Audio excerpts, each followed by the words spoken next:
seated.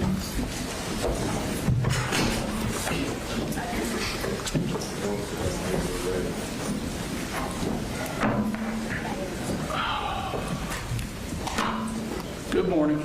Good morning, Judge.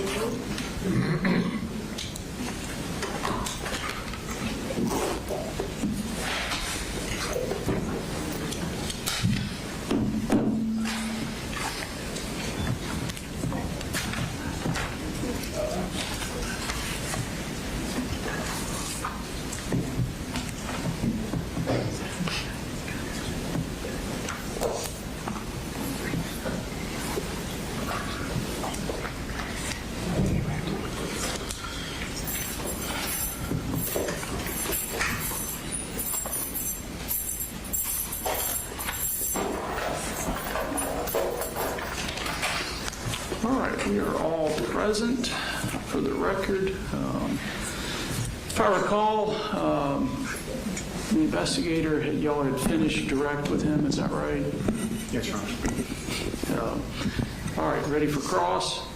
Your Honor, I believe logistically we're going to take Dr. Richards first this morning. Okay. And if the state doesn't have any objection to that. And the state has no objection to that, Your Honor. All right. So, Judge, if I could call Dr. Kevin Richards to the stand. Accessibility.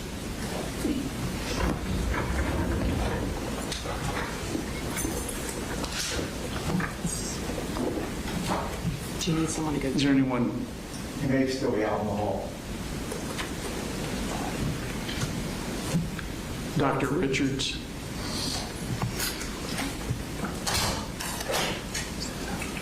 Yes.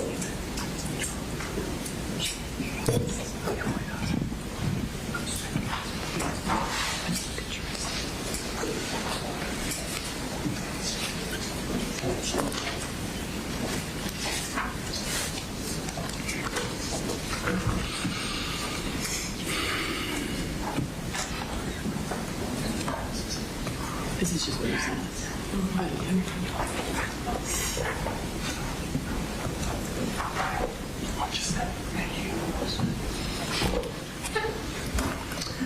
Would you please raise your right hand? You solemnly swear or affirm the testimony you're about to give today will be the truth, the whole truth, and nothing but the truth? I do. Please be seated and introduce yourself to the court. My name is Kevin Richards. Last name is spelled Richards. And Dr. Richards, what kind of profession do you have right now? I'm a forensic psychologist. Okay. Can I get you As a to? forensic I'm sorry, let me get you to pull the mic closer. down. Yeah, yes, sir. Is that better? Yes, sir, thank you. And as a forensic psychologist, currently where do you work? I'm in private practice. I have a private practice called Forensic Specialty Group in Marietta. And how long have you been there? Full-time, I've been doing that since 2007.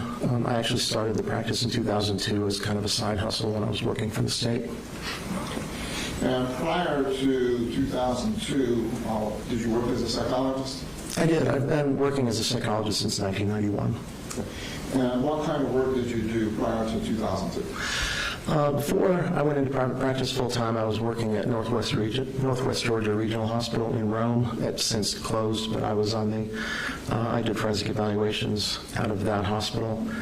Prior to that, I worked at Clifton T. Perkins Hospital Center in Maryland, which is the state of Maryland's maximum security hospital. And there was a brief time in between then when I worked at Atlanta Regional in Decatur for about 7 months. Now, what kind of educational background do you have to be a psychologist? You have to have a doctoral degree. I have a PhD from the University of South Florida. I got that in 1991 after completing the requirements and a 1-year pre-doctoral internship at the University of Minnesota. I also got a master's from USF in '89, and before that a bachelor's from a small school in Connecticut called Fairfield University in 1985. Do you have a license in Georgia as a psychologist? I do, yeah. I'm licensed in, I think, 5 states right now. Do you have any other state licenses? Yes, I'm licensed also in North Carolina, Wisconsin, New Mexico, and Alaska. Do you have any certifications beyond that? I'm board certified in forensic psychology by the American Board of Forensic Psychology. And prior to working as a forensic psychologist, you had just described some of the jobs that you had. Were you also working as a clinical psychologist? I have at times. My career's been primarily forensic, but all forensic psychologists are clinical psychologists first, and then they specialize. So my degree is in clinical psychology. I developed this specialty in forensic psychology after I got my doctoral degree. Are you currently involved with any professional organizations? I'm involved with the American Academy of Forensic Psychology. I belong to APA and a number of other professional organizations that are kind of involved in the kind of work that I do. Have you worked in any consulting capacities? I have. I do a fair bit of consulting now. I consult with the various branches of the military when they have courts martial. I also do a fair bit of file case reviews for attorneys. Have you worked in any hospitals or regional facilities? Well, just the two I mentioned, well, three I mentioned, Clifton T. Perkins in Maryland, and then Atlanta Regional in Decatur, and then Northwest Regional when it was open up in Rome. And during your term as a forensic psychologist, have you handled any kind of training for psychology or non-psychology experts in the field of forensics? Yeah, for a while when I was in Maryland, I was on the adjunct faculty at American University in the PhD program. I used to teach their PhD students forensic psychology and a variety of other things. I don't have any academic appointments now, but I do a fair bit of training for attorneys and students and interns and other psychologists. And have you had any contribution to publications? Not very much, honestly. I'm not an academic. I've had a practice career, so. Have you testified as an expert before? I have. And can you give us an idea of how many cases? I'm close to 300, probably. And have they been just in the state of Georgia or in other places? I know they've been in Georgia, where else? New Mexico, Arizona, Wyoming, and then all over the world on military bases, Korea, Japan, Germany. I'm going to hand you a copy of the document that I've marked as D2, and I'm going to ask if you can identify that for me. Sure.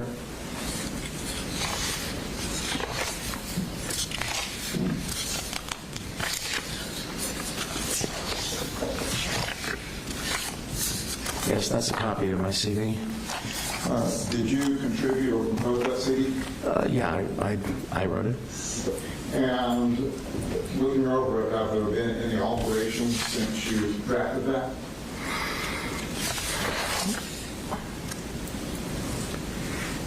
And a couple of additional trainings, but otherwise, no. Is that the copy of the CD that you have provided for me?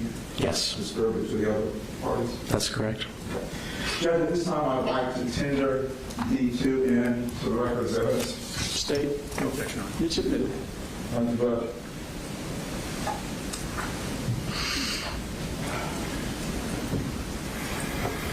You're here testifying on a case with Colt Gray. How did you become involved with that case? I got involved when his original attorney, Mr. Kraft, from the Public Defender's Office, contacted me and asked me if I would be willing to do an evaluation. And how long ago was that? A year and a half, 2 years ago. No, it was about a year and a half ago, I'm guessing.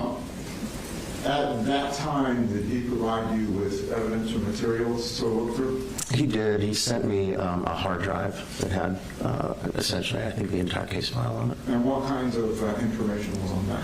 Oh gosh, there was a lot of police documentation, there was interviews, there was DFACS records, there was school records, body camera video from law enforcement. I mean, there was a lot. Was the request done for a full forensic psychological evaluation? I'm not sure what you mean by that. Well, a forensic psychological evaluation. Well, for a forensic evaluation, Mr. Kraft was particularly interested in looking at the case in light of the Miller v. Alabama decision about sentencing juveniles to life without parole. Talk a little bit about the difference between a clinical psychologist operation and forensic. Well, forensic psychologists focus on application of clinical principles to questions of law. So, as I noted earlier, all forensic psychologists are clinical psychologists first, and then they specialize in application of clinical psychological principles to legal questions. It's similar to physicians. Once you graduate med school, you're a doctor, but until you do a residency and specialize, you can't be a surgeon or a pediatrician or something like that. So what kind of investigation techniques and methodologies do you use? I do quite a bit of interviewing. I do a lot of case review, looking at evidence. If there are prior records, prior evaluations, I look at that. If there are collateral sources that I can talk to and interview, I talk to those people. I do psychological testing. Judge, at this time, I would like to tender Kevin Richards as an expert in forensic psychology and clinical psychology based on his education, his experience, and the methodologies that he uses in his work. Mr. Smith? No objection. All right, he'll be admitted as an expert. Thank you, Judge. Now, when you first entered the case, did you immediately go to interview Colt, or did you do some background work? I did a little bit of review, but I did go to see him fairly soon after Mr. Kraft contacted me. I don't know the exact timeline. I know it wasn't very long. Okay. And in that early interview, can you tell us what your impressions were from that beginning? I thought he was kind of an odd kid. When he first started the interview, he had wanted to put his arms inside his sweatshirt because he said he liked the way that felt better. His affect was a little bit odd and flat, but otherwise, there was nothing terribly remarkable. He was cooperative. He didn't give me a bad time. He answered my questions, cooperated with the testing that I did. Did you interview him subsequent to that? I did. I interviewed him a total of 4 times, I think for a total of about 15 hours. And did you interview any other collateral sources? Yeah, I talked to his mom. I talked to her twice, and it totaled about 3 hours back in May of this year. Okay. After that review and investigation, did you also review the file that was given to you by Mr. Kraft, was it? It was Mr. Kraft that sent me the hard drive. Yes, I went through substantially. I think I looked at pretty much everything that was on it. It was a vast amount of information, and there was a lot of things that weren't really relevant, like, for example, watching every single body camera video for officers that responded on the day of the incident wasn't really relevant to what I was doing, but there was a lot of things in the hard drive that were. As a result of your investigation, did you generate a report? I did. I'm going to hand you what I have marked by identification purposes D1 and ask you if you could identify that. Sure.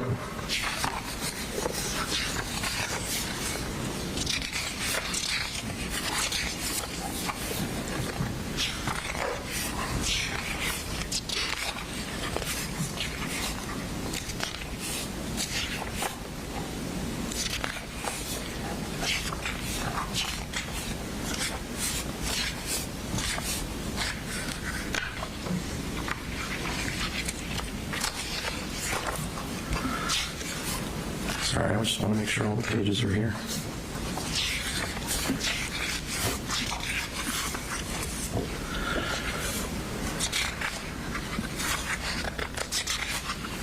Yes, this looks like a copy of the report that I wrote. As we go through some of these issues, I'll allow you to refer to it, but please don't read directly from it. Okay. For the testimony. Okay. Going back to your initial interview with Colt, did you immediately jump into covering the facts of the event, or how did that work out with you? No, typically when I do an interview, I start with easy questions like, what's your birthday, where are you from, where'd you grow up, And so a lot of the first interview was talking a lot about his history, where he lived, where he was born, who his mom and dad were, whether he had siblings, that kind of thing. Just getting kind of basic background information. And in that background information, did he cover his family life, the circumstances that happened between his parents, his brother and sister? He did. Okay. Some of those issues that came up when he was young, can you enlighten us as to what you think may be important in his development? There was a lot of moving around, a lot of chaos. There was the family moved in a really large number of times. There were financial problems. There were issues with neglect. lack of money, moving into places that didn't have any furniture, having utilities shut off, not always having food in the house, those kinds of things. There was reports of some abuse by the dad. I think the dad was using drugs. Eventually, both parents were using drugs, which also had a detrimental effect on the well-being in the family. So it was pretty chaotic. There was a lot of, I think, abuse and a fair bit of kind of neglect and just a lot of transition and chaos. Now, where was Colt positioned in the family? He's the oldest of three. He's got a younger sister named Jenny and a little brother named Coley. I think Jenny's 15 now. I think Coley's 12. When he was going into his background, did he describe anything to you that raised special red flags, like what has perceptions of the violence that he may have seen in his development? I think he talked about the stuff between him and his dad. I think there was a lot of chaos between the parents as well. I'm not sure if that was physical. I think maybe it was at times, but I think a lot of it was a lot of screaming and yelling. Did he give you an indication of whether he was closer to his mom or his dad, or did I think he had complaints about both of them at different times. I would say he probably had a closer relationship with his mom than he did with his dad. And how did any of this chaos that you were referring to in constant moving, how did any of that affect his feeling of stability in the family? I think he already started out as, like I said, kind of an unusual kid, and I think all of the chaos and so forth led to him. What it really led to him being was really isolated. A lot of times his mom and dad weren't putting him in school. They didn't take him to socialize. He didn't hang out with other kids. Didn't have like a normal childhood where he had friends and things to do. They were always moving, and like I said, he wasn't in school a fair bit of the time, and it kind of drove him into a sort of an isolated position, at which point I think he discovered the computer, and then that's kind of where that whole situation took off. Did he give you an understanding of how financial problems came about with the family? He said it was spending money on drugs and irresponsible purchases, things that couldn't be afforded, and then moving into houses and apartments that couldn't afford and getting evicted. Instead of spending the money on taking care of the family, buying trucks and boats and RVs and stuff like that. Just a lot of really irresponsible behavior with money. Did he tell you how many schools he attended? I don't recall exactly. It was inconsistent because sometimes he was in school and sometimes he wasn't. I think there was an entire year where they just didn't even bother to register him. So, was there any extended family that he was involved with? It seems like he had a pretty good relationship with his grandma, Miss Polhamus, Debbie. And is that maternal or paternal? I think that's Marcy is his mom. I think that's Marcy's mom. Do you know how much contact he had with her during this time? I think he was in and out of her home at various times. She would take him. I know DFAX was involved with the family at times, and like I said, both of the parents were having issues with drugs and financial problems and so forth. And so I think when those things would get bad, I think there were times when Debbie stepped in. I think the kids lived with Debbie at various times. Did he have a chance to go down and stay with her much? Again, we didn't discuss specifically, but it was clear he spent a fair bit of time with his grandma. Obviously, some of this time occurred during COVID. How did that impact? I think it impacted like everybody else. I think he was already a kid who was pretty isolated, and COVID didn't help that for any of us. And so I think the idea that stuck at home, not going to school, locked down, I think it just kind of reinforced the level of sort of isolation and loneliness.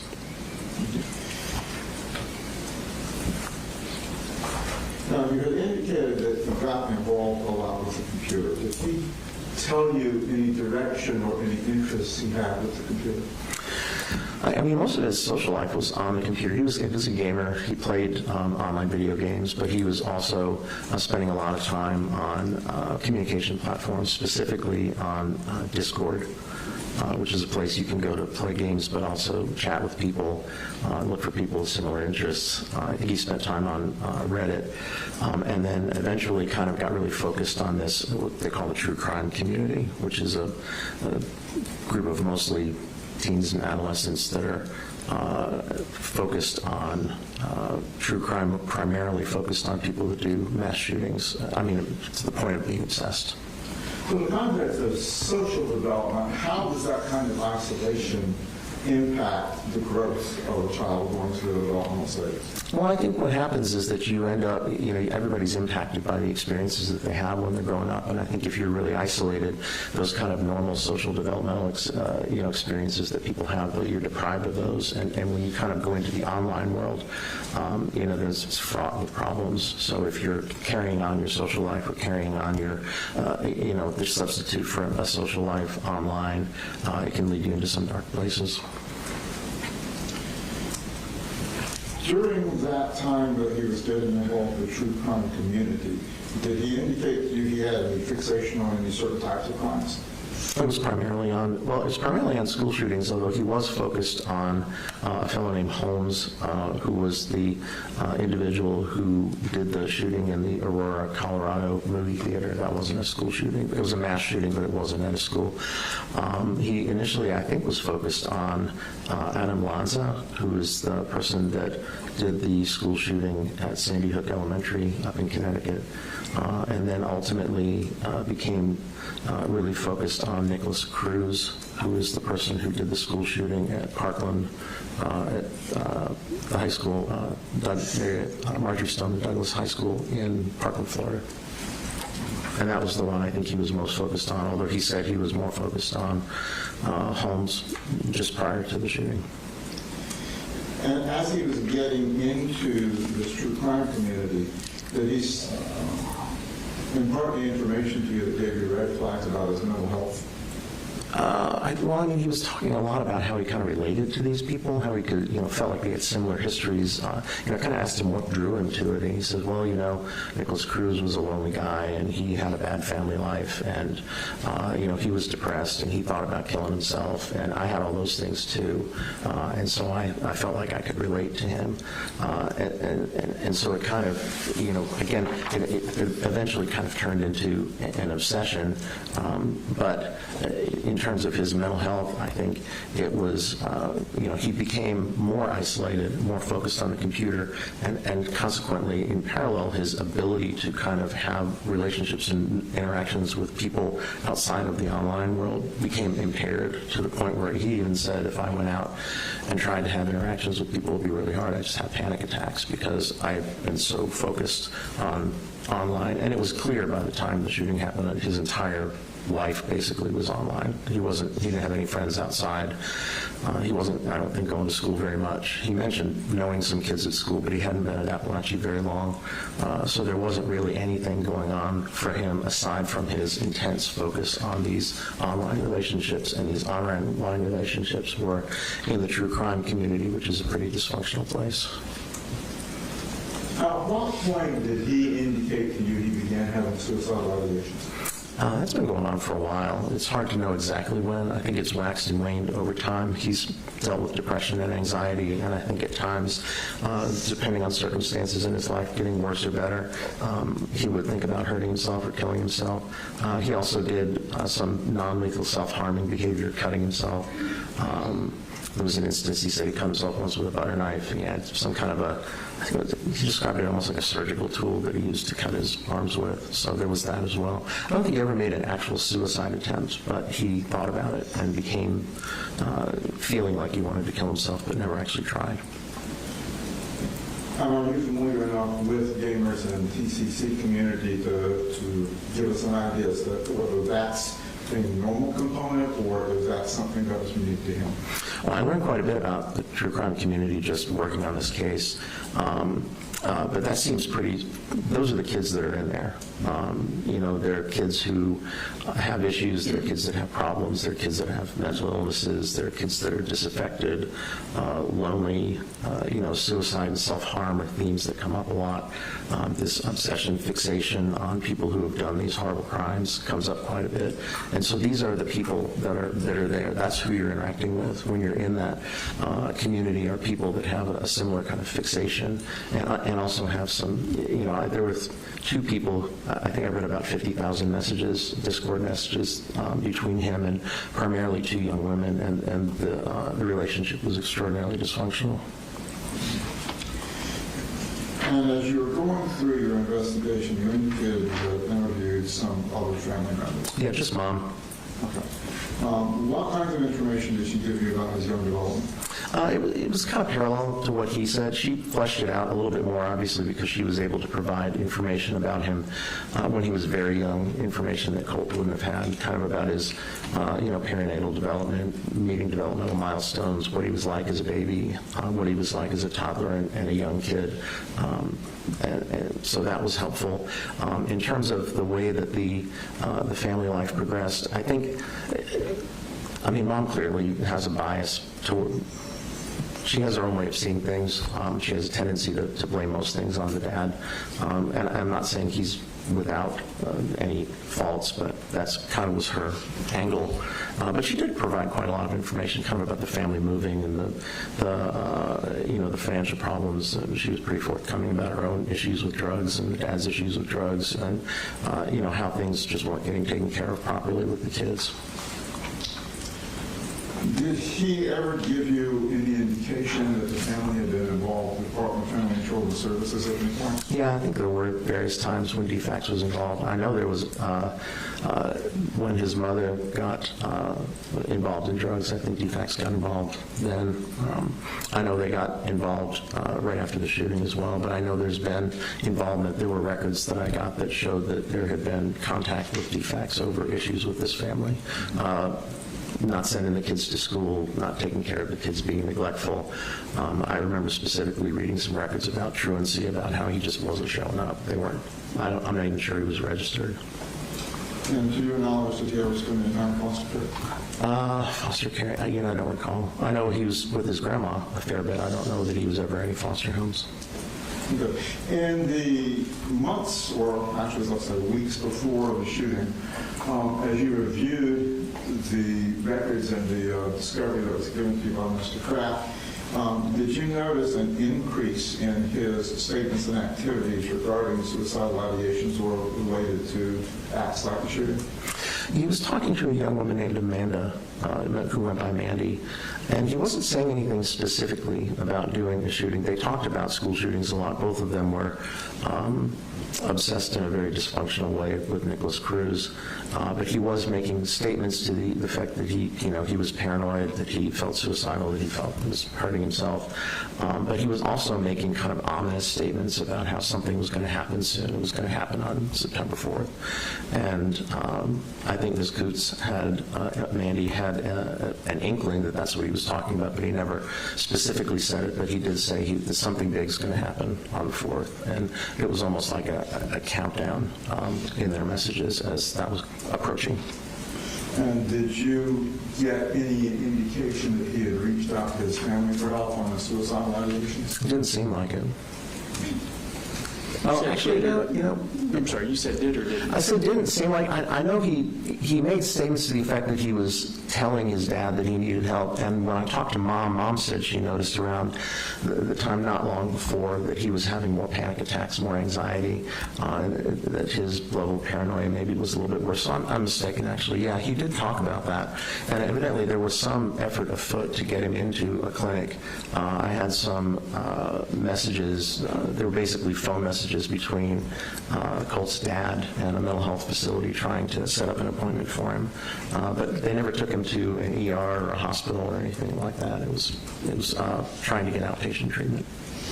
Okay, so to your understanding, no one ever called a crisis mental health center for him? Not that I'm aware of. His mom mentioned when I spoke with her that she felt like he needed to go to an inpatient facility, but nobody ever took him to one, and nobody ever took him to an ER. Okay. And at the time of that the shooting occurred, I'll go back to something else for just a moment.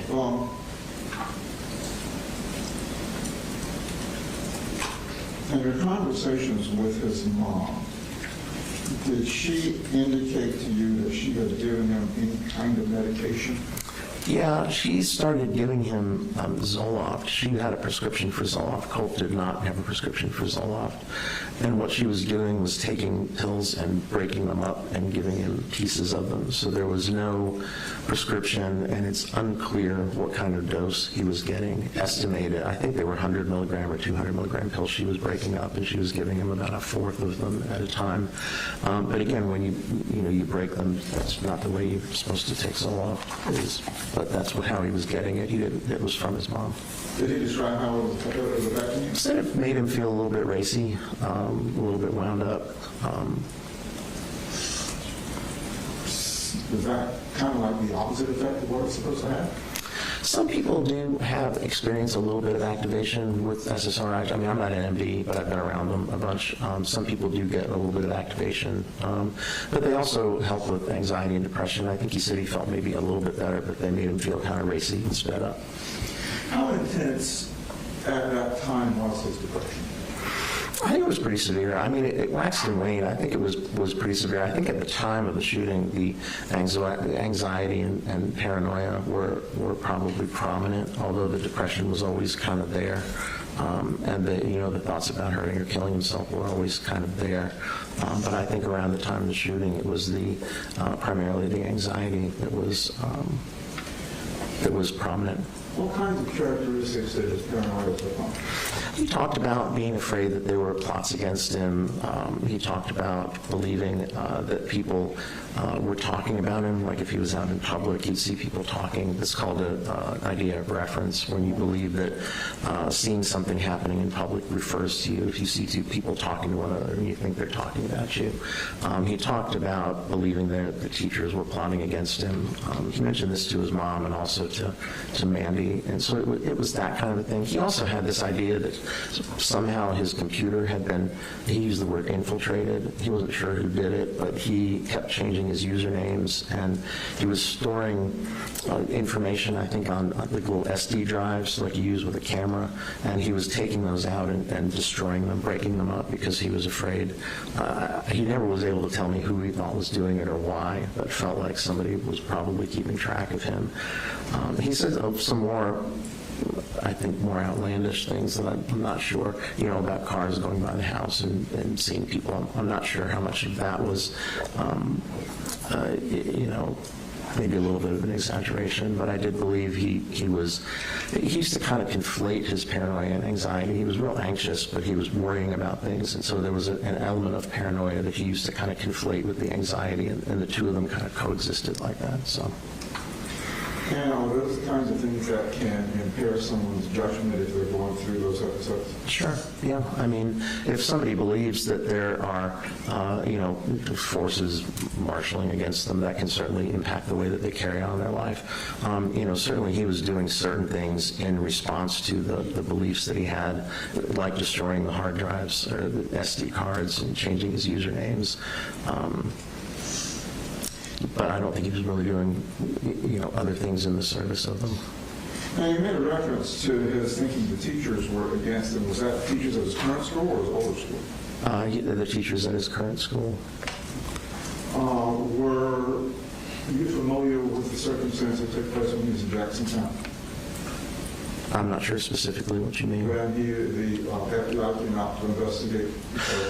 Yes, yeah, I was aware that there was a message, I think, that got flagged on Discord about somebody making a statement about doing a school shooting, and law enforcement showed up at the house because they were able to trace they were able to look at the account, the email associated with the account, trace the email to him, and so they went and interviewed him about whether he had made this threat. Did you listen to Inspector Smith's interview of Colt when he was arrested? There were two of them. There was one at the school and there was one at CID, and I listened to both of them. And particularly the one at the school, what were your initial impressions when you read that? He was pretty hysterical. That was the main thing. At any point, did he try to deny that he did anything? No, he didn't. When he was taken into RYDC, did they do any checkups or any assessments on him to determine if there were any psychological or physical issues? I think they do that with most kids, but what I learned when I was talking with him is that he was having these symptoms. He was telling me about this paranoia and stuff that he was having, and then I asked him, well, what do the mental health people think about it? And he said, well, I haven't told them. And so I suggested that maybe being more forthright about these things, if they were going on, would be a good idea. And then I think he started talking more to the staff about it. I also alerted his attorney. Did you have access to any of the records from DJJ? Not until just a few days ago. Did you get a chance to review them? Yeah, there was a lot, but yeah, I reviewed them. What was your understanding of his initial treatment plan? Initial treatment? When he was in RYDC? Okay. I think it changed over time. He was reporting some paranoid ideation that was continuing, worrying about other kids in the RYDC, worrying about the staff, worrying about the cooks putting stuff in his food. And I think at one time they diagnosed him with something called schizoaffective disorder, which is a schizophrenia spectrum disorder. He said they did. I didn't find evidence of that in the records. But they were treating him with antipsychotic medication and also an antidepressant medication. They're actually giving him Zoloft, which is what his mom was giving him. They started him on an antipsychotic called quetiapine, but evidently he had some side effects, so they changed him to one called olanzapine or Zyprexa, which he remained. I think he's still on it now, and the Zoloft. Do you recall what their determination of his diagnosis was? Yeah, they diagnosed him with a mood disorder, depression with psychotic features. They diagnosed him with conduct disorder. They diagnosed him with an unspecified personality disorder, and they diagnosed him with PTSD or post-traumatic stress disorder. What's unspecified personality disorder? That basically means that you think somebody has a personality disorder, but personality, there's a variety in the DSM, which is a diagnostic manual. There's a number of specific personality disorders. A personality disorder is a dysfunctional pattern of interpersonal behavior that's kind of persistent across time and situations. They tend to develop in adolescence and early adulthood, and they can manifest in various different ways. And if you're not really sure, if you think the person probably has a personality disorder, has dysfunctional interpersonal functioning that impairs their relationships, you can diagnose them with a personality disorder unspecified, which means you're not sure whether it's a narcissistic or borderline or some other specific personality disorder. Did you find substantiation for that in your work? No, well, I mean, 14, 15 is really too young to diagnose a personality disorder. If you're talking about something that develops in, late adolescence and early adulthood, he hadn't even really gotten there yet. And, one of the things about kids in adolescence is that their character and their personalities are not fully formed. They're developing. They're works in progress. Their brains are still developing. Their personalities are still developing. And so to find evidence of a personality disorder, you have to have something that you observe kind of onsetting in late adolescence and early adulthood, carrying on into adulthood and impacting a person's ability to have normal functional interpersonal relationships, but it has to be across time and situations. It can't be limited to one particular relationship or one particular situation. And when you're 14, 15 years old, it's really just too young to diagnose a personality disorder, in my opinion. What about with schizoaffective disorder? I don't think he has schizoaffective disorder. Schizoaffective disorder is a schizophrenia spectrum disorder. If you want to think of it in a simple way, if you have schizophrenia and you have either bipolar disorder and depression at the same time, that's what schizoaffective disorder is.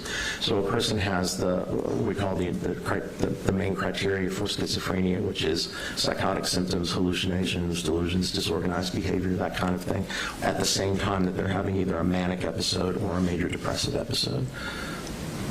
I believe you said the diagnosis also included conduct disorder? Correct. What are the components of that? So conduct disorder, that changed in the DSM-5. It used to be diagnosed in a different way. There's basically a list of 15 kind of dysfunctional behaviors that kids can manifest. And if you have 3 of them, I think in a 12-month period, then you can get diagnosed with conduct disorder.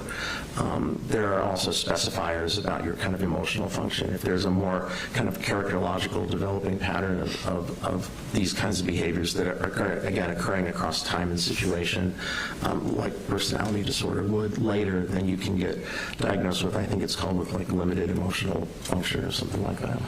What kinds of behaviors did he exhibit that would qualify him as unsuspected? Well, I honestly didn't find a lot. I mean, there was obviously the main one that landed him in the RYDC, but while he was in the RYDC, actually all of the behavior management plans were directed at protecting him from being victimized or preventing him from hurting himself. There was no indication there was ever any kind of aggressive behavior or persistent rule-breaking behavior that was occurring. So, aside from, and also prior to, being arrested for the shooting, there wasn't really a pattern of antisocial kind of conduct disorder behavior that was documented anywhere. And do you recall having looked at pictures from his second interview with Inspector Smith? Yeah, I had an issue with getting the videos to play right, so I was able to see them interacting, but I couldn't hear them, so then I got the audio files and listened to the audio files. Okay. And was there anything noticeable about his physical state, his arm particularly? Did you notice that there was a photograph of him with cuts or marks on his arm? I remember there were, because I remember them mentioning and photographing them. And he told me he'd been cutting himself with some kind of a thing with a blade on it. Okay. Is that one of the self-harm actions that he engaged in? Yeah, that was what he was, there was that and the incident with the butter knife that he told me about. I don't know if there were others. And there was someone he was in the RY as well, breaking up buttons off polo shirts and then making scratches. But you can really kind of only scratch yourself superficially, but still it was brought to the staff's attention. It didn't require any treatment aside from cleaning, but it was problematic. It was concerning because he was hurting himself on purpose. From your review of the records and your interviews with him, did you notice a difference in him when he was on medication and when he wasn't?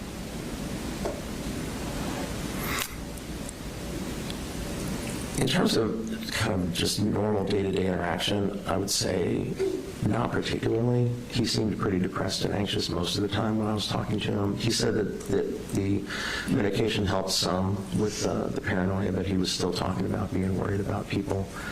But his presentation was always kind of similar. I mean, his affect doesn't vary a whole lot. He's kind of flat when you speak with him. So that didn't really change very much. The medical records commented on a transition plan. Can you tell us your understanding of the transition plan at RYDC? Well, I think they were transferring him from one facility to another one, and so what they did was kind of did a summary of all of the mental health interventions that had been done, all of the times he had been on, close observations or some other kind of observation due to, risk of self-harm or risk of being victimized. There was also a problem list and, the diagnoses and also a mention of his medications. So it was pretty, in one page there was a ton of information kind of about what they had done, and that was for the benefit of the receiving facility so that they were aware of what had been happening without having to, I think it was like 450 pages of records. You could get the gist of it by looking at the transfer summary. And did they make any changes to his treatment plan when they transferred him? Not that I'm aware of. I think he stayed on the same medications, so. So today, would you anticipate that he's still being medicated? I would assume so. One of the issues that was raised was malingering. Can you tell us about malingering? So malingering is basically exaggerating or faking a symptom, and it's a specific way because in malingering, you're faking to avoid some other kind of consequence or to get some kind of secondary gain. So you're doing it for a reason. And what, in forensic contexts, that's something we're always kind of have our ears perked up for, because people who are facing serious criminal charges sometimes have a motivation to try and manage that in a way that's dysfunctional. I know that there was some question about whether Colt was malingering his psychotic symptoms, and I actually was concerned about that as well. And do you know of any specific steps that were taken to treat his PTSD? Specific steps, I'm not aware. I mean, he was given the Zoloft. I think he was in some group psychotherapies. I think they had him in a dialectical behavior therapy. I don't think they had him in one of the empirically supported PTSD treatments, but I could be mistaken about that. I know they were aware and addressing it. And would trauma-informed therapy be beneficial to somebody with PTSD? Yes. Do we know if that was ever provided or available for LAC? I can't say definitively, honestly. Okay. When you were doing your assessments, did you run any tests with regard to his other functioning, cognitive, other psychosocial functions? I gave an IQ test, and I also did a personality test called the Minnesota Multiphasic. That's spelled MULTIPHASIC personality inventory, the adolescent version that's been restructured. So it's the MMPI-A-RF. And then also another one called the Trauma Symptom Checklist for Children, or what we call the TSCC. And that's a measure that it gets at specifically at sequelae of trauma in kids and adolescents.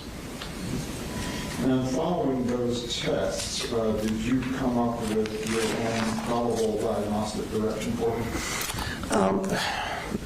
I don't think I gave him a specific diagnosis. What I talked about mostly were kind of the phenomenology, the things I was observing, because a specific diagnosis isn't as helpful as kind of describing what you're seeing in forensic evaluations, at least. I did want to rule out whether there was any kind of intellectual functioning deficit, and there's not. His IQ is average. When I did the personality testing, the first time it was invalid because he was what we call over-reporting, meaning he was just kind of endorsing everything willy-nilly. And then I went back and gave it to him again and instructed him to be more careful and thoughtful and to not just endorse everything and to really think about what was going on with him. The second time, there was still some level of over-reporting, but not to the point that it invalidated the testing. And it was pretty consistent with what he was telling me. There was indications of mood problems, anxiety problems, problems with thinking, paranoia, persecutory ideas, suicidal ideation. Psychological tests are not like x-rays or blood tests. What they usually do is help us develop interpretive hypotheses for understanding people, and sometimes they help us corroborate things that we're observing or seeing on interview, and that's pretty much what the MMPI did. Colt never really talked about trauma, PTSD symptoms with me as PTSD symptoms. I would kind of ask him about, traumatic experiencing. Was he having flashbacks? Was he having dreams? And he said he had dreams about the school sometimes, and sometimes dreams about things that happened when he was younger. But the dreams about the school didn't involve the shooting incident. It was just him alone in the school wandering around. But he never really talked about the kind of, when you talk with people with PTSD, they talk about having flashbacks and dreams and traumatic re-experiencing, and they talk about trying to avoid things that remind them of the trauma and changes in their emotional functioning. And the diagnostic criteria are pretty complicated. He didn't talk about that, but on the TSCC, he endorsed a lot of trauma-related symptomatology, and it didn't appear as though there's validity checks in that test as well. It didn't appear as though he was manufacturing them, which I thought was kind of odd, because when I tried to talk to him about it, I wasn't getting much, but he was responding to it on the testing, and clearly the ROADC docs felt he had PTSD as well.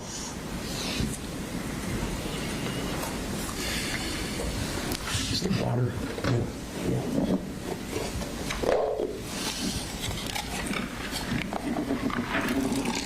Give you any kind of indication of hypersensitivity to any of the sensory perceptions? He did talk about that. Excuse me, sorry. Like I said, when I first met with him, that was the first thing we talked about. He asked if he could pull his arms inside of his sweatshirt and kind of hold his arms around him, because he said he felt more comfortable talking that way. He talked a lot about having issues with noises, particularly with textures, kind of sensory things. When I talked to his mom, she talked about this as well. She said when he was little, he didn't like people touching him, bathing him, washing his hair was a challenge, getting him a haircut was a challenge. Noises seemed to bother him. him, and I think that persisted. You know, he had specific kinds of sheets and towels that he liked. He had little rituals that he did when he got out of the shower, like things laid out a certain way, and so that was the kind of thing that he related to me. Did any of that give you an indication of any other kind of spectrum disorder that maybe? It made me wonder whether there was, you know, an element of an autism spectrum disorder. You know, because those kinds of sensory integration issues are common in people that have autism spectrum disorders. And his interpersonal behavior was kind of odd, you know, so it got me wondering or thinking about it. It was something I considered as I continued to talk to him. Would that be something perhaps that would be good as a rule out and having a evaluated? I suspect if you wanted to do a specific evaluation for an autism spectrum disorder, that would probably not be a bad idea. In the end, I didn't feel like, based on what I got from him and what I got from his mom, I felt like there was some elements. He certainly has some elements, particularly sensory type elements, and, you know, some interpersonal stuff. But in talking to his mom, you know, she said that, you know, when he would interact, he was capable of interacting. He didn't have the kind of interactive patterns that we see, particularly with people that have autism spectrum disorders. But, you know, his interpersonal behavior was odd, and we don't have a great sample of it because most of it was online. So, I mean, to do an evaluation for that might be worthwhile. I ultimately didn't believe that he met diagnostic criteria, and that's what I put in my report. And in your report on page 29, you talk about ACE factors. What are ACE factors? So that stands for Adverse Childhood Experiences. Years ago, the Kaiser Foundation and the I guess it was Health and Human Services did a big, CDC did a big study, and they looked at, was it between 1995 and 97, they looked at 17,000 people.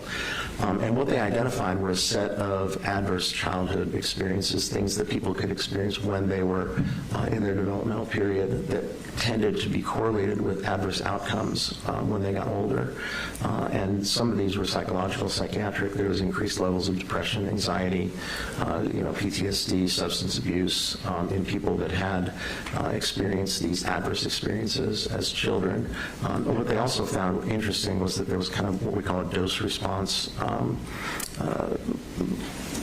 characteristic, meaning the more of them there were, the worse the outcomes tended to be. They also studied a lot of kind of physical well-being outcomes, but, you know, when I look at these, I'm thinking more about the psychological ones. And certainly he was exposed to a lot of these things, and the manifestations that he has psychologically in terms of his interpersonal function, his anxiety, depression, and so forth, is not really surprising. I mean, they're not the only reason, but certainly not surprising growing up in an environment where he was exposed to a lot of adverse things that he would, you know, develop depression, anxiety, and you know, struggle interpersonally.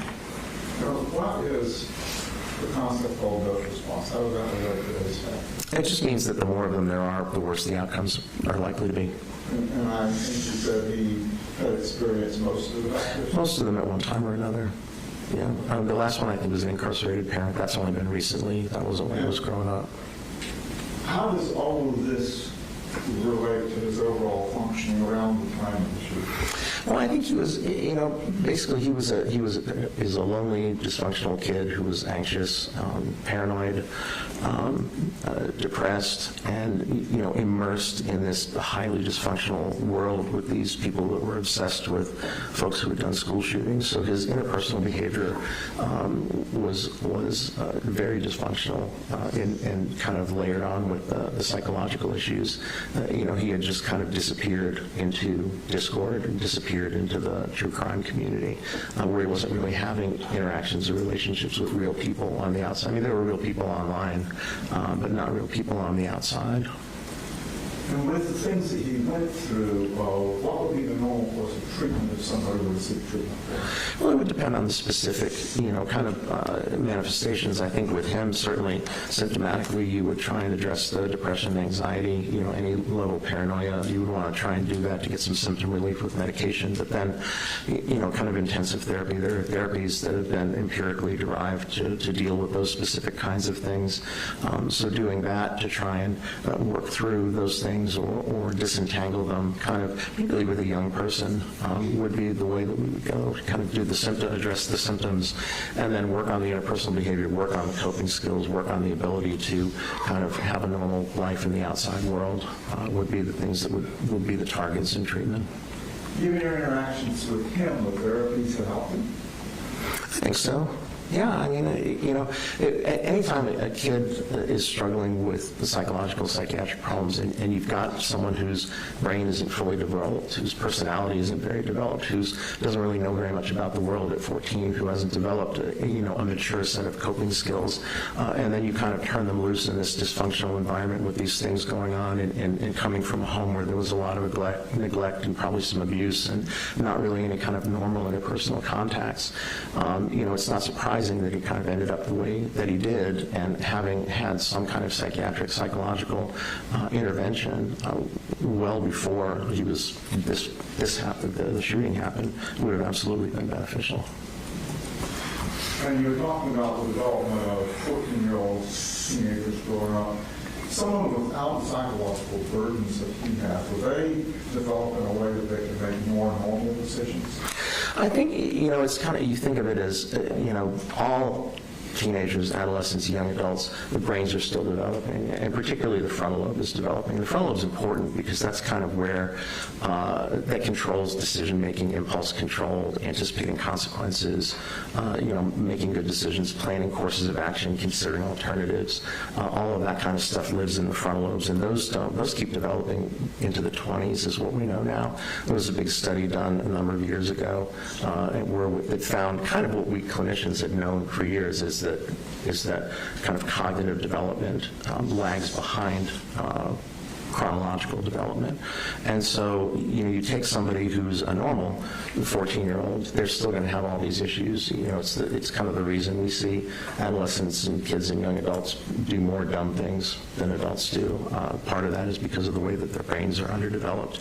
And I think if you pile on, depression, anxiety, neglect, some abuse, some paranoia, that it's just going to exacerbate the situation. But even under the best of circumstances, the brain and the personality and the character are certainly not developed. They're not in anywhere near a final format at age 14. During your conversations with him, did you speak directly about shooting of himself? Yes. Did he ever try to deny that he did it? No. What was his response as you and you were talking about the victims and what the ramifications were? Well, he said he felt terrible about the victims, and it was interesting. When he was interviewing with Investigator Smith, they talked quite a bit about that as well, and I think he even wrote some apology letters. I focused more on his own kind of functioning, trying to disentangle kind of what was going on with him at the time. But he certainly talked about the victims. And he talked about in this true crime community also, that one of the things he was interested in was not only the perpetrators, but the victims. He said with the Parkland, I think Nicholas Cruz killed 17 people, something like that, and he said he was, was interested in their stories and what they were doing with their lives, but obviously more obsessed with the shooter himself. And would you say that he was apologetic about it? Pardon me? Was he apologetic about it? Yes. Well, certainly was when he was talking to Investigator Smith. I didn't try and elicit anything like that from him. I mean, I asked him how he felt about the thing, and he said he felt terrible. He felt terrible for what he did. He knew he'd, screwed up a lot of lives. Based on your investigation, your interview with him, understanding all the issues he's facing now psychologically, would he be able to improve with continued therapies, medications, treatment? Yeah, I think so. Again, you're not talking about somebody who did this in their mid-20s, late 20s, or as an adult, when there could be characterological issues underlying that are kind of well developed. The personality is finished, the brain is finished, and sometimes if you end up in a situation with an older person where there's characterological issues that drive them to do things that are antisocial, there's sometimes not a lot you can do about that. I think when you're dealing with kids and adolescents, there's still some room before things are consolidated, before they're finished, before they're finished developing. You can intervene in a meaningful way to try and help them develop, more healthy coping skills or address some of those symptoms. So, yeah, sure. You had indicated that Mr. Kraft asked you to do this before in conjunction with the Miller versus Alabama factors for sentencing you. Right. Did you reach any conclusions about that? Well, yeah, they talked about incorrigibility and, irredeemable depravity, and I certainly didn't find evidence of that. He didn't appear to be on a really antisocial kind of vector. He wasn't a kid who was getting in trouble a lot. He wasn't a kid that had prior contacts with DJJ. He was doing all this weird stuff on the internet, but it wasn't, antisocial stuff. It wasn't kind of comic disordered stuff. And so what I saw mostly with him were things developmentally where, his interpersonal skills were poorly developed, his mood issues, his anxiety issues, and then the subsequent paranoia were all things that I think were manifestations of things that had happened with him when he was younger, developing, lack of support, lack of treatment. I think they could have been addressed earlier, and I think there's still room. Was he 16 now? He's still an adolescent. His personality's still not done. His character's still not done. His brain is still developing. So there's, I think, room to intervene at this point to make some headway, to undo some of that stuff. That's all I have, Judge. At this time, I'd like to move E1 into evidence requested to be entered on the seal. Mr. Smith, any objection? It's the report. All right, it's admitted. I think you got to understood. He did. Your position? That's all I have at this time. That's fine. I'll say, Your Honor. All right, we will file that under seal. Why don't we take a short restroom break before cross? All right, we'll be in recess for 10 minutes or so. Is it okay? Yeah.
this is, it's okay to do this without Mr. Gray, but can we have the computer on our side? Yes, ma'am.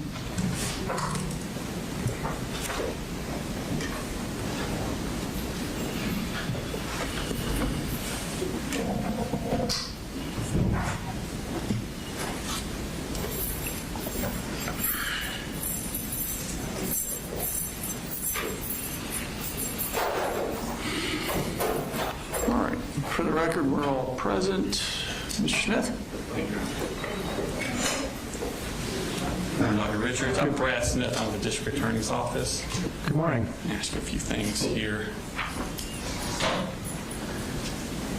So the resources you relied on were Colt's medical records, law enforcement files, video footage of the shooting, and then various interviews with Colt, Colin, Marcy, and other people. Is that correct?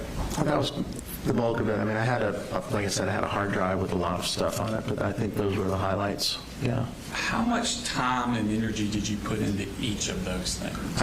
I couldn't tell you. I couldn't break it down that way, Okay. to be honest with you. But would it be safe to say that most of the information you had came from either Colt or Marcy? In terms of information I gathered myself, yes. You know, it was from him and his mom as a collateral. And even like a lot of the secondary sources with interviews and stuff from law enforcement, it's what they are telling law enforcement. Of course. And like even the Discord records is Colt saying stuff on Discord. That's correct. Now, Marcy, Colt's mother, you would consider her an unreliable source? I would say she is reliable to an extent. Okay. She certainly has an angle. Yeah. And you were aware that she had, in the few years leading up to this incident, she had limited contact with Colt. Yes, I was aware of that. Okay. In fact, in November 2nd of 2022, Marcy leaves the house that Colt lives in and goes down to Fitzgerald. Right. Okay. And it wasn't until August 11th, 2023, almost a year later, that Colt goes down to stay with her from August 11th of 23 to October 4th of 23. That sounds about right. So about 2 months that they lived together. Yeah, they didn't have a lot of contact. And then he leaves in October because Marcy tests positive for drugs. And she comes up to stay with him the next year, July 6, 2024 to August 16th of 2024. That sounds about right. So about 1 month. Yeah. Okay. I think she said it was about 5 weeks. So in the 2 years leading up to the shooting, she was with him about 3 months. Yeah, not very much time. Okay. And during that time, she had serious intoxication issues. She did. Tested positive for drugs. She did. And that was a lot of the reason that he was removed from her and she left. Yes. Sort of things. In fact, she was in rehab for about 6 months with no contact, wasn't she? I believe you're right. Okay. And she had her own criminal justice issues. She did. Okay. And she had psychiatric issues on top of the intoxication. Yes. Okay.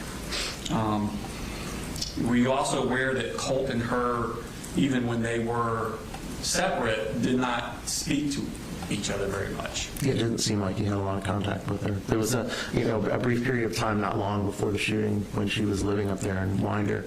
But for a lot of the time before that, especially when her issues with the drugs and so forth happened, the contact was really limited. Okay. In fact, they mostly just texted with each other. I think that's a fair characterization. Okay.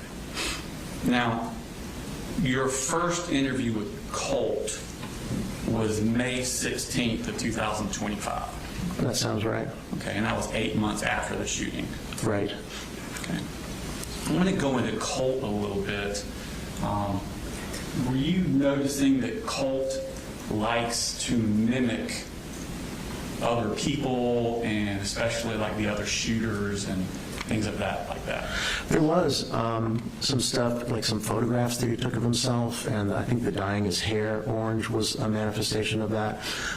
There were some things that I had in the records where it would be, I think one of them was James Holmes. There was another one, I think was Christian Bale from a movie where he was making a particular face, and he would mimic those things, and I guess post them. They were in the materials that I got. And when you were reviewing his Discord, that's when he's talking to members of this TCC community. Correct. Okay. Did you notice in his interactions with these people that he was very quick to, yeah, me too? They would say, I do this, or I experienced this, and he'd be like, yeah, me too. Yeah, I think so. You know, there was an element of that, certainly.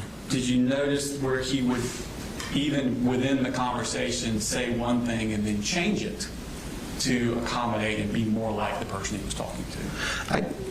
I can remember times when that happened, sure. Well, I'm going to show you a couple of them to go through this phenomenon. First one's on Discord. You Okay. on TV Live? Is it going to pop up here? Yes, sir. Yes, sir, it should.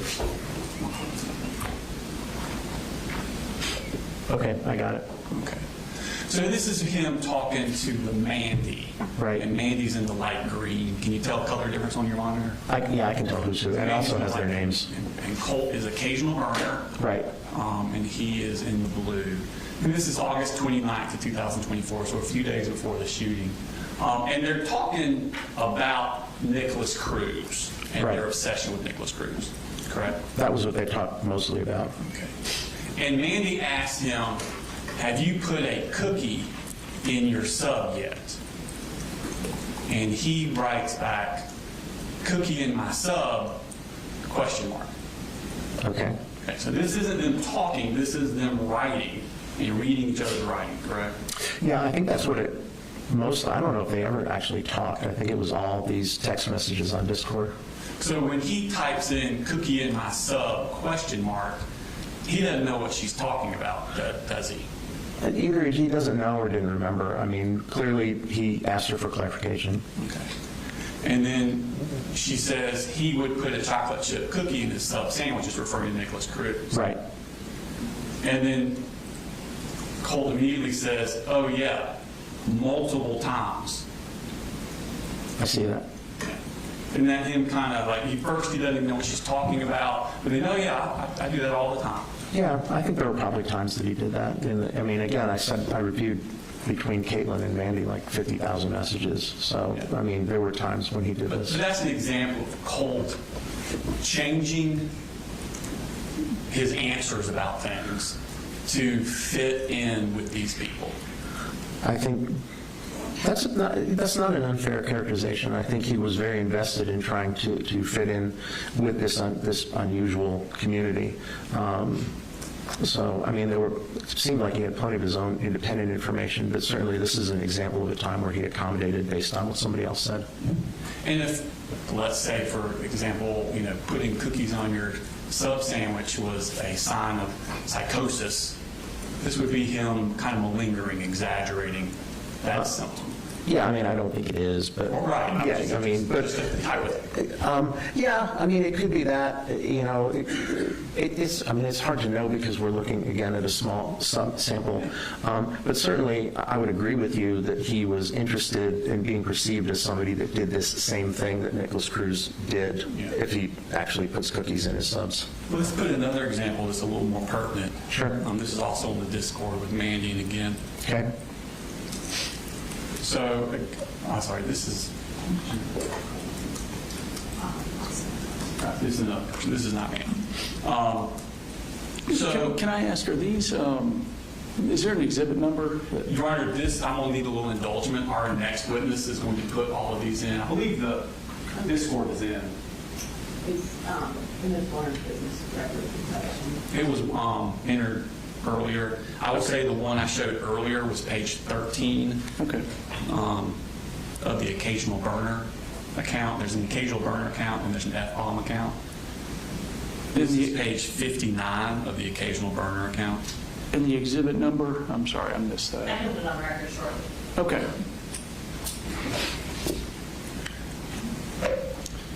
So, get this real quick.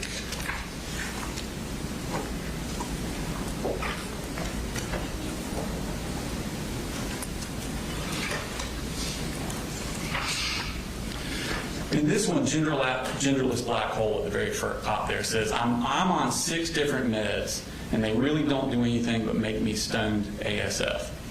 I took Zoloft before. I hope it actually works for you. And then he says, they did the same for me, like it made the room spin.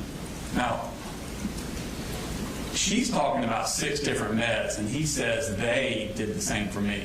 But he was never on 6 different meds or multiple meds. He was only on Zoloft. That's the only one I'm aware of. Yeah, it was just the Zoloft his mom was giving him. So the they, to try and make it sound like more,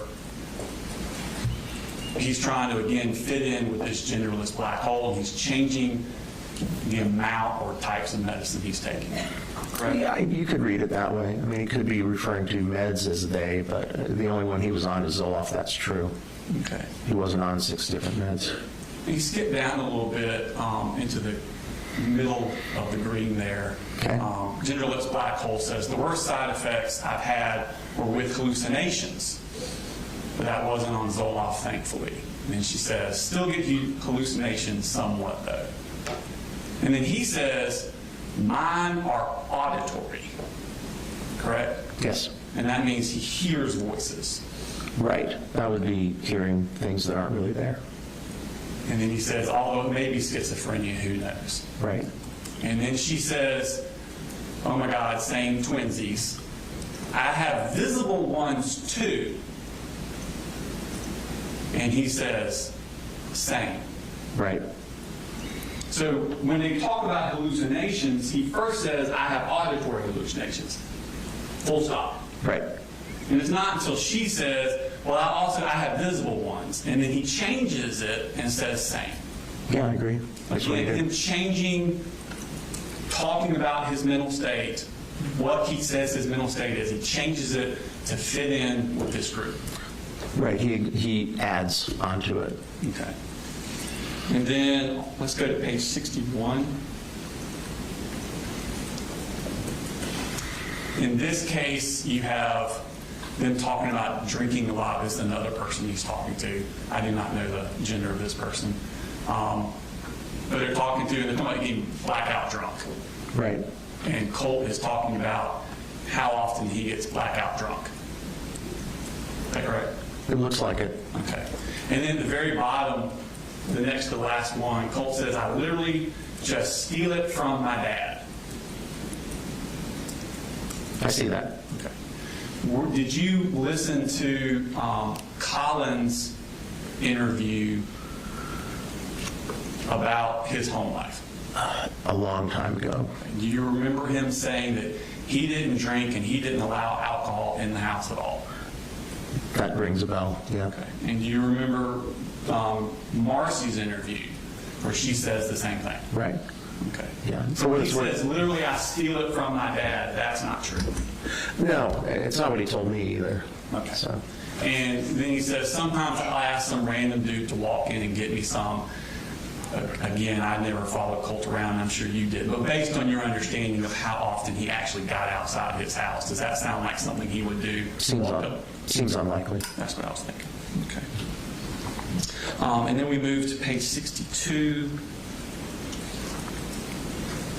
And same person that he's talking to, now they're moved on. Man, just do some DXM, bruh. Colt says real, and I'll ask you to drop the method whenever I'm up to it. He says, do you even know what that is? And he says, yeah, it's over-the-counter stuff. They're talking about Benadryl. Right. I think that's on the next call out. Yes, and then he says Benadryl. Colt does. Right. And then he comes down a little bit and says, you just got to pull through the tiredness. After that, it's pretty much schizophrenia simulator. I see that. So Colt's saying that when he takes Benadryl to excess, he'll get schizophrenia simulator. Colt talks about a lot about schizophrenia, doesn't he? He does. Okay. And then PK Waffle Fest says, that's not the worst part. It's the anxiety and the dread and seeing spiders. I'm terrified of bugs. So he's the one that first talks about hallucinations when he's on this and refers to bugs. Right. And then he says in the next one, the highest, go back up to the first one, sorry.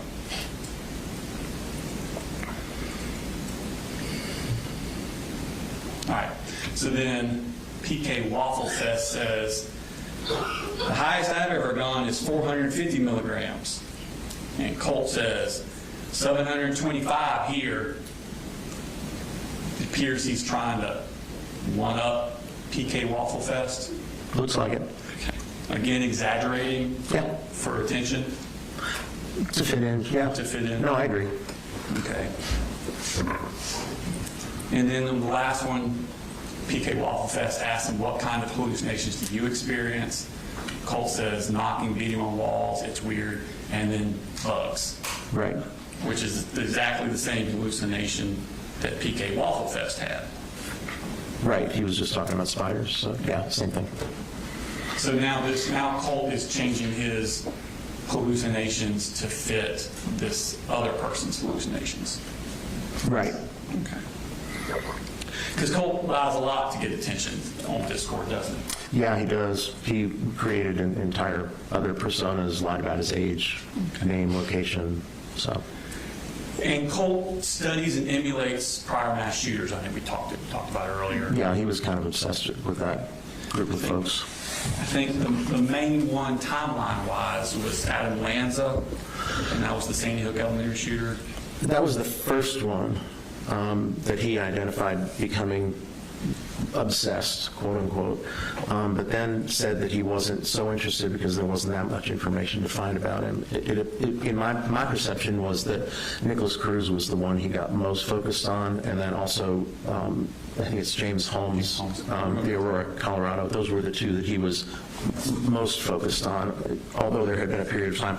And the young woman, Caitlin, he was speaking with, she was an Adam Lanza person. That was her obsession. So they talked about that when he was talking to her. Well, I want to pull up the other Discord. This would have been the F-bomb 703 one, Your Honor. And this is going to be page 9 of that exhibit that Ms. Daniel will get you the number for. 266. 266, Your Honor. Thank you. And then this one, the F-bomb is now Colt. This was back in 2023, Okay. 2 years before the shooting. Are you familiar with the date of May 18th and the significance of that date? Not the specific date, but that time frame, middle of May. I mean, my guess is that this was the other threat that he made. Right. Yeah, the So one this- from 2023. So you may not remember, but you did look at the things. When they came out, that would have been May 21st. That sounds about right. So this is right before they came out to. Right, I think Discord flagged this, and then they figured out who it was, and then they went and talked to Colt. Right. And then he says, God, I've spent hours researching Adam. That's the third line down. Right. Okay. And that would track. I think it was around 22, 23 when he got, and then he said Adam Lanza was the first one. So I would guess about that time he was focused more on him. And then at the bottom, he's asking what the other person's target would be to commit a mass shooting. He says, I'll probably kill my dad, then go to my local elementary school. He says, but I might move to Connecticut and shoot up the new one for laughs. Right. And then on page 12, he says, I already have an outfit for if I commit a mass shooting. He got Adam's exact outfit, same shoes, same hat, even has a vest. I see that. And in the very bottom, he says, apparently Adam even wore sunglasses during the shooting. Yeah, I don't know if that's true or not, but I mean, that's the kind of micro detail that these folks were interested in. Yeah, they get down into every little thing about that shooter, how they dressed, what they said, what they did, everything. Yeah, it seemed like it was so deep, it was like any piece of information they could find and put out there was kind of what they were after. And even like I said, Colt said his frustration about Adam Lanza is there wasn't enough information. There wasn't enough to find out about him, but clearly there was, some things, so. Now, Colt destroyed the hard drive of his computer the morning of the shooting before he left for school. Yeah, he said the way he described it to me is they were more like SD card storage units. It wasn't like a physical hard drive or a solid state drive. They were little SD cards. Okay. So he didn't tell you that he destroyed the actual hard drive the morning of? He did say that he destroyed a hard drive, and then I asked him, and he talked about the SD drives, and it sounded, I think when he talked to Investigator Smith, that's what he said. But there's also photographs of him disassembling his computer. It's like in pieces in the house. And it appeared, I'm not a computer expert, but it appeared as though, it could have been that he removed a drive. And he certainly did refer to it as that in the messages. And Colt told you that he did this because he was being surveilled by a government agency. By somebody. He said it might be the government, but he thought he was infiltrated. And then he got this idea that there were government agents driving by the house, and is what he told me. Yeah, I think Colt reported he believed he was being watched or followed both in person and online. He said he believed he had seen large black vehicles passing by his residence that he believed were from a government agency. Right. He stated he was unsure of why this type of surveillance would have been happening, but took actions to protect himself, including destroying data storage items from his computer and changing usernames frequently to avoid being tracked or followed. Right. Okay. And you thought that was significant for Colt. I thought the idea that he was paranoid and felt like somebody was paying attention to him was significant, and I thought the fact that he followed through and did something in response to that belief. I think some of the story about government agents and SUVs, I don't know about that. I mean, I think he was paranoid. I think he felt somebody was watching him. I think some of the other stuff was embellished a bit. So you believed it was signs of like delusional thinking? I think it was signs of paranoia. Again, it's when you're trying to decide whether something is delusional, one of the things you can think about is whether somebody will change their behavior in response to it. So if you're paranoid and you think somebody is looking at you online and then you destroy media storage, that's doing a behavior in response to kind of a paranoid idea. Again, the elaboration with the SUVs and the guys with sunglasses and stuff, I don't know about all that, but I think there was some level of paranoia. I think some of the specific stuff was probably embellished a bit. Okay. And that was based on destroying the SD drive? Again, it was the idea that he was paranoid. I don't think he has a schizophrenia spectrum disorder. I don't think he's, but I do think he had paranoia that was part of his mood disorder that was impacting his thinking. But didn't in May of 2023, didn't he do something on his computer that caused the FBI to call the sheriff's office to come to his house? Yes, they did. And that would be a logical reason, if you're going to continue doing those things on your computer, to destroy your SD cards. Sure, that would be another way to explain it. And that wouldn't be delusional or paranoia, would it? No, that would be reality-based. Okay. Did you do any research yourself on any of these other school shooters that Colt had? No. Okay. I mean, I maybe looked at Wikipedia just to orient myself, Okay. But I didn't go down the rabbit hole or anything. I was just kind of making sure I understood who we were talking about. I kept waiting for the FBI to show up at my door with all of my searches. Yeah, I don't know. Yeah. Did you know that Adam Lanza destroyed the hard drive of his computer? I didn't know that. Okay. Did you know he also did it on the morning before he went and did the shooting? No, I wasn't aware of that. I didn't. Did you know that he left it in the middle of his bedroom floor exactly like Colt did? No, like I said, I don't know, but I did see the photo that Colt did that. Would it surprise you to know that Colt did know that? No, not at all. Okay. Were you given his phone calls that he made after he was arrested from the RYDC? I did receive some. I did not listen to all of them, Okay. but I listened to a couple. I'm going to bring your attention to a phone call made on October 12th, 2024. Okay. At 11:38 a.m. in the morning. I guess that's what a.m. means. And Your Honor, this is not in evidence yet. I asked for some indulgence. That was our next witness who's going to be introducing these into evidence. And we had to take this doctor out of order. I understand.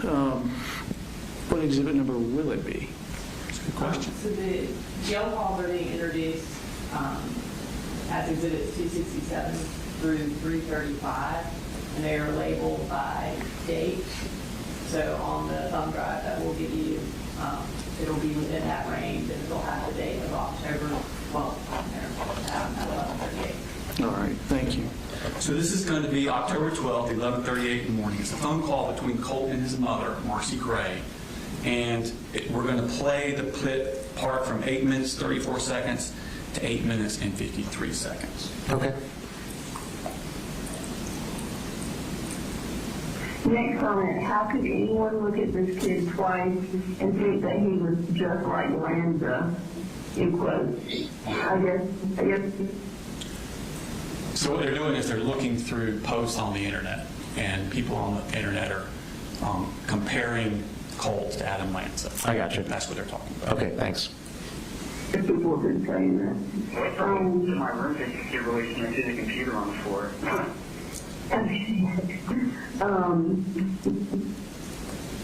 So she says that people on the internet, and this is just a month after the shooting, Right. people on the internet are comparing him to Adam Lanza. And he says, wait till my room pictures get released and they see the computer on the floor. Right. That's a lot of forethought on his part. Oh, yeah, I'm not surprised at all. I mean, again, there was a lot of forethought. So before the shooting, he's anticipating the crime scene photos being released onto the internet. That's what it sounds like. Okay. Did you know that Colt didn't just destroy his computer like Adam Lanza did, that he staged it to look exactly like Adam Lanza's looked? I was not aware of that. I don't find that surprising. But you had interpreted it as paranoid delusions. Again, I think it's important to note that I believed he was paranoid and anxious at the time, but I didn't believe that and I believe he thought that there was some people talking about him. But at the end of the day, I don't believe that's why he did what he did. Right. So what I'm saying is that those things were coexisting and impacting his insight and his judgment. But I don't think he was driven by hallucinations or delusions to do what he did. I think he planned it out, and the kind of stuff that you're telling me, I don't find it surprising at all. Yeah, so this is more him destroying his computer is not so much a sign of delusion or paranoia. It's actually like an Easter egg for other Adam Lanza fans to discover. I think it could be both, but I can see where it would, I mean, particularly like staging a computer like that certainly would be an example of that. Okay. Let's go to Nicholas Cruz. Now we've moved on to summer of 2024. He's moved on from Adam Lanza. Now he's fixating on Nicholas Cruz. Right. I want to show, this is Discord, Your Honor, this is back to the occasional burner. It's going to be on page 18. And he says there, Nick's bad, by the way. The image there, if you click on it, is just an image of Nicholas Cruz. And then Colt posts the image of Nicholas Cruz and then says, Nick's bad, by the way. The way he says, holy shit, while being arrested, it's so funny. Okay. So he has watched Nicholas Cruz's arrest based on this, correct? I'm sure he has. Okay. And he thinks it's funny that Nick Cruz said, holy shit, when he was arrested. Right, that's what he says here. Okay. He and Mandy were both pretty obsessed with Nicholas Cruz. Right. Yeah. And then Mandy brings up that Nicholas Cruz mentioned voices. Right. And then Colt says, and he mentioned demons. Demons, man. See that? Yeah, I'm tracking, I'm following you. And then voices, words of noises. And then WTF, Right. what the fuck? And then where TH am I? Holy shit, what happened? Right. Okay. So he's making fun of Nick's arrest, thinks it's funny, and he knows that when Nick was arrested, he heard voices. Right. Or he said he heard voices. Right. He knows that when Nick was arrested, he said he saw hallucinations, these demons. Yep. And he knows that Nick claimed that he had blacked out during, like, holy shit, where am I? What happened? Right. Okay. Now, you listened to Colt's interview, right? Correct. Okay. And he said basically the same things. That he didn't remember. He was arrested. Yeah, that he didn't really remember. Well, that he heard voices, Yep. hallucinations, and he didn't remember. Right. So basically exactly what Nick Cruz said when he was arrested that Colt knows about, Colt said the same thing when he was arrested. Right. Okay. Now, did you watch the Nicholas Cruz trial, or did you look into that at all? No. Okay. And did you know that there was a doctor that looked at Cruz, similar to what you did with Colt? I mean, I'm sure there was, but I didn't want to go down that rabbit hole. And it was Dr. Charles Scott. You ever heard of him or know him? I don't think I know him. Okay. Yeah. But you do know he testified in that trial. Pardon me? He testified in that trial. Okay. Yeah, I'm following. And Colt has seen all of that trial, hasn't he? Yeah, he said he used to fall asleep watching it. He's watched it numerous times. I think he told you he watched it 3 times. At least 3, yeah. I mean, he did. He said he used, like he said, he used to fall asleep watching it. And during Colt's interview with law enforcement the day of the shooting, he told them that Nick was notorious for faking his schizophrenia in his interrogation. Yes, he did. So he's watched that and he knows that. He does. Okay. Now, when Colt's talking to you at y'all's interview in May of next year, he tells you that the reason he watched the Nick Cruz trial was because he felt terrible for the victims and he wanted to know their stories.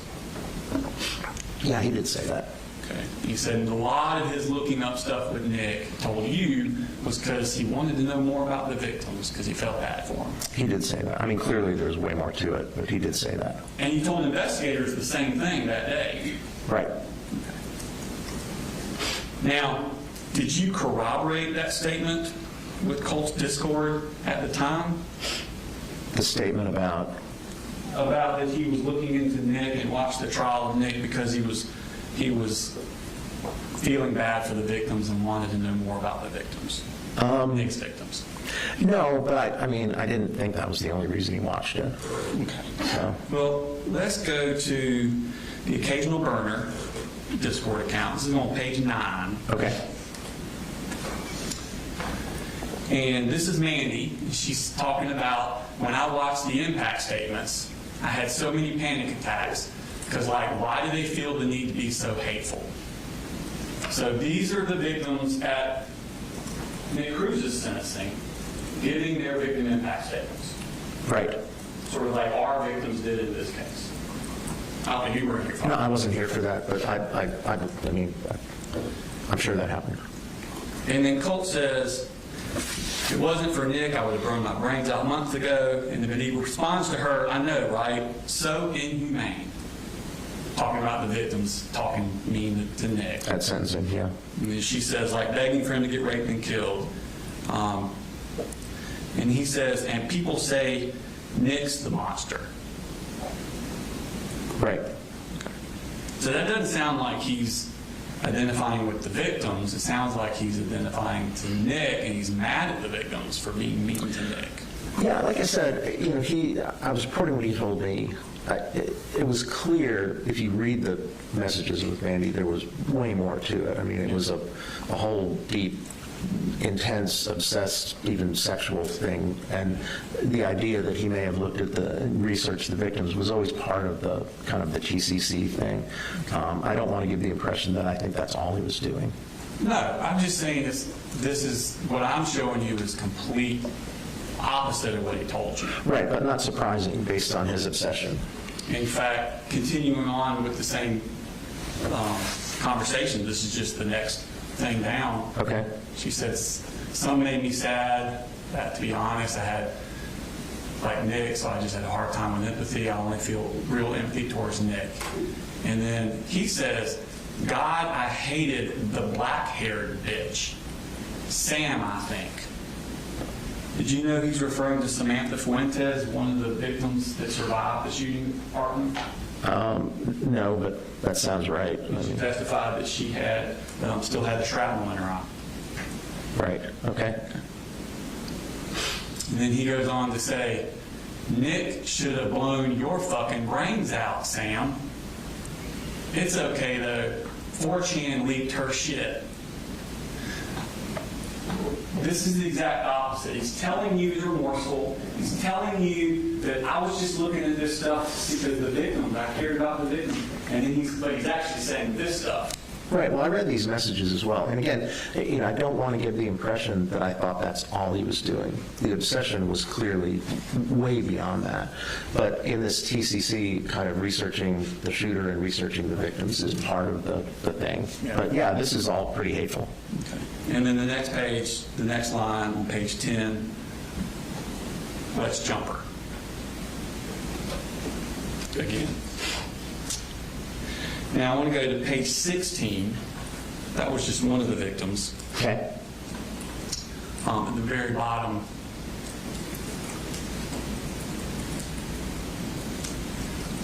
He says, one of the teachers across from Scott mentioned she locked eyes with Nick before he shot Scott and injured her. Now he's referring to Stacy Lipple. She was one of the teachers that was standing outside with Scott Beagle. They were both teachers. Scott Beagle was shot by Nicholas Cruz while he was standing next to Stacy Lipple. Okay. She testified to this. And he says, LMAO, which you understand means laughing my ass off. That's my understanding as well. So not sympathy there. No, I mean, again, I'm agreeing with you. This is, in addition, there was a lot of really bizarre, distressing stuff that was going on in this TCC in all of those messages that I read. Yeah, let's go to page 31.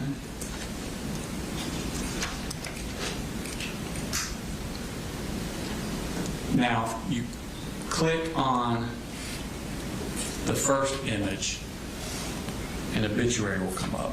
Okay. Let's get down to the obituary. And that is Michael Schoolman. It was his obituary that Colt has found on the internet. Right, I remember seeing that. Okay. So Colt went looking for this, found this man's obituary, and he is the adoptive father of Parkland victim Scott Beagle. Scott Beagle is the teacher we just talked about. You were just talking about. He was, yeah. Gotcha. Okay, he's passed away. So Right. he puts that image into the Discord. And Mandy says, is that him? And clicks a video, or attaches a video. Now that video is of Michael Schumann testifying at Nick Cruz's sentencing. Right. Okay. And Colt says, yep. And then she says, I hate that guy, and Colt posts a video. Did you click on that to see what that video was? I don't know, because, what is it? That is the school surveillance video of Colt shooting that man's son. Of Cruz? Of Cruz, I'm sorry, yes, Cruz shooting that man's son. There was Colt puts the obituary of Mr. Michael Schoolman, Right. who's the father of Scott Beagle, Right. and then posts the video of Nicholas Cruz shooting his son, Scott Beagle. I saw several videos that appeared to be of Nick Cruz in the school and shooting, but I couldn't tell who he was shooting at. But there were certainly were, if that's what it was, then I'm sure I saw it, because there were a number of videos of him in the school with the weapon, and in some of them he was firing the weapon, but I couldn't tell who he was shooting at. So he has no sympathy for Scott Beagle or his father, Michael Skin? No, again, no, clearly not here. No, Okay. no. And then he goes on down. Every time I watch this, the way I want to pin him down and stick a blade in his chest multiple times. Right. And then he says, same for that fucking Borges guy. Right. Do you know who he's referring to there? No. That was Anthony Borges. He was also a victim who survived. Okay. Fucking Nick should have come back around to double tap him. Now, Mandy, actually, according to Mandy, I don't know if she's telling the truth, but Mandy says she lives in that area of Parkland. I think, yeah. And knows Borges. Okay. Okay. And then she's like, I can't believe I was friends with him. I swear he had a crush on me when I was 13. And Colt says, dox him. And then Biden says, I'll kill him for you. Right. So when Colt tells you this, that he has sympathy, the reason he was looking for this because he has sympathy for the victims, he is lying to you. If I believe that was the only reason, yeah, but no, that's clearly not I'm not sympathetic. asking what you not. believed. Yeah, I'm asking what he said, that is what he said.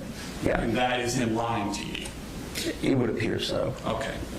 Now let's move on to James Holmes. That's the Aurora theater shooter, the Batman movie. Yeah. He went to the Batman screen. Colt researched him and started idolizing. Well, he researched him for a long time, but he started idolizing him almost right up to the shooting, and then even after the shooting. That sounds right. Colt's shooting. No, I knew what you meant. Yeah. Now, for James Holmes, he was, the people in your position for him were Dr. Jeffrey Metzner and Dr. William Reed. Do you know either of them? I'm not sure. That's fine. Yeah.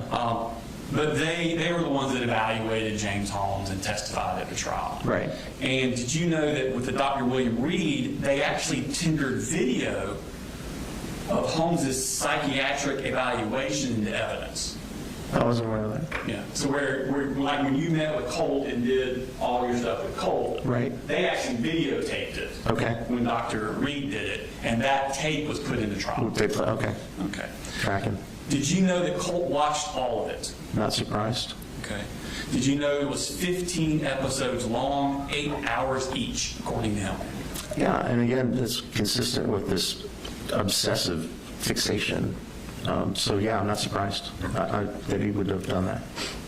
Okay. In fact, he talked about that with his mom on the jail calls. Your Honor, this is on November 16th, 2024 at 11:23 a.m.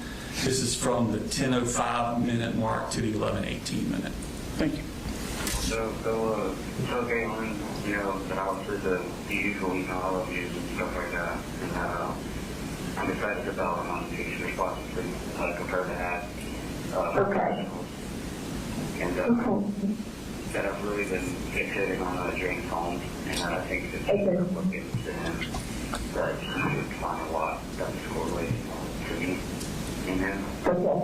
I don't know anything really about him. Oh yeah, that's like every mental health person I've met with is like study James Holmes because he really images me into the real life. He's so effective in general mental things that. Okay, I'll read up on him. I wonder if there's a documentary on him. There's some that are really good watches. It's 15 episodes long, and they're like 8 hours each. Recording of him and the psychiatrist. They pretty much going over questions. Okay. I can probably find some stuff on YouTube or something. So remember, please, how to get a book about him on Amazon? Yes, I will. I got written down. So this is Colt talking with his mother, Marcy. And these are the two people you interviewed. These are your two sources. Yeah. Okay. And they're talking about this, and this is, well, months before they met with you. So this is October. This is November of 2024. Yes, so it would have been months before, correct? Okay. And he is actually watching and asked his mother to watch. A psychiatrist asked James Holmes questions, and James Holmes' response to that psychiatrist. Right. Wouldn't that kind of taint what you're going to do later on? It could, potentially. Yeah. Sure. Now, Holmes was diagnosed with schizoaffective disorder. Did you know that? Yeah, I was aware that he had a schizophrenia spectrum disorder. And Colt told you that's what he had. He said that's what they had diagnosed him with, but I didn't find that in the records, actually. You didn't find that anywhere in the records? No, they diagnosed him with psychotic symptoms, but as part of a mood disorder, not schizoaffective disorder. And Colt said that Dr. Singleton was who diagnosed him with schizoaffective disorder. Right, he said that, but that clearly wasn't true. And did you see any mention of a Dr. Singleton in his reports? You know, I didn't go through all of them, but so I don't know if there was a Dr. Singleton in there or not. So Colt is telling you that he was diagnosed with schizoaffective disorder. Right. The same one James Holmes had. Yeah. But according to his medical records, that's not true. No, and I don't think he said, I don't think he has schizoaffective disorder either. So. Did Colt tell you that he researched the evaluations and diagnoses of Cruz and Holmes? I don't remember talking to him about that. Okay, so he never volunteered to you that he had looked at their diagnoses and evaluations and that sort of stuff? No, but again, knowing what I know about the level of obsession, it wouldn't have surprised me to find that out. Okay. Yeah. Did he tell you he also coordinated those things with Marcy? No. Okay. Well, I'm going to play you 4 more calls. The first one's going to be on 10/25, October 25th. So this is just about a month and a half after the shooting. Okay. Not guilty is a definitely good stance, but I would at least like to know. Well, So what's going on here is they just found in the news that Colt's original attorney had sent in a waiver of arraignment and a not guilty thing. So it happened outside of court. Colt wasn't there, didn't know this had happened. So he's finding out from his mother that his attorney had entered a not guilty plea on his behalf. Got it. That's what they're talking about. Okay. Colin, because that's something, I mean, you need to keep me updated on that kind of shit. I mean, I'm supportive of it, but I just need to know what his intentions are. I mean, is he going to claim insanity, temporary insanity? Because that's really the only way, that's the only way that should be getting out guilty, Sure. But kind of what we hope now, thinking about it. Yeah, after I was hell yeah. I mean, that was my first thought anyway. Because if they're pushing for not guilty, then that means they're going full on with the insanity, which I can definitely stand up for. Yep, and, with you seeing this doctor and her wanting to try you on some medicine for schizophrenia, that's just even more to back it up. They don't need medicine for when it's possible, it's there. What? They don't need medicine when you possibly have to. That's not what I was saying. So that's them talking about using mental illness as a chance to get a not guilty. Right. Okay. And that a doctor would really help that. Right. Okay. And that's on October 25th. Go to the next day, October 26th. Because we've already got not guilty, which is actually like people have told me that's like usually when they're going for something along the lines of like insanity and stuff. And temporary insanity is also a thing that actually exists in law. Oh, And that, along with them saying like putting everything on dad, like the deterioration stuff and getting second-degree murder and stuff, like what my things will be. Like I genuinely wonder if they'll like truly see, like I'll be medicated soon and like I'll be completely changed and out of that hole. That's exactly what I told Mary. And what I told her is that, like a temporary insanity could back in the midst of like a psychotic manic state, you know, which is, I mean, it's the classic description of temporary insanity, you know, when you're under the influence of some, you know, some type of extreme mental distress. It's literally the definition of mania. Maybe as the manic state going forward.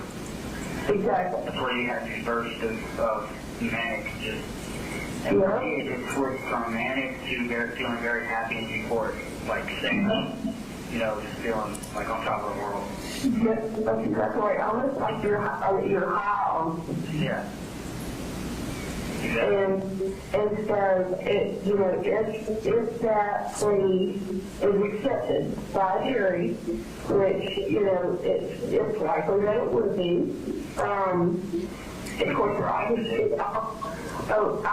to cry regardless. I'll either cry from happiness or sadness, or the other. Yeah. So that's them talking about the possibility of not guilty by temporary insanity.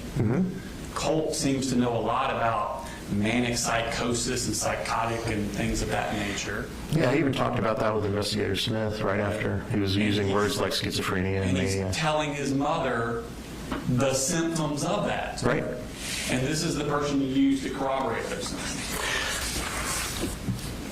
That I used to corroborate some things. I never believed he was manic. I never believed he had schizophrenia. I never believed he was anywhere near the neighborhood for an insanity defense. It was never on the table. But these people are talking about it. Of course they are, and I talked about it with him too and told him that was not something that was feasible, and never, you know, I think I even wrote in my report, you know, they can talk about insanity all they want, but my evaluation of him didn't reveal any actual mania and didn't reveal a diagnosis of schizophrenia and didn't reveal sufficient symptoms to warrant an insanity, temporary or otherwise, finding. They're talking about it. I mean, they can talk about it until the cows come home, but there was no evidence for it. And then on the next month, November 24th, they talk again.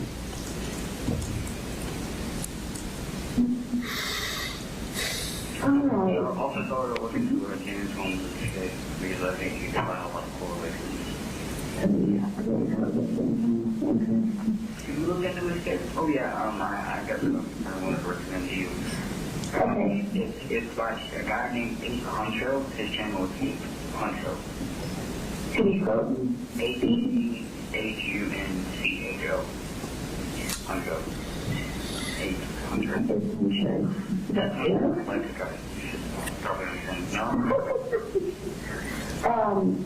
So was he a serial killer, or what's the story? James Holmes, mass shooter, the Aurora shooter guy. Hi. So he was a Huncho. The channel made it. I didn't hear you say that. I've never heard of that channel, Ape Huncho. Is it online? I thought you were saying it was like Netflix sort of thing. Okay. So that's a good James Holmes. James Holmes, Ape Huncho. Okay, got it. Something about a fever in the title. Yeah, okay. Try to, anytime you come to like it, I think you can notice where it's just me and him kind of suffering from the same thing. I always thought that was kind of a very interesting story when that happened. He really is a really smart guy, you know, like going into college and stuff, and then when you have the shit caught up with him, you know, dropped out and dropped with theater. When it first happened, I read a bunch about it, but it's been a long time, I feel like, since I read anything about it. Like I said earlier, like he's like a stereotypical, like, schizophrenic man with a gun. Yeah, exactly. Okay, so here he's now telling his mom to watch videos of James Holmes looking for the similarities between Colt's mental state and James Holmes. That's what it appears. Okay. And again, the next month, on December 5th. All phone calls are subject to monitoring and recording. Fee has $47.14. Thank you for using Amcal. You have $47.14. Hey, yes you do. So we were watching it last night. I ended up falling asleep, but I'm going to finish the parts that I didn't see. No, we watched it with me yet. It looks like he's like the right British guy. The British guy, right? The narrator? Yeah. So she watched that one, and then, like I said, I fell asleep, so I'm going to have to rewatch it. But then she stayed up till like 3 o'clock in the morning watching all these documentaries about shooters and stuff. She watched one on the Aurora shooter. She watched one on the Parkland, on the cruise. Yes, she was like binging until 3 o'clock in the morning. I think you should look into those guys. James and Nick are the ones that I correlated most to myself. Well, I've read a ton about especially Nick, but I never see the documentaries. And she watched one other one, I can't remember what the other one was, but she literally just got up. She still can't 11 o'clock today because she was up so late watching that stuff. Well, what did you think of James Holmes one? Well, honestly, I didn't really watch enough, I don't feel like, to get any additional knowledge other than what I already had. But, maybe. Mama. Yeah, I'll fall asleep again, sure, but it's annoying. Well, we didn't start watching until like midnight. But Colt wanted to know what she thought of the documentary. It was good that story, and it was very informative. I did see some things over. What did she say?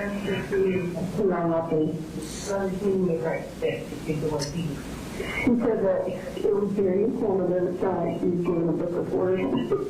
So it was very informative, and I saw a few things that were similar to Colt, but not a lot. No, that's my news. Are you aware that Mamu is his grandmother, Deborah? That's what I guessed. Now, all of these calls were before any of them talked to you. Right. Okay. In fact, you talked to Colt on May 16th for the first time of 2025. That's it, yeah. So months after the shooting. Right. Okay. And he'd been in the RYDC the entire time. Yes. And was being treated by them. Yes. And Colt is telling you all these symptoms that he has. Right. Psychotic symptoms. Right. Okay. And you find out he hasn't told the people that are treating him these things. That's what he told me, yeah. Okay. Now, is that telling you one thing but not having told his treatment providers, is that a symptom of malingering? That's a symptom of malingering. No, because if you're hiding symptoms, that's different than malingering. But again... Well, no, I'm saying malingering to you, not malingering to them. I'm not saying he's lying to them. Let me make sure I understand your question. What I'm saying is when he's telling you he's had psychotic symptoms, Right.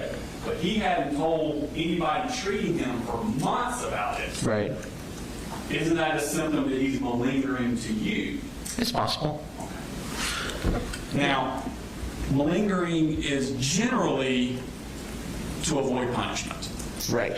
Or There can to be get other- something. There can be other secondary motivations. Correct. Okay. And hallucinations and delusions are the most common symptoms to be malingered. Right. That's There's what, no like brain scans for that. right. That's what usually people will try and do. They'll talk about seeing or hearing things or having delusions. And were you weary of this possibility? Was I wary of it? Oh, yeah. I mean, again, the way that he reported the hallucinations that he said he had was not really consistent with how hallucinations work. Right. And, the idea of schizophrenia or schizoaffective, you never really reported any symptoms consistent with those. And even though Mom used the word mania quite a bit, she never really described a manic episode. So, I mean, they're talking about these things, but this is the thing when people don't really have a particular diagnosis, but then they try and manufacture it as they don't really know how to do it right. You know, and so, you know, I didn't believe that it was hallucinations that caused him to do what he did. I believe the paranoia impacted his judgment and his thinking. But again, I didn't, you know, never thought he was even close on insanity. Never thought he had schizophrenia. Never thought he had bipolar disorder. So if he was trying to convince me he had them, he did a poor job, because I didn't see any evidence for it. Okay. If that would be the motivation. If it would be the motivation. Yeah, well, I think, yeah, I mean, as I said, I think I said in the report that there can be symptoms and exaggeration at the same time, and I think that's what was going on. I think he does exaggerate his symptoms. Similar to how he anticipated the crime scene photo of his room getting out, the one where he destroyed his computer like Adam Lanza. Right. He anticipated that getting out. Yeah, that's not surprising. Like I said, you know, I'm not saying I think... And would it be possible, we talk about that probably being like an Easter egg for other Adam Lanza fans. Sure. Would it be possible that he also anticipated you or someone like you would be testifying at his trial or sentencing? I'm sure he did. And would it be possible that he would like to plant other Easter eggs for people watching on TV and other James Holmes fans to discover? It's possible. Okay. Now, you gave him the Minnesota Multiphasic Personality Inventory Adolescent Edition restructured form. Correct. And that has validity scales in it. It does. Okay. And the first test, the validity scales test for things like malingering. Yeah, well, they call it underreporting or overreporting, but yeah, basically. Okay. And the first test suggests a significant overreporting of symptoms. Correct. To the point that it invalidated the test. Invalidated. Yeah, correct. You're right. And that was on May 16th. You gave him another test 9 months later in February of 26. Right. And that one still said possible overreporting. Yep. Which is malingering. Not necessarily. The way that we talk about malingering is a specific kind of overreporting. The test can only get to overreporting. The test doesn't know why you're doing it. Okay. So you looked at his psychological or his mental health records from RYDC. Correct. Right? Okay. Now, he was seen for his first psychiatrist was Dr. Simone Dupree. That name sounds familiar. Dupree. I don't know her, but... Okay. I was going to assume it was a woman also, so I'm glad you... Yeah, sorry. I shouldn't have done that. Glad you did go with that hypothesis. Sounds like a woman's name. So she, or Dr. Dupree, interviewed or met with Colt on September 10th, 2024. This would have been 6 days after the shooting. Right. Okay. And she stated that Colt denied suicidal and homicidal ideations as well as psychotic symptoms. Right. And the psychotic symptoms would include hallucinations and delusions. Right. Okay. So on September 10th, he's denying that. Right. Okay. And she also puts in her report, patient did not display any remorse for his actions. Okay. And he's not put on any medications at that point. Right. Okay.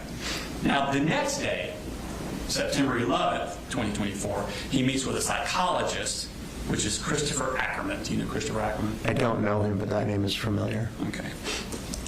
And he says that Colt reports occasional auditory and visual hallucinations. Okay. The last time being 3 days ago. So 3 days prior to September 11th was when he was having auditory and visual hallucinations. 3 days ago. But 1 day ago, he told Dr. Dupree he has none of those. Right. So that's inconsistent, right? Yes, it is. Okay. And then Christopher Ackerman actually puts in his notes that the youth endorses symptoms on malingering screening. And he says malingering of psychosis appears evident. Okay. Okay. Now then, on September 24th of 2024, Dr. Dupree sees him again. And she writes that he denied suicidal, homicidal ideations as well as psychotic symptoms. So now he's back to denying them again. Right. I don't see or hear things. And she writes, currently there are no symptoms for me to intervene pharmacologically. And gives him no medication. Right. Okay. The next month, he says, Dr. Dupree sees him again. This is October 22nd. Now he's saying, I hear voices telling me to see what you have done. It's all your fault. At times I see black shadows. And she knows that the patient's mother will be contacted regarding symptoms reported. No medication. So this is on October 22nd. Right. He tells the doctor that he hears voices. So it's the first time he's told this doctor that. Sounds like, yeah. And she says, I'm going to contact his mom and tell him about this. That's on October 22nd. Okay. Now, the phone calls between Marcy and Colt were 3 days later, October 25th and October 26th, discussing not guilty by reason of insanity. Right. So the first time he tells his doctor, I'm hearing voices, I'm seeing things. 3 days later, he's on the phone with his mom talking about getting not guilty by reason of insanity. Right. On November 12th, so the next month, Dr. Dupree sees him again.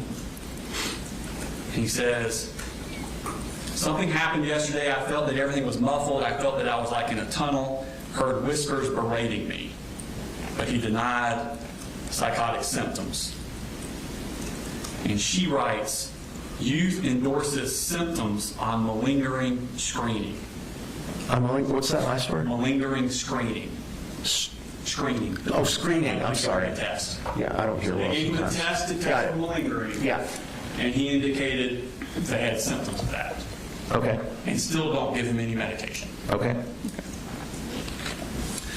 The next month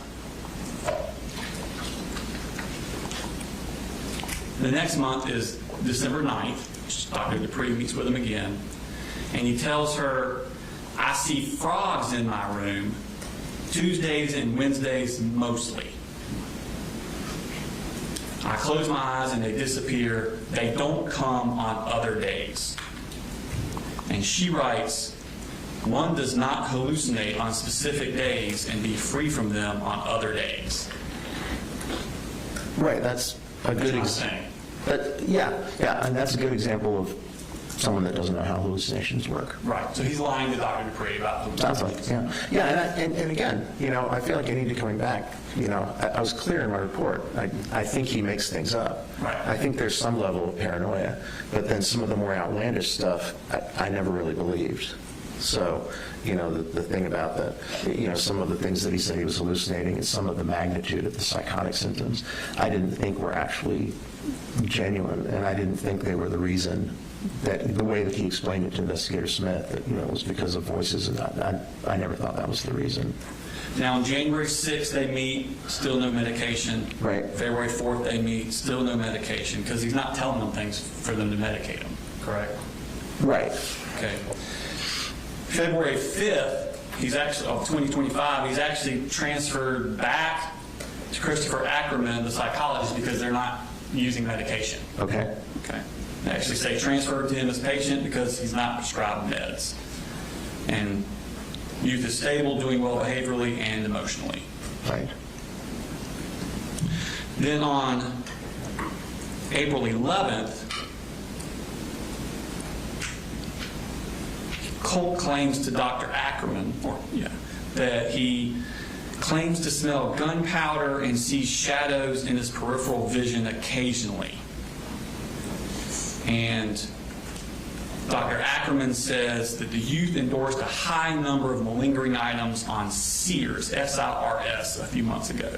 And that's the structured interview of reported symptoms test. Right. Okay, and that's another test for malingering. That's exactly what that test is for. And he has no medications. Right. Okay. And that's on April 11th. You then meet with him on May 16th for Right. your first interview. Yes. Okay. 12 days later, on May 28th, That's when he goes to Christopher Ackerman and reports increased anxiety, would like to be considered for possible med referral.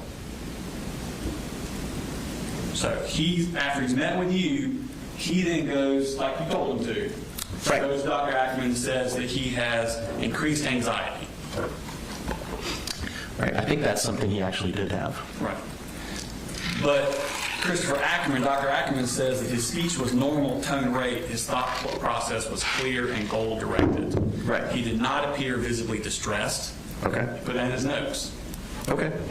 No psychomotor agitation, affect was neutral, calm. Right. So he's saying, the child's telling me this anxiety stuff, but I'm not seeing any physical manifestations of it. Okay. And then he goes on to say, exacerbation of anxiety symptoms. He believes he needs medication to help cope with since he's overwhelmed. Right. But again, no medications. Okay.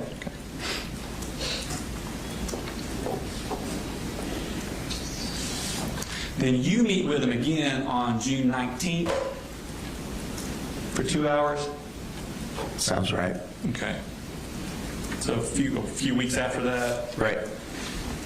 And then it's in July 16th to 25 is when he meets with Dr. Ackerman again. And now he says, patient does not appear distressed, but complains of persisting anxiety and recent depression. So again, the doctor's pointing out in his notes that the kid is telling me one thing, but he's not showing manifestations of those things. Yeah, I'm not sure what he was looking for. I mean, a lot of people that tell you they're depressed or anxious don't look acutely depressed or anxious when you're speaking with them. But, Okay. you know, that is what it is. I mean, the anxiety and depression are things that I think were there. He comes across as kind of, or did with me at least, as kind of flat most of the time anyway. But that's, you know, okay, if that's what, you know, I wasn't there. Right. So that's what he observed. And then he says in there that the Colt endorses delusions but suspect malingering. Right. So again, they don't believe Right. what Colt's telling them. Right. Right. Okay. Right. So now he goes to another psychiatrist. So he leaves Dr. Ackerman, the psychologist, and goes to Dr. James Freeman, who's a psychiatrist. Right. Do you know Dr. Freeman? I don't know Dr. Freeman, but I recognize his name from. Okay. And he says, youth notes mood swings, anger issues, some paranoia, but notes FB. I don't know what that means. FB/NM of incident. Flashbacks. That sounds right. Now notes flashbacks. What's the other one? NM. NM? Anyway, of Anyway. incident that led to his being detained. So we're Right. now getting flashbacks of the shooting. Some paranoid ideation, possible, maybe anxiety rather than psychosis. And then he writes, there's a history of probable malingering. Right. Right. Then in October of that year, October 1st, he meets with Dr. Freeman again. Patient now states he sees a figure. However, affect is euthymic. Am I pronouncing that right? Yeah, euthymic just means like normal mood. Like calm. Yeah, just stable, normal, like you and I right now talking to one another. So he says, patient now states he hears and sees a figure. However, he's calm when claiming this. Right. Okay. Suspect some malingering. Yeah, I think people can be calm and report hallucinations, but I think they were responding more to what the content he was claiming to see, because those don't sound like real hallucinations. Yeah, and then 2 weeks later, they meet again on October 15th. He says some continued issues, a bit vague on symptoms. And being vague on symptoms is a sign of malingering also. It can be, yeah, it can be. Well, and again, you know, the mistake people make most of the time when they try and malinger is that they don't really know how the disorder they're trying to malinger works, so they don't do it right.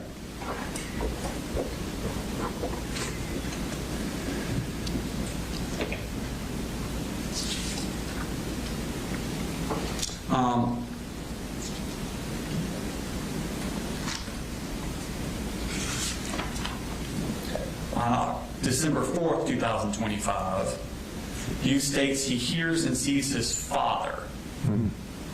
Some other AV hallucinations as well, though less defined. And then he puts significant degree of embellishing symptoms likely. Yep. In fact, the doctor actually put embellishing symptoms in all caps.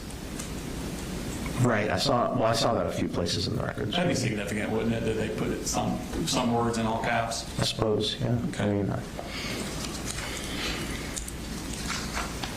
But yeah, I think he was right. So. Again, on December 29th, 2 weeks later, again, Dr. Freeman likely embellishing and or malingering of psychotic symptoms. Right. Keeps trucking on through the next year. We're now into 2026. Again, now this is March 14th, 2026 with Dr. Freeman. At this point, he says, when event briefly discussed, so I guess they're talking about the shooting. That would be my guess. When event briefly discussed, youth did not express remorse or seem emotional. And then he wrote, if 18 would likely meet criteria for antisocial personality disorder. Yeah, I'm not sure I agree with that. I mean, malingering doesn't make you antisocial, but okay. I don't think he's saying it's because he's malingering. He just says that 18 would likely meet criteria for Yeah, I'm not sure where he's getting that, but okay. And I think you testified earlier with personality disorders, they're too young at that age to actually diagnose with somebody. Right. Because the personality is not really finished. You know, it's not all the way done yet. But apparently Dr. Freeman is seeing signs of that at this age, but can't diagnose him because he's not 18 yet. That's what he's saying. Yeah, Okay. yeah. I mean, that's what I believe he's saying is that I think he's saying if he was older, he would diagnose him with that. And someone with antisocial personality disorder is also a higher risk for malingering, correct? Correct. Okay.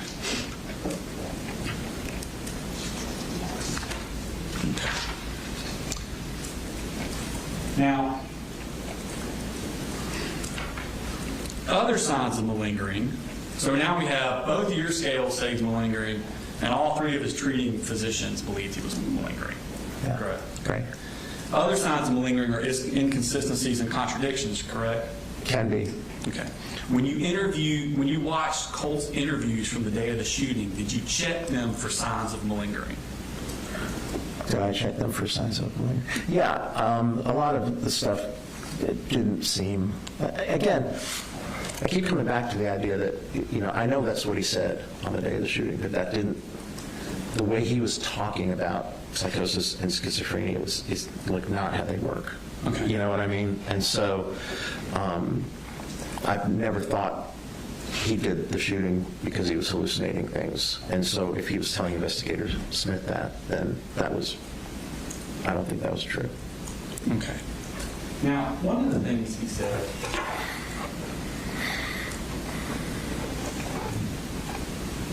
he tells the investigators that his dad had hid the gun from him.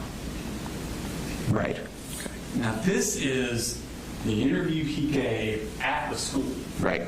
And are you aware of the time frame of that interview to when the actual shooting happened? I think the first one happened like in a classroom in a school, and then the next one was, I think it was later that day at CID. Like, this is like 30 some odd minutes after the shooting. The one where he was all hysterical, yeah, that was in a classroom, and my impression was that it actually started, the way it sounded is that it started in the hall and then moved into a classroom. Right. But this is after he's been arrested, and he's giving that first interview. Right, yeah, like right immediately after everything happened. Play a clip from that. Okay. I heard yesterday, Your Honor, this is going to be the clip from the Apalachee at the school, and it's from 6:09 to 6:26. Thank you. I told him to hide his guns, and he did, but I don't know if I found them. Your dad hid the guns? Yes, he already ordered a gun safe. I mean, it's one of those situations where like each of them was like oblivious. Now, this is 6 minutes into that interview. Right. And a lot of the interview is him reading his rights. So this is early on into what happened. Right. Okay. And Colt volunteers that I told my dad to hide the guns, and he did. Yeah, that's what he said. And that's without being questioned on it. Right. He volunteered that Yeah, I think that was spontaneous. I don't think anybody at asked the him. onset. Right, sure. In your review of the materials that we sent about the case, were you aware that that's not true? Oh, yeah. Okay. So, in the emotion, with him crying, right then and there, he has the ability to make up a complete lie to this officer. About where the gun was, yeah. Okay. Yeah. Because the father did not hide the guns. No. In fact, he testified at trial under oath that he did not hide the guns. No, it was in Colt's room. In fact, Colt goes into pretty elaborate steps to describe what he went through to get the guns. Let me play a couple more clips. Your Honor, the first one's at 1745 to 1854. Okay, so you said you looked for a while for the gun today. Yes, sir, because he hid it. He hid it? That's what I'm trying to say. It wasn't his fault because Where did he normally keep it? in his room. Do you know where in his room? I think in his closet, but when I found it, I think it was in his toolbox. I can't remember. He definitely tried his hardest. I know he did. Okay, but you told your dad. When did you tell your dad to move it? You said was it months ago? Or days ago? It was like a month ago. I've definitely been fighting this off for so long.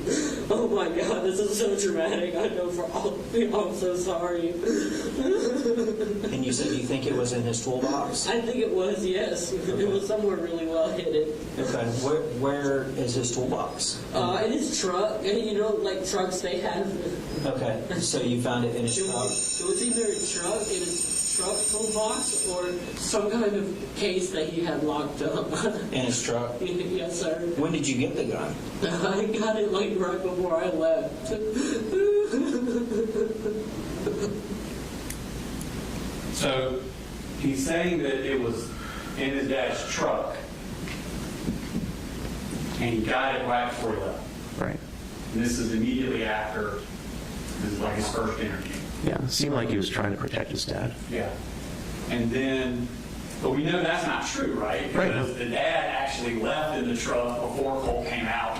Right, so That's that physically impossible. that wouldn't have worked. That wouldn't have No. worked. Well, I mean, it wasn't And true, Colt so. realizes that by the time he gets to the second interview later that day. Right, Okay, and he gives a different version to them. right. And this is going to be the interview at the CID, Your Honor, and that's going to be from 3610 to 3753. Cool. All right, so we're talking about grabbing some mags. The gun was in a box? Yes, sir. Covered in clothes. He had some clothes over it, which I guess was another, last resort, to hide it.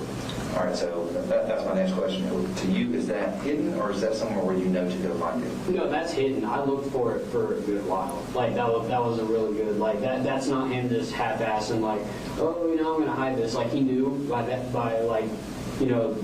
this point, something was definitely very off, and he was going to give me the help that I need. Does he go to work before you go to school or something? Yes, sir. All right, so when you're going to school, you're alone? Yes, sir. What time did you get up this morning?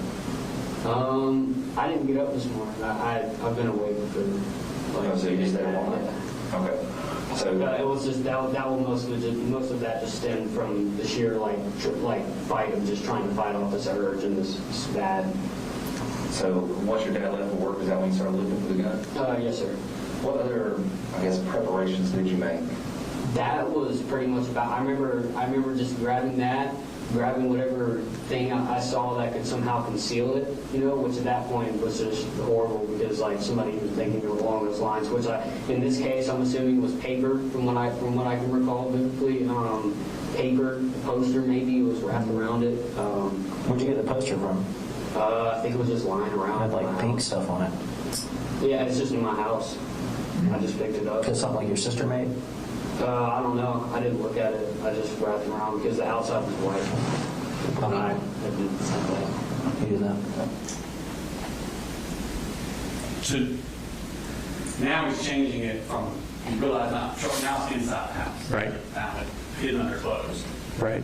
So the day of the shooting, immediately after, he's not being forthcoming about it. He's lying. Right, like I said, I think he was trying to protect his dad, because he never represented anything to me other than that he was always in possession of it. It was a different story than what he told the investigator. Now, Colt told you, we talked about this,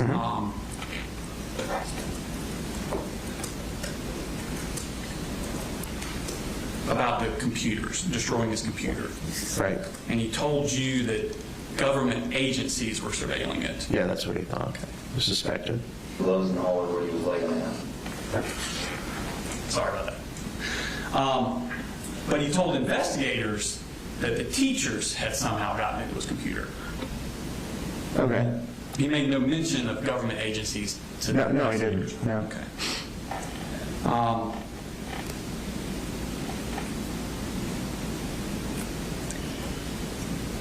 Go ahead and play the clip at the bottom of the page. All right, this is going to be the interview at the investigations, 432 to 547. You know, in the 4 or 5 Discord accounts that you've had, do you have any other social media?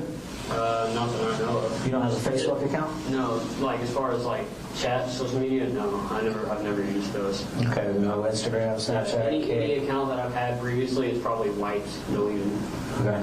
But not recently, no. Why did you wipe and delete your accounts?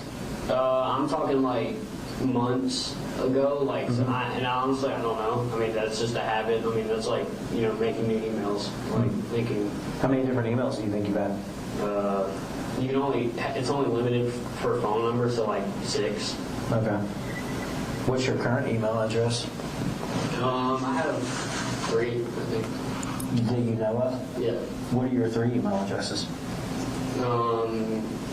They're at Gmail, but I know 2 of them I can't remember, but I know the other one was more of like a burner. I think it was Declivity Decentralized, and I can't remember the set of numbers. Okay.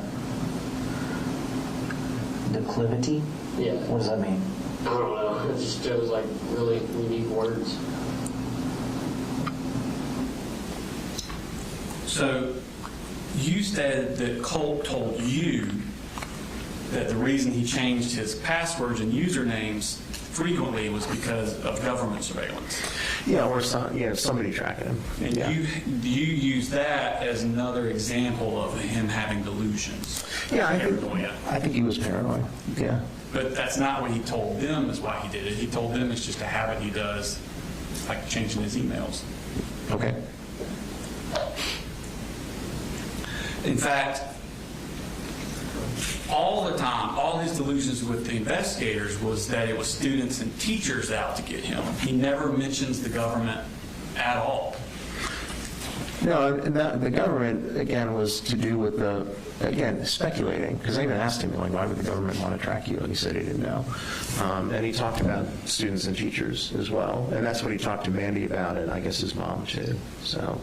But in over 3 hours of interviews with the investigators, he never mentions the government. He always mentions teachers and students. Okay. And it's not until he talks to you that the government comes in. Okay. Okay. And he told you the FBI was following him? Yeah. Did you know that James Holmes also said the FBI was following him? Yeah, I didn't believe the FBI was following him, but it doesn't surprise me that James Holmes would say something like that. Right. And it was in the video that Cole had watched. Right. Okay. Yeah. So now, with you, the person he anticipates will probably testify. Right. He is saying something similar to what James Holmes said.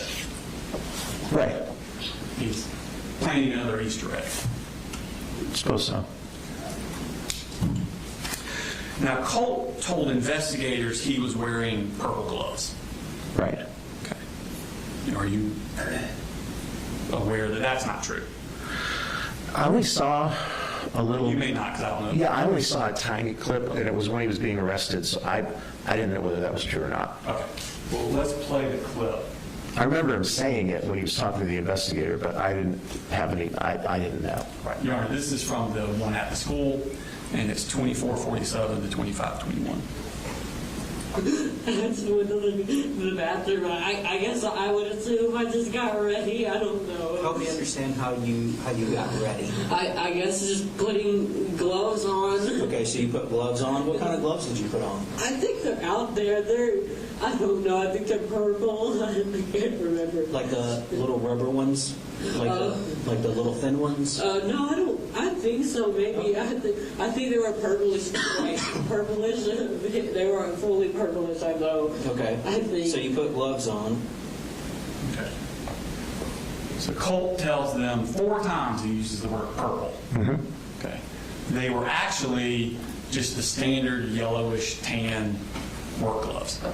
Okay. Okay, just your generic work gloves. Okay. Okay. Yeah. Does purple sound distinctive to you? Yeah, I mean, it sounds like the gloves that like EMTs use. And he was insistent that it was purple. Right. Which was not true. Not true. Okay. Did you know that Kyle Rittenhouse wore purple gloves? No. You know who Kyle Rittenhouse is? I do. That never came up in my conversations, and I didn't see it in any of the discourse, but I'm aware of who that You know is. that Colt also researched Kyle Rittenhouse. I did not.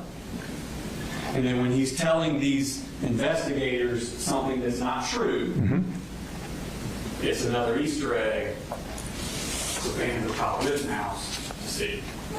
Potentially, yeah. Okay. Did you talk to him about why September 4th? No.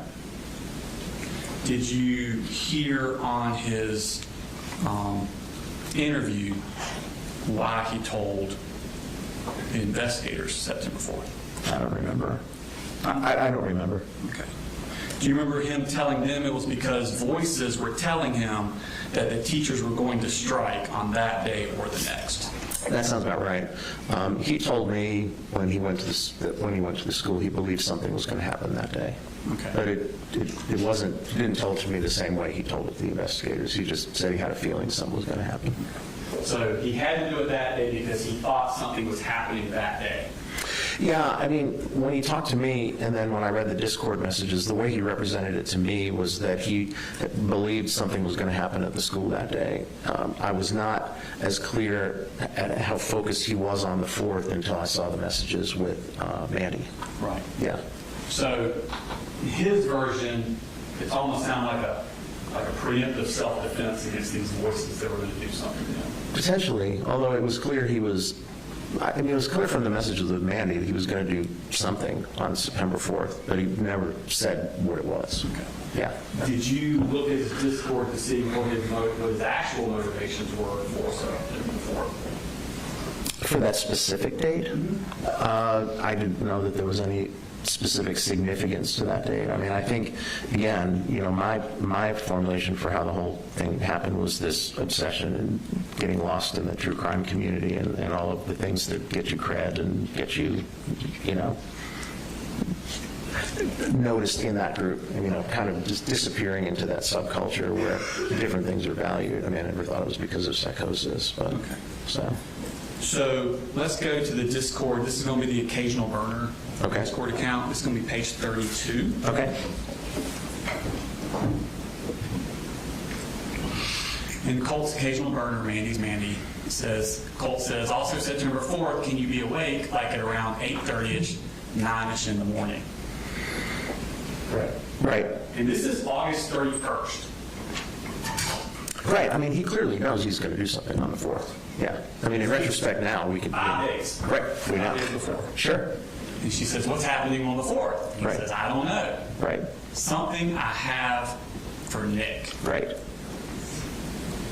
That's not anything about voices, teachers, students out to get me. It is something I have for Nick. Right. I think that's his motivation. Right. 5 days before. Right. Okay. I think that's probably right. So on the next one, this is going to be page 33, Your Honor.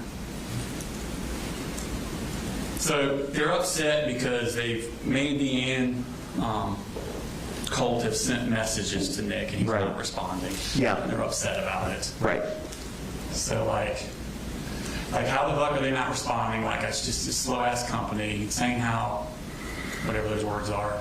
Something better to do. Because, like, if I'm in prison, I'm writing back every single one of them. Right. And then the next thing he says is, I'll fix this, all of this, just give me a few days. Right.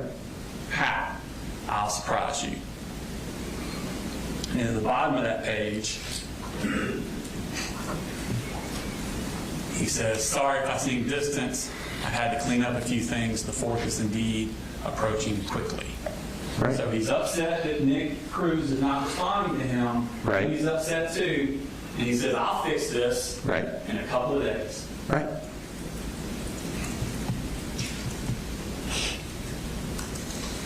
Then on page 34, he says, again, this is the September 2nd, so now we're 2 days out. Mandy, I can't wait. 3 days, Nick is going to be in love with us. Surprise.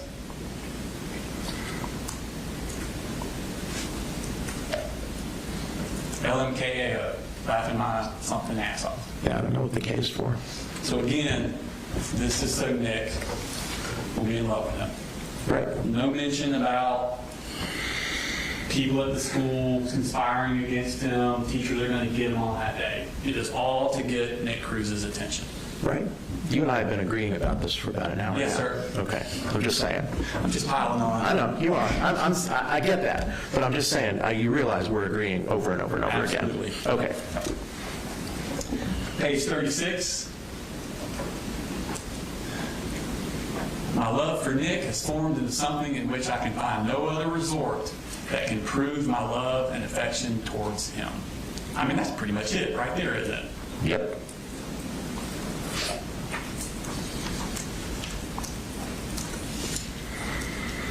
But why the 4th? Let's go to page 40.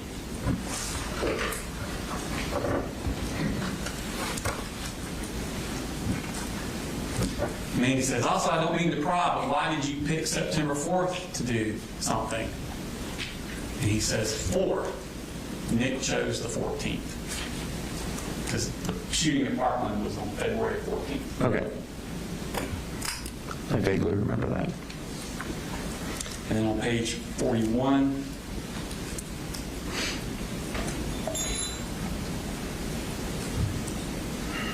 he says, he showed a clip of somebody running. He says, me as running away from the police on the 4th. And he says, fun fact, September 4th is a Wednesday, same weekday that was on February 14th. Right. The day Nick Cruz did it. Yep.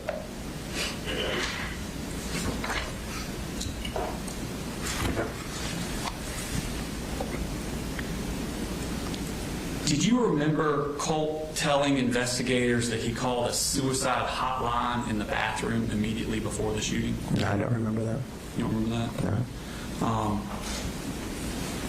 You wouldn't know this. I don't think you do. Did you get a copy of his phone records? I don't think I did. There was some texts that were encrypted, and then the Discord, but I don't know if I had the phone records. And even if you did, those things are so voluminous already. They're hard to read. Yeah. Just to let you know, did you know that that's a lie? He never called the suicide hotline while he was in the bathroom. Yeah, he never told me he did, so I didn't remember. Investigators he did. Right, I didn't remember he told investigators that, but I have no reason to doubt that he did. If you say he did. Did you know that James Holmes did that? No. That he went out to his car right before he came back into the.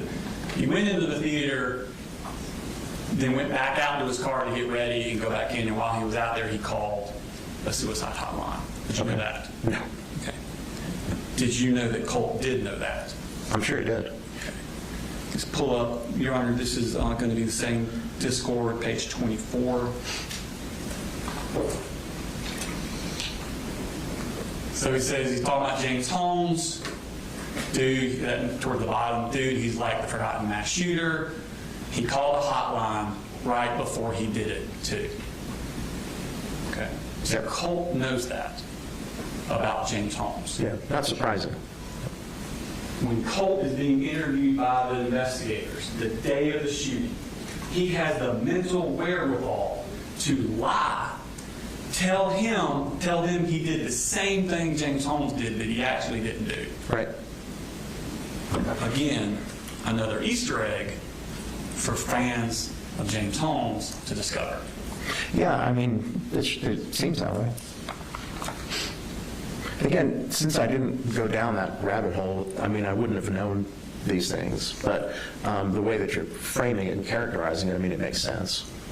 And it makes sense with what you know about the TCC community. Oh, yeah, absolutely. We'll talk about that a little bit more. Yeah, I want to go through a few more of these things. Okay. Now, Colt told investigators he blacked out for the actual shooting. Right. Okay. Did he tell you that? I don't recall specifically. I mean, people do when they do something like that. It's not unusual for their memory to be spotty about it, but I don't remember him specifically telling me he blacked out. Okay. Because you made no mention of it in your report. Yeah, I don't think I put too much detail about what he told me about the actual shooting. But that doesn't seem to be a big deal about if he blacked out or not. When you're talking about his mental state.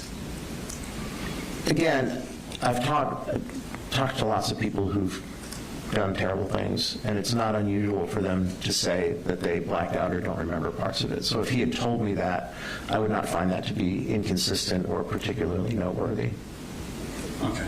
So you don't think it's noteworthy? It wouldn't have been surprising, again, because it's not uncommon for people who have done things that are problematic like this to not remember pieces of it. So if he had said that, I wouldn't have put too much into it. Okay. Now, when he describes it, he uses some strange words for a 14-year-old. Right. I want to play. This is going to be at the school, 8:11 to 8:27. Okay.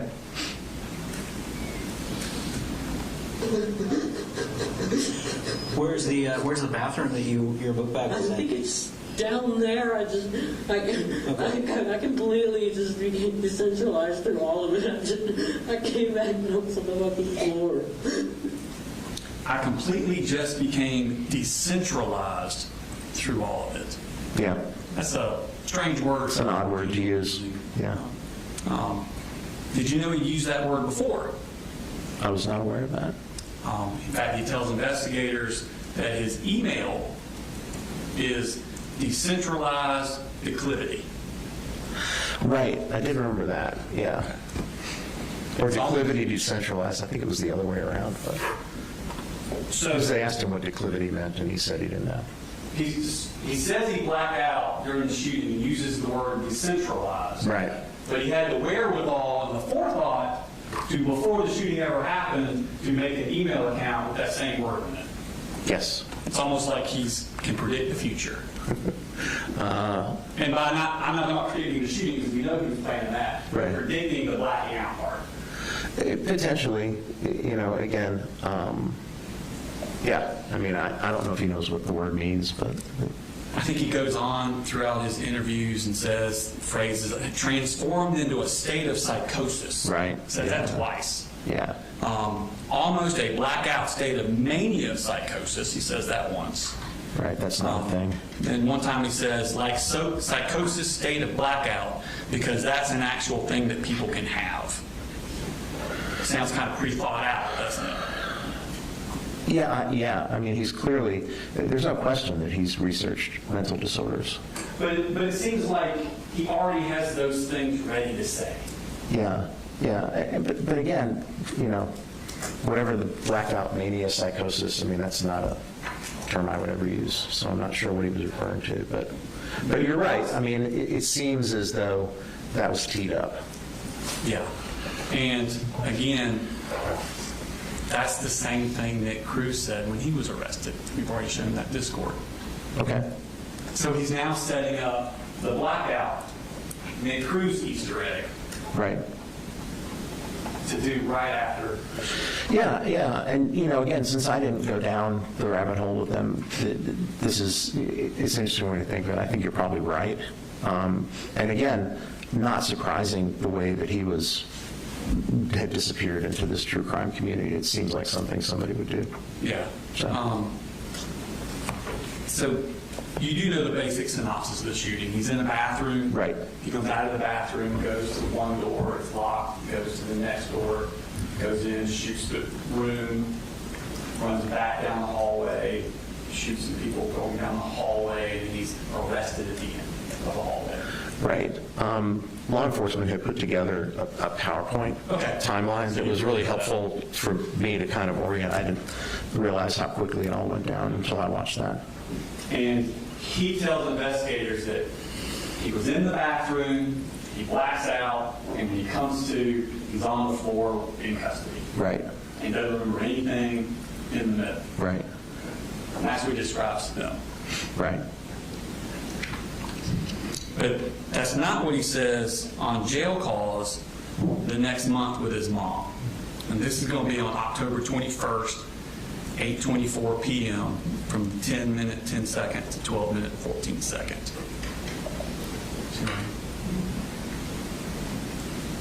Article from ABC News. Do you want me to read this? Okay, it says, in a tragic incident that unfolded on September 4th, Colt Gray is accused of fatally shooting 2 students and 2 teachers. The GBI testified in court on Wednesday detailing surveillance footage that revealed Gray's unsettling tactics as he concealed a long gun within a poster board resembling a school project while boarding the school bus. The GBI agent recounted that on the morning of the shooting, Colt Gray rode the bus with a weapon hidden from view. After arriving at school, he reportedly left a notebook on his math desk that outlined the plan for the shooting, just like you said the other day, including estimated casualty counts and sketching of the classroom layout.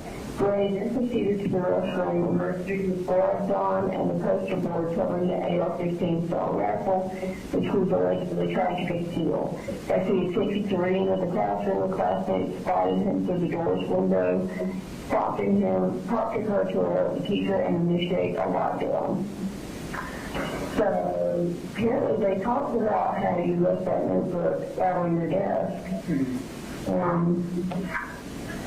So that's crazy to me how you were just like putting it out there and everybody was just something oblivious, you know? Yeah. Okay, and the rest is nothing there. It's just talking about the shooting part. Okay, well, that part I can account for. One of the first things I told the investigator wasn't a student, it was the teacher who looked at me through the window. And the door was open, I could easily enter, but I just turned and... Really? Yeah. Okay, I thought you were locked out. Seems to me he now has pretty clear memory of what happened. Right. Okay. And there's another call the next month on November 11th. This is 8:25 p.m. from 8:53 to 9:46. Yeah, you want me to do the post first? Yeah. So there's a bunch of the article, yeah. You do the article, okay. You coming Tuesday again? Duh. Yeah.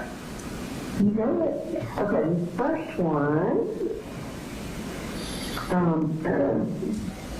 One second. It says Apalachee survivor recounts the moment that shooting suspects came banging frantically on the classroom door. What?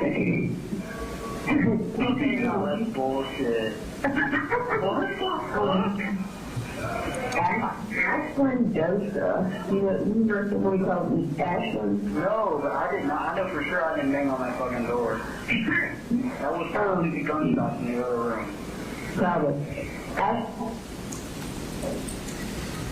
Again, he does have memory of that. He did not black out. Right. He never represented to me that he had blacked out. When we discussed the incident, there was never any indication that he didn't remember. No, he told investigators. Yeah. I'm just pointing out that and that's not Gray for Nick Cruz fans. Sure. Okay. Seems like, yeah. So we talk. Let's go into the TCC a little bit. Sure. you're familiar with it, heard about it from Colt? Did he tell you about it? He told me about his involvement in it, and then I did a little poking around to it. So you also looked into it? Yeah, I wanted to know something about it. What did you look at? What did you find? I knew some things online. CNN did a thing about it recently. I watched that. There was actually an article, I think, that the state provided. The one about Peter Smith? Yeah, that one. So that was interesting. And then just kind of poking around online, trying to find out what I could about like what this was. And so basically help the judge understand it's an internet subculture? yeah, it's a group, mostly teenagers and young adults, who are obsessed with these school shooters to the point that it becomes, obsessed is the best word, but it becomes kind of all engrossing, even sexualized at times. It's pretty disturbing. What are some of the activities that They do a lot of research. They do a lot of trying to find information and media that have to do, you can obtain a certain level of credibility by having information other people don't have. The people in the community tend to focus on one or another person. Sometimes they'll shift like Colt did. And then, he was speaking with Caitlin. Caitlin was obsessed with Adam Lanza. Mandy was clearly obsessed with Nick Cruz, as was he. And that's kind of typical for how it goes. But again, the relationships become, there's an idealization of the shooters. There's a minimization of the impact on the community and on the victims. And then there's almost like I can't think of a good way to describe it, but almost like a wanting to be similar, sort of a joining or wanting to be, with the person or recognized by the person. As I said, even sometimes it became sexualized in some of the texts. I think I put this in the report between Mandy and Colt. They even talked about doing various sex acts with Nick Cruz if they ever got there. And that's kind of the level of obsession and intensity that you see. And in the messages with Caitlin, it was very similar. Those were the two sets that I focused on. And they also, they create like fan art. Oh yeah, they create art. They make like little clips. Like if you look at the attachments in Discord, there's a lot of like short videos. There's this one of Nick Cruz like running into the school that's there over and over again. They tend to repeat, but then there's also like memes and fan art and animations and stuff like that people will make. Including, like, they'll take a photo that's available in the media and then make a meme out of it. On a psychological level, does participating in this community, does it give the people in it like a sense of social connectedness? Yeah, I think it does. It's dysfunctional, right? But I think there's a piece of it where people kind of are drawn to it. It's mostly kind of disaffected, damaged people. I don't think there's any super high functioning people that are spending their time doing this, and the people that are in it are doing it. I think Colt talked about one person he was speaking with where he'd spent like 30 hours at a time online. He said he was up for 3 days before the incident talking to Mandy, and they were talking about Nick Cruz, and so that level of, it almost substitutes. I think one of the things that I said in the report is that his entire social world was happening on Discord. It wasn't happening out here with us. It was happening in this internet space where the things that the attributes that these school shooters have are valued and idolized, and people get these really kind of twisted connections to these people, and sometimes I think probably in the vast majority of them, because there's hundreds of thousands of people on this, and most of them are not doing school shootings, but there are a significant number that have come out of the true crime community who have done things, and there are examples. I think Mr. Smith had some examples in his article as well. So it does happen. It is something that happens as a result of the fixation and obsession that these people have that are involved in the true crime community. Okay. And there's not only with the emotional appeal, there's an aesthetic appeal that these things are edgy and cool, and that's kind of what appeals people to, for young kids to it? I think sometimes it starts as like, and it's because, there's no shortage of interest in true crime. I think Headline News runs Forensic Files like 24 hours a day. So there's people out there watching this stuff. But there's people that have kind of an interest in it because they're actually interested in kind of how, people's minds work. And then there's people that kind of go at next level and start to identify as opposed to just being interested. Someone like myself, I'm in the forensic psychology business, and so I'm interested in why people do things the way that they do, but I don't get obsessed with them or want to emulate them. So there's a difference between people that are out there in the community that are just interested in this and people that kind of maybe start there, but then kind of go into this online space, and particularly if you're somebody who's already kind of an outcast, already kind of disaffected, already kind of functioning not at a great level, to be drawn into this and then to be able to kind of become a different person in there and get credibility and get admiration and get friends to talk to. I think there's some value in that. Again, the danger is, and it is danger, is that something like this would happen. So, but I think that, I don't claim to be an expert on the TCC, but that's how, I needed to understand what was going on. We have Peter Smith's going to testify. Yeah, okay, yeah, so you're set. No, but I needed to be able to understand kind of what was going on. It's one of the reasons I tried to get in touch with, I had phone numbers for Mandy and Caitlin, and I tried to reach out to both of them because I wanted to talk to somebody else that was in there, just to kind of hear what they had to say, but neither one of them talked to me, so. Do they, members of this community, do they have like inside jokes, associated hashtags? Oh, yeah. And do they assign significance to certain numbers, symbols, emojis, things like that? Yeah, there's all kinds of their own sort of modes of communication, hashtags and stuff like that that they use. And these obscure symbols and imagery, they're usually only understood by them, not for the outside world. Yeah, if you were to just go and read the messages, there would be some things that you probably wouldn't get. And then there'd be, there's some that's pretty clear. Okay. So. And is some of the content, like it's a dark subject, but is some of it kind of on face like cute little things that they would do? I think that's what they're shooting for, because there are things they referred, cute is a word that Mandy and Colt both used to describe Nick Cruz repeatedly. So, and I guess there are pictures out there of him smiling or whatever, and those are some of the ones that got memed. So, have you ever heard the phrase mimetic participatory violence? I have, but yeah, I've heard that. I'm blocking on what it means, but well, we've got this community, right? And the members research the memes of past shooters, right? Okay. And then they participate and commit their own shooting. But when they do, they leave behind that same meme content from other shooters.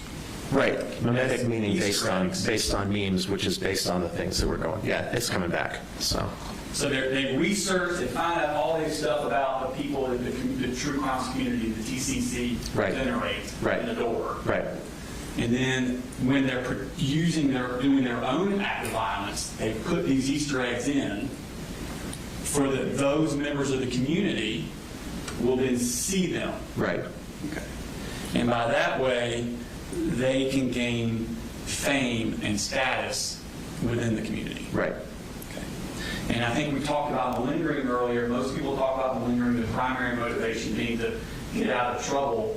But we talked about secondary motivations. Right. And some of these lies and the malingering, if they're Easter eggs, that would be the secondary motivation to gain status within the TCC community. Right. If anyone ever decided to start researching him, they might put those things together. Right. Let's go back to Discord. We're going to go back to, this is the F-bomb one from 2023. Okay. I'm going to do page 22 and 23.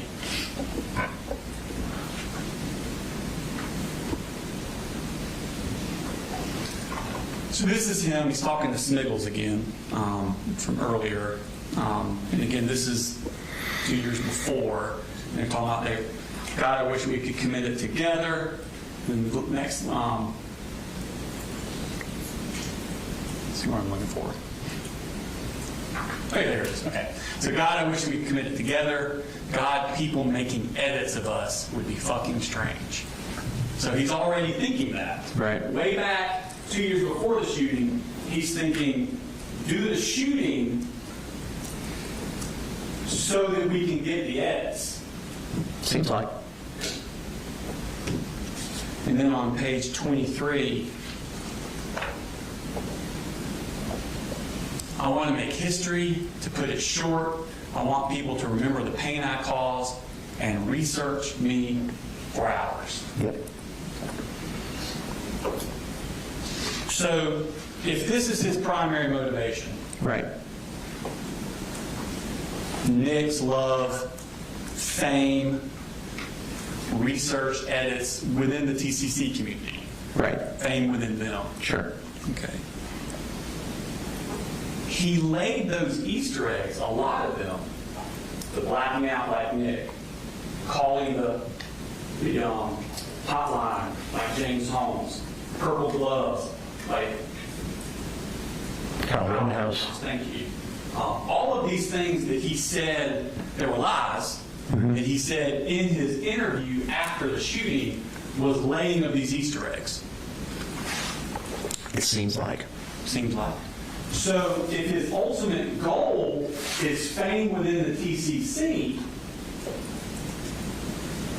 the shooting wasn't the final step in that plan.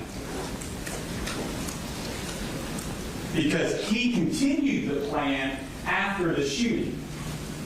Oh, I got you. Yeah, it seems like. No further questions? Redirect. I'd like to get the witness done before we take our lunch break. Okay, that's just a minute. Yes, sir.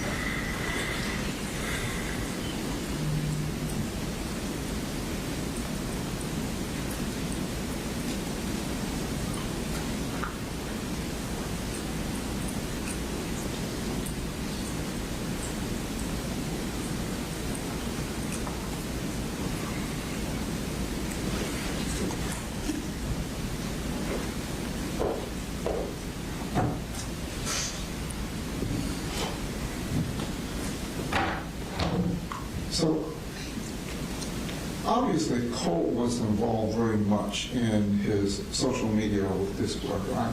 Clearly. Okay. How does that relate directly to the issues that he's facing and his diagnostic issues, his depressive issues, PTSD? How does interaction with that community relate to his mental health issues?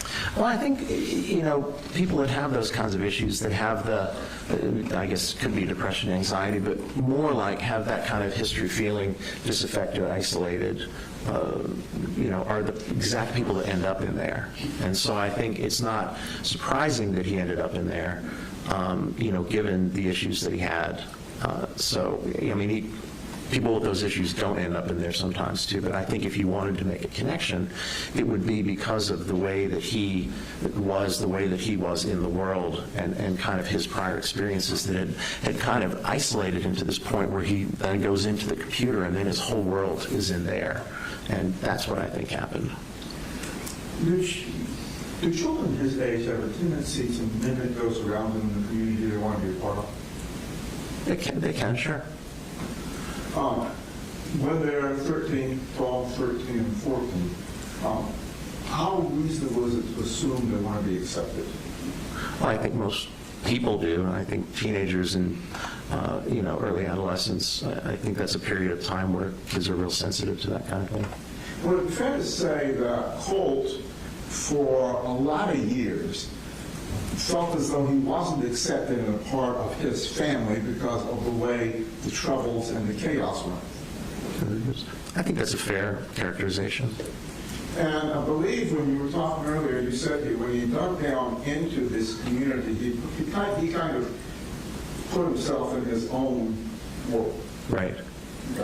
Can you describe a bit of the world he was creating from what you've been over with Mr. Smith and what you've interviewed with him and his structure in your analysis from both his mother's information, from his background, his development, Okay. and what he has given you in the sort of 4 meetings that you had with him, Yeah. plus what's been discussed with his interaction with this court with Mr. Smith? Can you kind of give us an overview of how all that fits together in his personality and his development? I can try. I think, again, if you look at somebody's lifespan, if you look at their development, you look at the experiences they've had, and you're trying to get a sense of how somebody came to be where they are at a certain point in time. I think when I started when I started evaluating, Colt, and started kind of listening to things that he was saying and looking at aspects of his history, looking at his online presence, then eventually, and the thing that was most useful talking to his mom was, she talked a little bit about his symptoms. I got some of his, background history, certainly her slant on it. But it's not surprising, because I think people that are, maybe kind of disaffected, isolated, with poor supports, not much interaction in the world, in the community, who are a little odd to begin with, and he's an odd kid, and then developed these kind of depressive and anxiety symptoms. I think to get into a community like that, where you're with a bunch of other people that are similarly kind of disaffected, outcasts, kind of lonely people, and you can get a certain amount of credibility in there, I think it kind of draws you in, because in that world you can be somebody that's not lonely and disaffected and isolated. You can be somebody who's connected, and you can be somebody who's got a social world and who has sources of self-esteem. I mean, it's extraordinarily dysfunctional, but it makes sense, quotes added, that somebody of his kind of psychological makeup at his age might end up in that space. Is it possible that somebody jumping on the bandwagon of following through the analysis of school shooters can join in the conversation, can present themselves as being a part of this without ever really having a plan to do anything? Well, I think, again, there are thousands of people in this, and not all of them are doing shootings. So, yeah, it's possible. It's not what happened in this case, but certainly, not everybody that's involved in the true crime community ends up doing something like this. We've got a significant period of time from 2023 and 2024, and we're looking at the separate accounts, F-bomb and occasional bar. In 2023, at that point when he was making the interchange as F-bomb with another friend, right, was he in a position to actually formulate a plan, or is it possible, or more probable at that stage, that this was more an banter interaction, just being a part of the community? That's the way he characterized it. I mean, I don't know what his capabilities were at that time. I don't know if he had access to weapons, or was enrolled in a school where could have reasonably done something like that. Certainly, he was at least fantasizing about it and talking about it, and trying to use it to get attention from people in that community. And he was getting significant attention response, wasn't he? Seems like.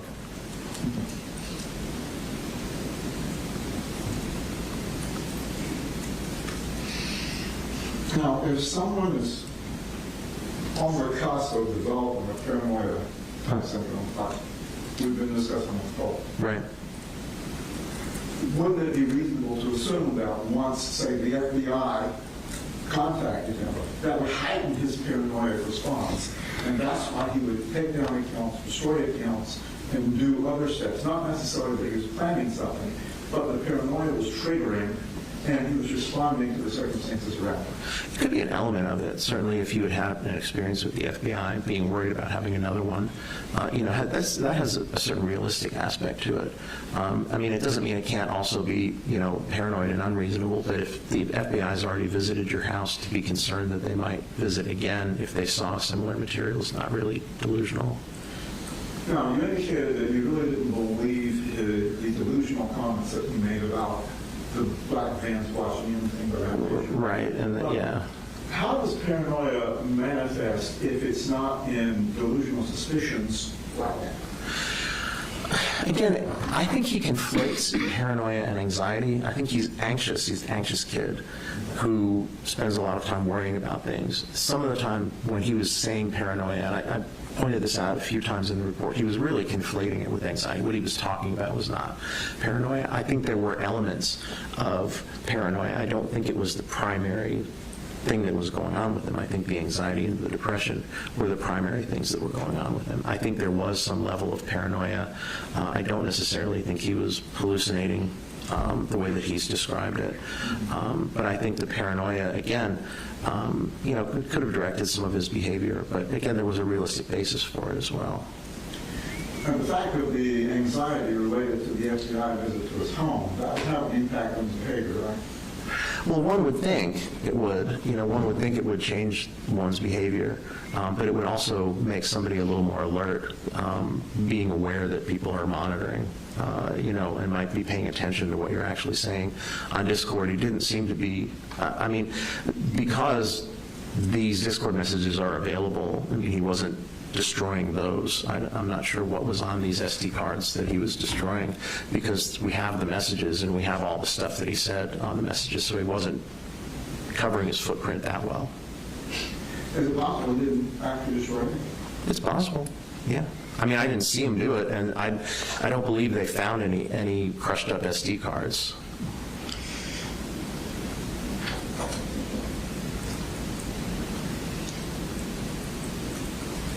Children, when they're growing up, oftentimes have heroes, don't they? Sure. Is that a normal developmental manifestation? Yes. And generally, parents are able to guide children as to what kind of heroes they look at and follow, right? Right. Did that happen in this case? Did No. he get guidance from his family? Didn't seem like, no. It seemed like he was pretty much on his own, in his own little world from a pretty young age. So when he gets into these discord in the true crime community, is he looking at some way to not only fit in but have a hero? It seems like, it was at least that, again, because it tipped over into, obsession. But looking up to, it seems odd that this is who you would pick to look up to.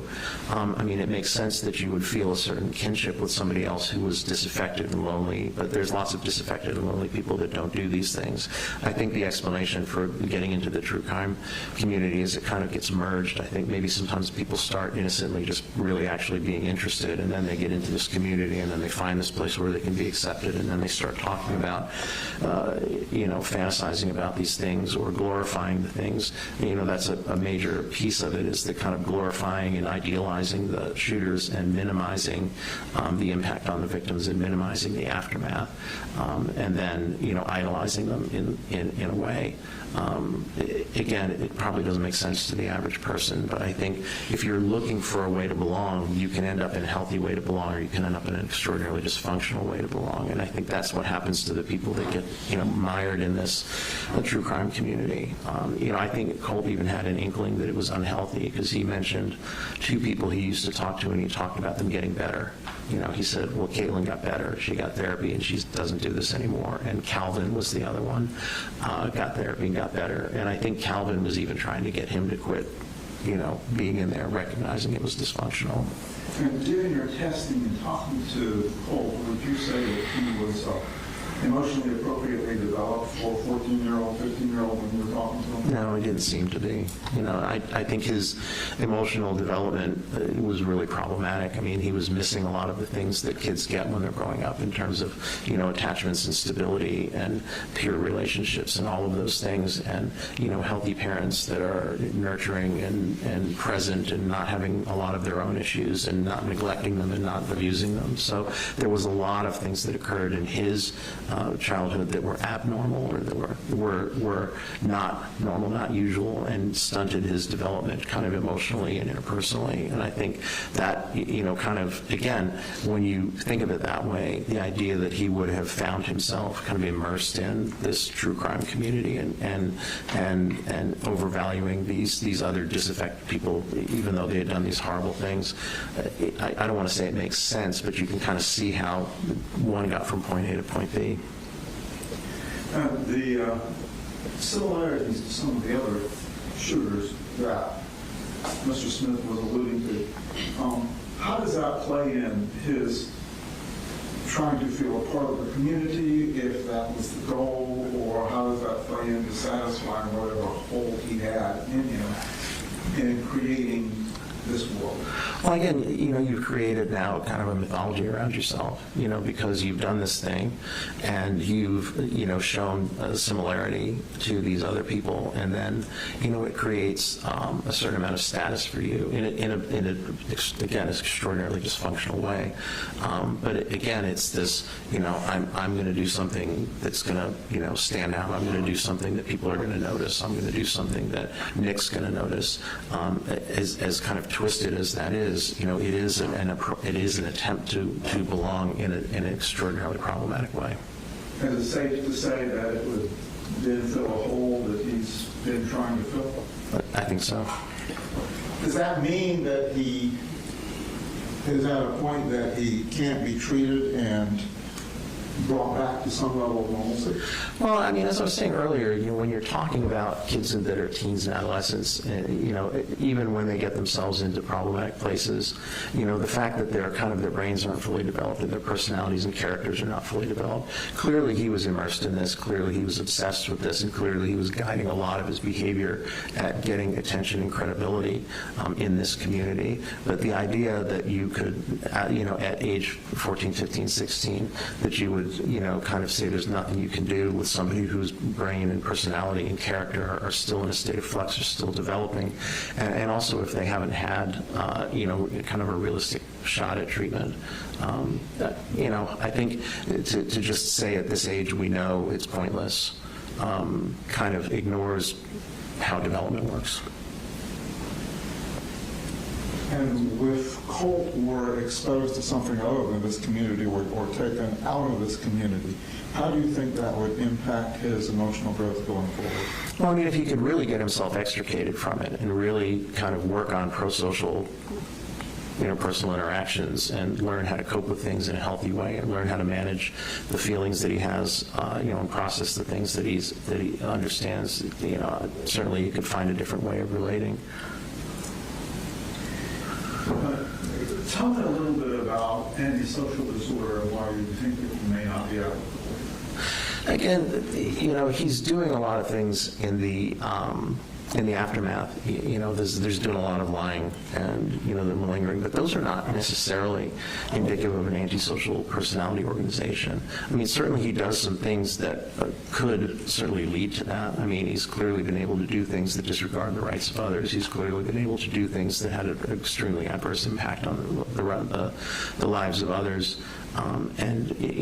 Appears maybe remorseful, maybe not. I can see how that would make people think he was on a trajectory like that, but there was not a lot of other kinds of things that you usually see with conduct disorder and so forth kind of developing, forward. I think if you, look at the things that he did in this instance, I don't know that it necessarily captures the entirety of his personality. Again, I can't say. Certainly there was a lot of problematic stuff, but to say that there's absolutely nothing you can do or you shouldn't give it a try or, we're just going to give up now, knowing, again, what I know about brain and personality and character development, seems like, it's certainly one way to go, but it seems like it ignores, what we know about people's ability to make change, particularly at a period, when they're still developing. If we were talking about somebody that was 27, 28, 29 or older, I would be much less optimistic.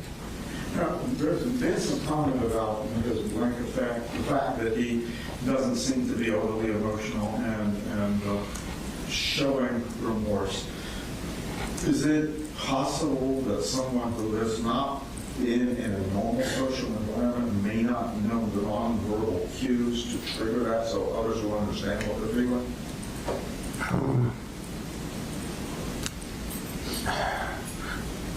Yeah, I suppose so, but again, it's, there's a certain amount of social stuff that you get from modeling, and there's a certain amount of stuff that's just kind of how you're wired up. If you're not wired up to be a particularly emotional person, then that's the way you're going to come across.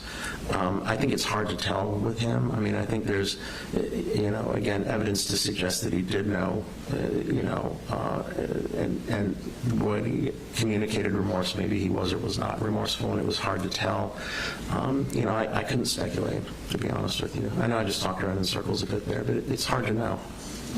Were you aware that he wrote apology notes? I did. I saw them. At this point, given everything you and Mr. Smith have discussed, do you still maintain your recommendation in your report? I still think there's, if you look at him, certainly the exposition from the state and all of the problematic stuff he was doing, I was aware of all the problematic stuff he was doing in the true crime community. I think it would be, clinically, I would want to get him out of that milieu and see if you could address things to kind of maybe restructure his personality in a more healthy, better coping sort of way. It's going to be a big job, but I think it's not something that age 14, 15, 16, you can say, well, there's no point. Thank you. That's all I have, Judge. Is there any recross?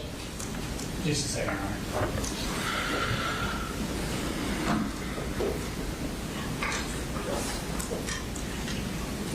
Good question, Your Honor. All right. Witness may be excused. Yes, Judge. Thank you, Doctor. Thank you, Your Honor. We'll go ahead and take a lunch recess, 1:45. Your Honor, we do have 2 o'clock sitting witness. Okay. We would start to get ready. Is there anything to do between 1:45 and 2? We'll be in recess till 2 o'clock.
we're all present, state and call next witness. Your Honor, the next witness is on Zoom. Would you like me to do it at the podium, or would you like me to do it here at the podium and stay seated at the desk?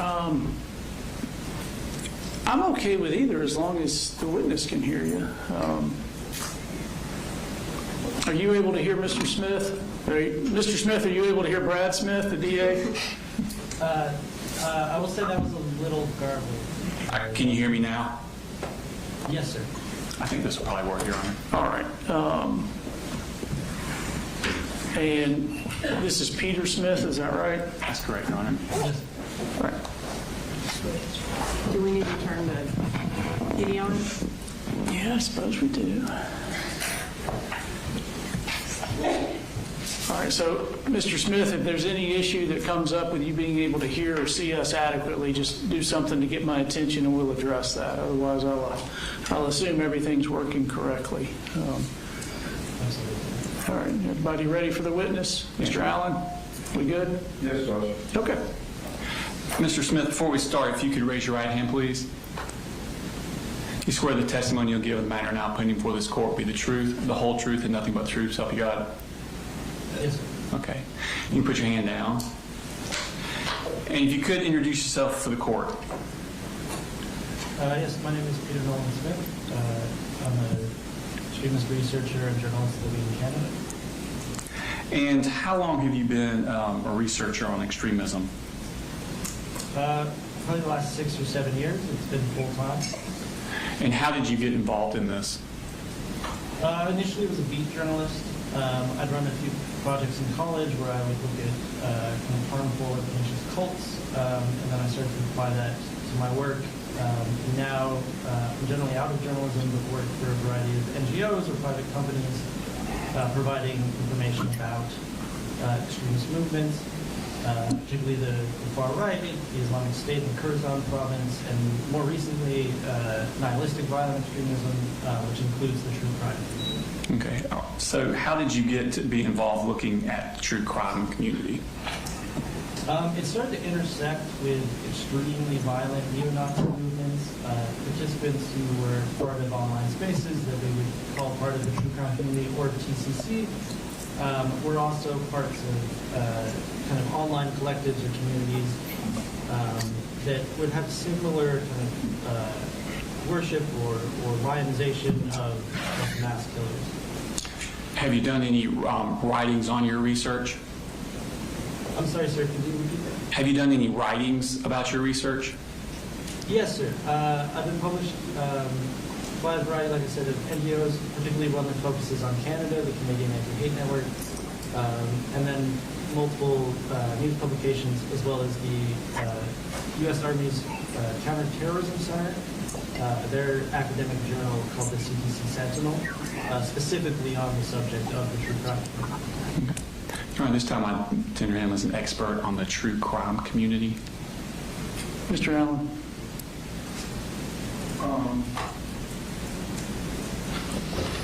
Have you had any, if I could, Yeah, you can go on here. have you had any special education or training with respect to extremism and any kind of relationship to psychological behavior?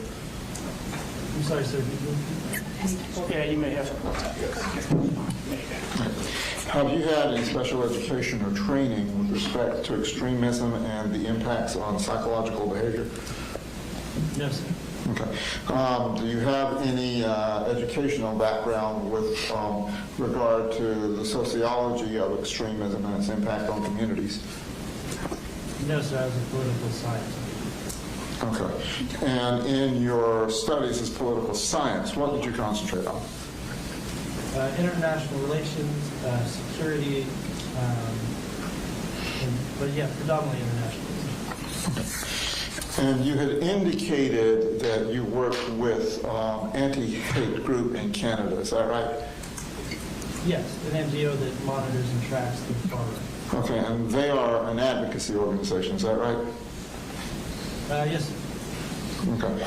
And in most of your publications that you have listed, they have been related to advocacy, is that correct? I mean, many of the publications relate to research, monitoring, and propaganda analysis. I wouldn't say a majority of my work has been related to athletes. Okay.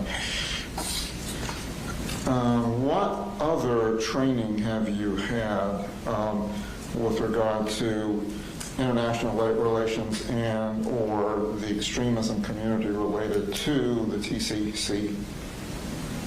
I'm an investigator. I've taken courses in open source investigation, but if we're talking about training specifically related to the TCC, no. Judge, I'm not sure that he meets the qualifications under OCGA's 7702, I believe, is the section related to expert testimony, Judge. I know he's written some documents, but that's more of a chronicler more than it is somebody who has an expertise. I think if the court wants to accept his information as a lay opinion, that would be appropriate under 701, but I don't think he qualifies as an expert, Judge. Mr. Smith. I would disagree, Your Honor. As far as an expert, he just has knowledge about something that the average layperson wouldn't have that knowledge of to help the fact finder in their decision-making process. I would also note that the expert that the defense called used him as a resource for his own opinions about the TCC. So he was actually used as a resource by their expert because that expert did not have enough knowledge about the subject, and he used him as a basis for that knowledge as he testified. Do you want to take a minute to elicit from him how much time he has spent researching the true crime community, how he went going about that? Tell us about your research of the true crime community specifically.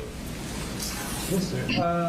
Again, like I said, initially it started when we noticed that it was observed by researchers that mass casualty attackers, particularly ones who weren't expressing a distinct ideological motivation, were repeating instances, linking themselves in kind of a chain of different actors, repeating details, including their own, as well as references to various online communities within their manifestos, within the writings on their firearms, within their guns, or words written on the gun, for instance. There are numerous cases that get called back repeatedly, and this kind of led to a larger expanded project where we analyzed cases that had been linked to the TCC. This is for the paper that was written for the CTC Sentinel. When that was being done, we examined these cases. We found 21 TCC-linked cases and plots across 2024 and 2025 that showed some clear indications that people had been active within these communities. Since then, it is kind of a daily occurrence to spend time on social media, documenting the symbols, the language, the different social media platforms that these individuals kind of use and utilize to communicate with one another. It's not a unified group or a formal organization or even a political movement. It's a very large and broad social community that in very rare instances, but in prevalent instances, includes extremist violence. How have you gone about studying them? We do a large amount of logging of kind of visual language, the words that are used, or the language that is used repeatedly, instances of manifesto analysis, post-attack. In the case of individuals who are interceded before the plots take place, analyzing their online footprint. I think it's fair to say that there have been dozens of cases over the past 3 years, potentially more, where I have investigated those specifically, have just spent the past kind of 3 years immersed specifically in the kind of nihilistic violence and true crime community ecosystem online. All right, I'm going to permit him to testify as an expert, and of course his experience or lack of it will just affect the credibility of what that testimony is. First off, Mr. Smith, what is the true crime community? So it's a diffuse and decentralized network. Is kind of at its core a social community that includes a large variety of interests, from people who just have a kind of passing interest in the subject and genre of true crime, but at its most extreme and violent, lionizes, glorifies, and encourages acts of mass violence, not for any particular political end, but for the notoriety, to resolve grievance, and as well as the social standing among the other members of the community that it can provide. And who is it mostly comprised of? What type of people? I'm sorry, sir, could you repeat that? Who is it mostly comprised of? Oh, it skews quite young. It's international. We have a flurry of cases in Southeast Asia. Predominantly, though, it is a North American and Western Europe based phenomenon. And yeah, the participants skew particularly young, though there are outliers and exceptions to that. And what platforms are they using for this community? So it originated on a variety of websites and forums, particularly around the Columbine shooting, and then from there kind of evolved to include Tumblr, but now is so expansive that there's few social media and online spaces where there isn't some sort of presence. TikTok, Instagram are probably two of kind of the largest at this point. But that's by way of both their popularity with youth as well as the editing tools that allow the creation of original content very easily. Back in 2024, would Discord and Tumblr be used?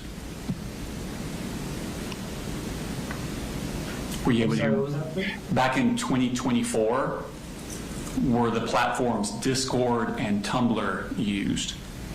Yes, absolutely. Until very recently, I mean still today, but until very recently, Tumblr was a kind of significant point of interest for the TCC. Discord as well, it's a private chat application. Individuals can create servers to talk about any subject that they choose, really. And yeah, many have been dedicated to the TCC and the creation of their community. The phrase TCC, or True Crime Community, is that a label that outside people have put on it, or is this a moniker they have adopted themselves? This is definitely a moniker that was adopted by the community. Initially, it was used for hashtags. Hashtag, you put the number symbol ahead of a word, and then on social media platforms, by accessing that, you can see all of the posts that include that hashtag or word. So yeah, it initially developed around that hashtag, and then now that there have been moderation efforts against it, you see kind of alternative versions of it popping up. What do the participants of the TCC do? What are their actions on this platform or on these platforms? Yes. So like true crime is a spanning genre, and then it's like at its broadest overview includes individuals with a very kind of for lack of a better term, innocent interest in crime and reporting about crime. The podcast documentaries technically count as part of this kind of big circle of true crime, and then as you move within, when we're talking about violent extremism,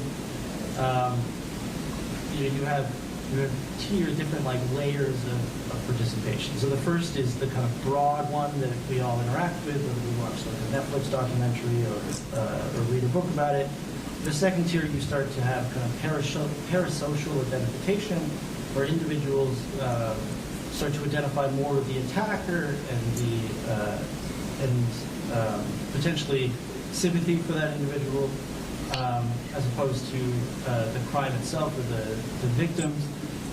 The second tier the third tier, becomes more interested in encouraging the violence and that supporting the act. And then the fourth and smallest kind of circle within these many circles are those who go out and commit violent acts themselves. The ones that are specifically in Tier 2 and Tier 3, what kind of actions are they doing? I'm sorry, sir, could you repeat that? The groups that are in Tier 2 and Tier 3 specifically, what kind of actions are they doing? How do they interact with each other? Yeah, certainly in Tier 2, this is where you start to see fan art of an interest in images or photos of the perpetrators when they're very young.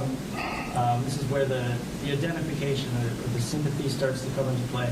In Tier 3 is where things start to get more extreme, where not only are the acts, something carried out by a desperate or kind of downtrodden individual, but something that is desirable or to be emulated. And we can see very blatantly on social media individuals encouraging others to go out and carry out attacks of their own. In these Tier 2 and Tier 3s, do they do things like doodle their names in notebooks, dress like them? Absolutely. Do they dress like them? Yes, yeah, that's one of the in the kind of like mimetic or like repeating chain of actions. Individuals will wear similar clothing to perpetrators. They'll listen to music. There's extensive fan art that is created in the same way that social communities support pop stars or sports teams. These individuals become very much kind of fans, like it has been described by other researchers as fandom of the perpetrators of acts of mass violence. And what makes it a community? The connection through social spaces, aesthetic, the visual language or appearance that they use. There's an in-group language, like specific terms that are common. In many cases, it is hard to tell on TikTok or Instagram if you're watching TCC content if you don't recognize that you're looking at the baby photos of a particular perpetrator. They're often dressed up in the same way that you see individuals become not obsessed, but become kind of infatuated with celebrities and kind of look for as much original information about them as they can. And the kind of more you're able to find, esoteric or like small unknown details about an individual, their life, their photos, their former online habits, more kind of social cachet is can buy you within those spaces. You talked about a specific language and symbiology they have. Is that directed to the outside world or to themselves? Oh, it's very much an inward focused thing. Without kind of understanding or like being in those spaces, just like you wouldn't understand slang or terms within other communities, it can be difficult at least to pick up on it within the TCC. Can a particular participant gain status within the community? Sorry, can you repeat that, sir? Can a particular participant gain status within the community? Yeah, certainly. Like, How would they do that? Go ahead. There's a variety of ways to do it. Original research, like even at tier like 1 and 2, like original research information that's not available can be shared. Like that's one way to buy cachet. Creating media, whether that's video edits, which again relies often on the tools that are kind of ubiquitous on cell phones now, like TikTok. Any individual can take a few images and create something that you would have needed fairly expensive editing suites for 10 years ago, and share that very quickly through social media. And then ultimately, beyond having information about perpetrators, the perpetrators themselves kind of exist within a space where some are more popular than others. Even when we look at individuals who've committed acts over the past 3 years, some of them are supported or find that kind of notoriety within the community, while other ones are more or less forgotten.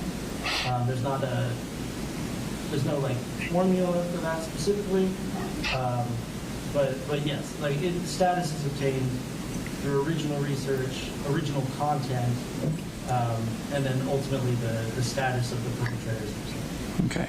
Does the TCC have a particular ideology? Like, are they white supremacist, anti-Semitic, anti-LGBTQ, conservative or progressive, anything like that? Not typically. This is kind of where the difficulty of classification comes from, and we see multiple terms for referring to this type of violence in different countries, in different jurisdictions, by different researchers. The UK uses violence-fascinated individuals. Some people will say nihilistic violence. Others will say nihilistic violent extremism, or mixed ideology and motivation. The difficulty is that ideology is not typically the primary motivator. So if we look at the Christchurch attack in New Zealand against a mosque, the perpetrator had a very clear ideological motive, that it was to kill as many Muslim people as possible. In many of these attacks, the motivation is the attempt to kind of place themselves in this line of mass shooters. And Columbine is typically held up as the origin point to some degree. But no, there's, like, you might have individuals who might say, oh, I'm a neo-Nazi, or oh, I'm like subscribe to whatever type of ideology in their target selection, in the motivations that they discuss in the attack, whether it's in their manifesto or if they survive during the interrogation and trial. We find that there is not a distinct ideology among the community, and it remains ideological. So it is not a political movement, it is not a group, it is a fandom, it is a social movement. If someone in the TCC were to put, like, mimicking someone else's writings in their journal, or putting references on their rifle that other people have put on their rifles, and the original perpetrator had a racist or anti-Semitic or something like that ideology, does it automatically mean that that's what the second perpetrator meant by it? No, typically not. Again, the notoriety that past killers have received, like Christchurch, is probably one of the best examples. Brennan Tarrant was very clearly motivated by a racist ideology. He wrote extensively about it over the many pages of his manifesto. But we do see, but the impacts of that in the media and on culture were very widespread, and we see individuals who kind of ape or reproduce elements of that attack who don't seem to share the same ideology as Tarrant. It can be difficult to parse out. It is kind of it's often considered to be a novel form of extremism, but it exists within kind of a shared community, and the distinguishing factor is the lack of ideology, or at least the lack of ideology is a primary motive. Samantha Rucknow, who committed an attack in Wisconsin in 2004, I believe, she wrote very racist statements in her manifesto, but ultimately her target selection was just against random individuals at her school, including the teachers. There's very little indication that despite having this ideology, that was what motivated or prompted the attack, rather than her grievance and depression and desire for notoriety. So yeah, we would classify that as being this within the space of nihilistic violence, as opposed to one that was motivated by a particular ideology. What makes one mass killer more or less popular in the TCC than other mass killers? That is a question that doesn't have a good answer at this time, unfortunately. Like, there are a variety of factors that seem to count. Again, the impact on the culture, the media spectacle that gets created around it, the following analysis and interest by researchers and the community, but and obviously the body count. Very unfortunately, the amount of victims is a contributing factor. but not always. There are attempted attacks that exist within the TCC as great areas of interest, and there are successful attacks that they rarely talk about. There is no kind of silver bullet for understanding what is going to be significant in the space or not. But individuals who do carry out these attacks, do seem to understand the type of content that the community could be interested in, whether it be manifestos, their social media history, or sometimes we've seen they kind of tailor what they're leaving behind, ostensibly for researchers and media to find. But yeah, there's no kind of firm formula for what gets turned into a subject matter. Would the amount of content available to the TCC affect their popularity? It certainly seems to. But there are individuals who've made sure to leave, very large amounts behind who just haven't been picked up. There's unfortunately not, like I said before, there's just not a clear formula for what they're going to pick up and what they're not. Would additional content that came from the perpetrator after arrest, like continuing to feed content, would that affect their popularity? Oh, absolutely. There's a big culture of not only digging up the past, but trying to initiate contact with perpetrators, writing them letters, and then sharing those kind of in spaces. Yes, absolutely.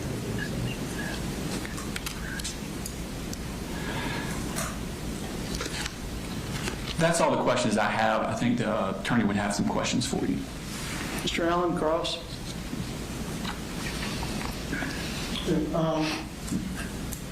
With regard to the research you've done, how many case studies with TCC turning into active shooters occurred?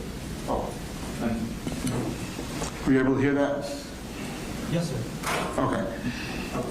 So, within the research you've done, how many case studies have you come across where active shooters have come from the TCC community? There's the case study I wrote for the CTC Sentinel. There's been reported by the Institute for Strategic Dialogue, who I believe has done a few reports. But it is a newer community, so there's not an extensive amount of literature on the subject. And within that article, there were 21 people you identified within your case study? Sorry, what was that, sir? Within that article, you're referring to the one for TCT, right? I mean, the Yes, CTC. yes. Yeah. And that particular article, you were highlighting 21 cases, right? Yes, sir. From 2024 to 2025, 21 TCC linked attacks. Okay. And how many people are involved in the TCC community? It is an expansive community. There's, I haven't seen what I would call an accurate estimate. Within that, has there been any select control group study done to determine what kind of psychological impacts the various tiers you identified have on the community? Not that I'm aware. Okay. And within those 21 individuals that you cite to, how many of them turned into active shooters? I would have to consult my data to answer that question. I'm not 100% sure. Okay. Do you recall any of the cases and what kind of materials or manifestos are left behind? Oh, yeah, certainly. Like there's Samantha Ruppnow, which I already mentioned, and Solomon Henderson, Robin Westman. Sorry, just like I'm just listing off names. These are individuals who carried out attacks, for lack of a better term, successfully, and then left behind online footprints or manifestos that connected them to the TCC. And in identifying these, did you Were they initially identified after the shooting, or were they tracked in any kind of manner before the shooting?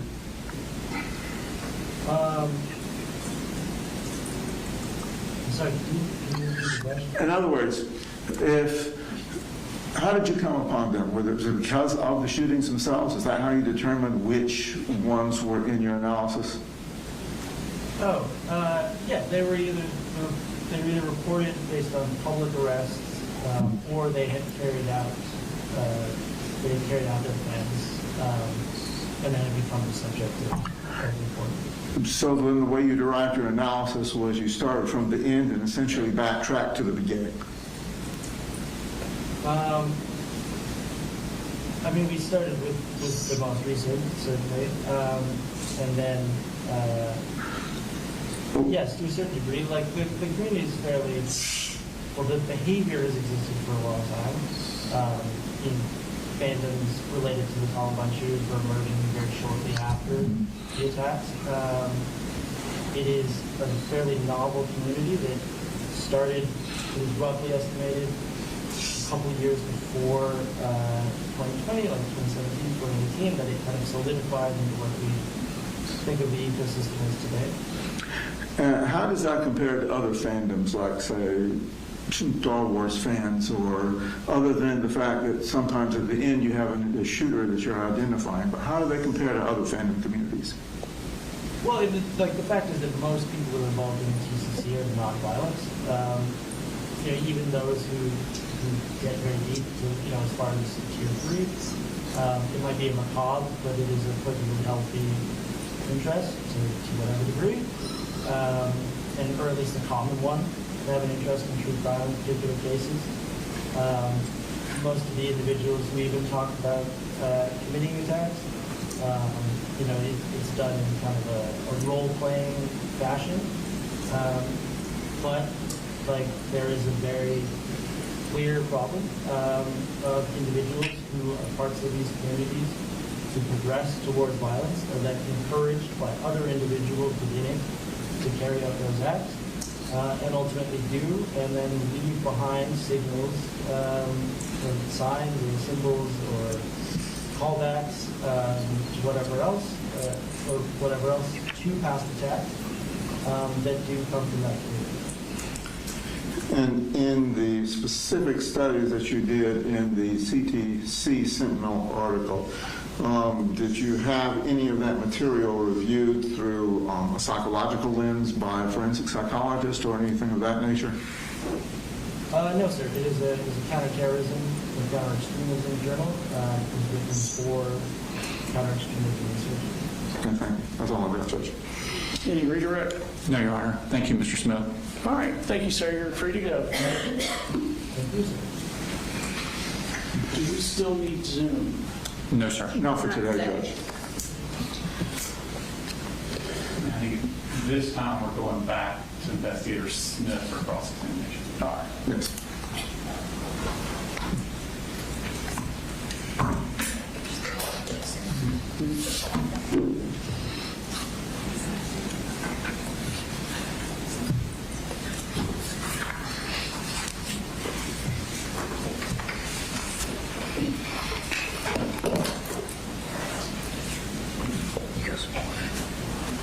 Are you ready for us to go straight into it, Your Honor? Yes, sir.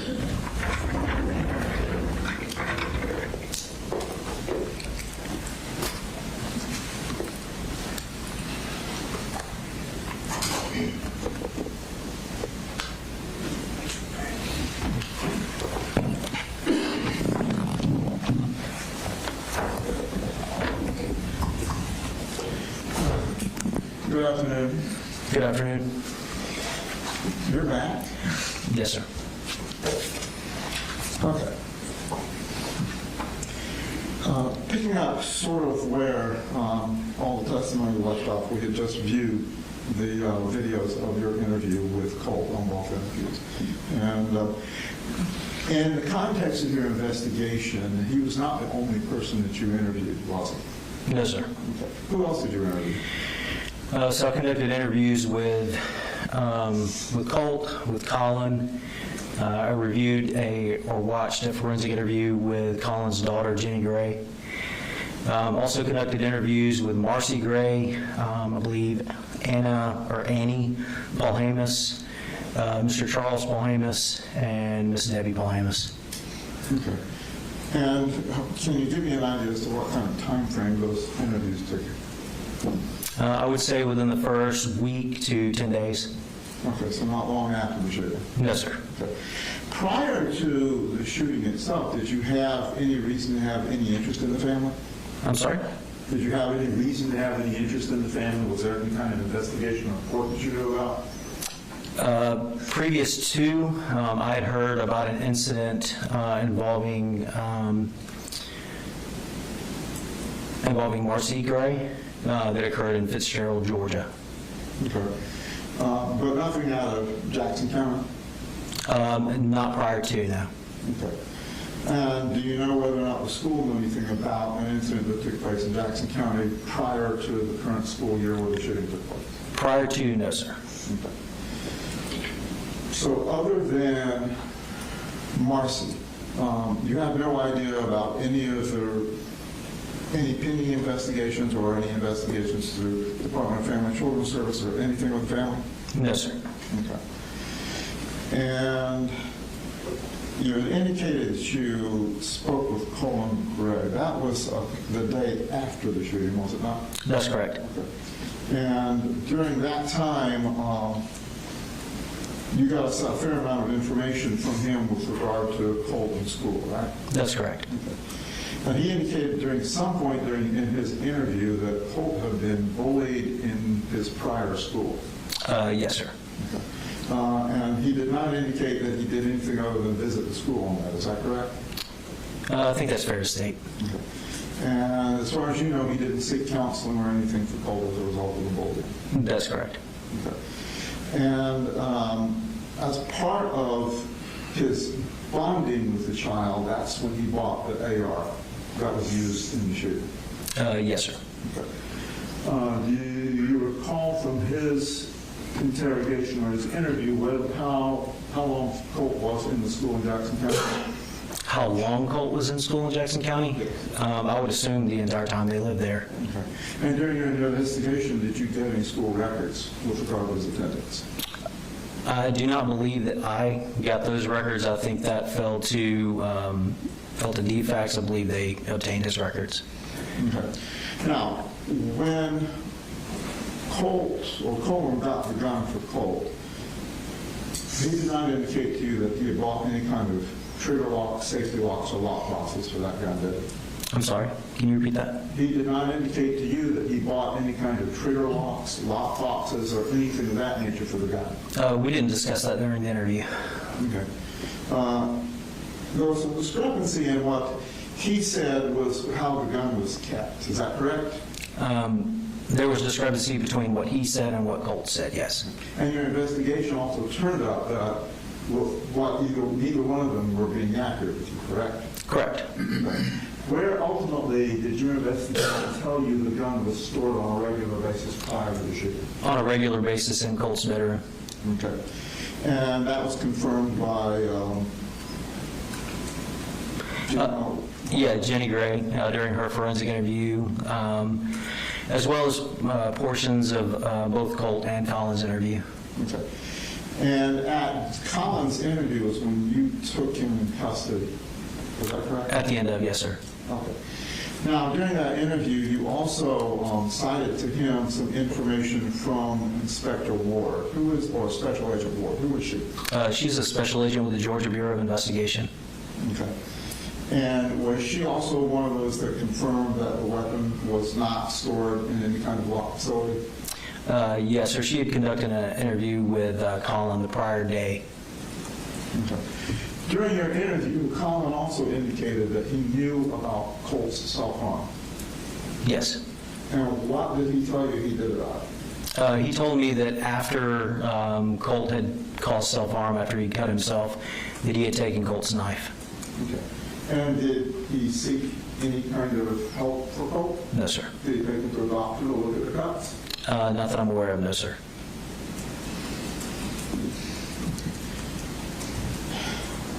shortly before school started, Marcy had moved back in with them. Is that your understanding? Yes, sir. And that didn't turn out well. No, sir. And were you aware that during that time that she was there, she had at one point threatened to harm Colt? I believe that happened sometime prior. Okay. So what is your understanding of that? My understanding of that, and I think Colin touched on that during his interview, some time ago, and I'd have to refer back to my case file, but some time ago, prior to September 4th, or prior to even Marcy staying there, that she had threatened to cause harm to Colt. And I believe it was around the same time of the Fitzgerald incident, if I'm not mistaken. And during that, Colin relayed that information. That wasn't something that Marcy, that I'm aware of, told Colt personally. That was something that Colin shared with Colt. Okay. And the Fitzgerald incident you're talking about happened with his grandmother, Debbie Polhamus. That's correct, yes, sir. And Debbie Polhamus is Marcy's mother. That is correct. And the incident you're referring to is when she was tied to a chair? Yes. Okay.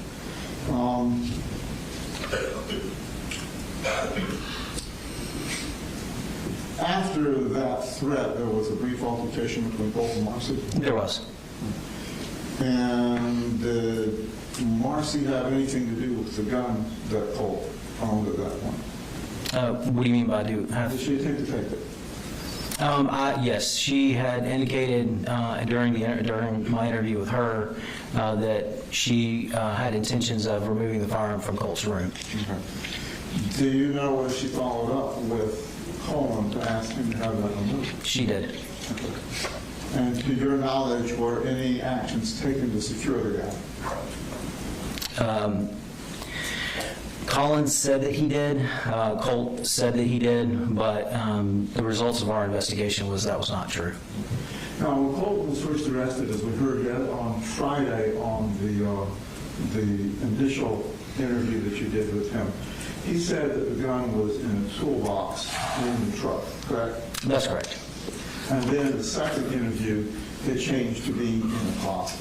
Yes, sir. After we kind of drilled down on the timeline of that morning and the fact that Colin would have left prior to Colt being able to get that firearm, he did change and state that it was somewhere else.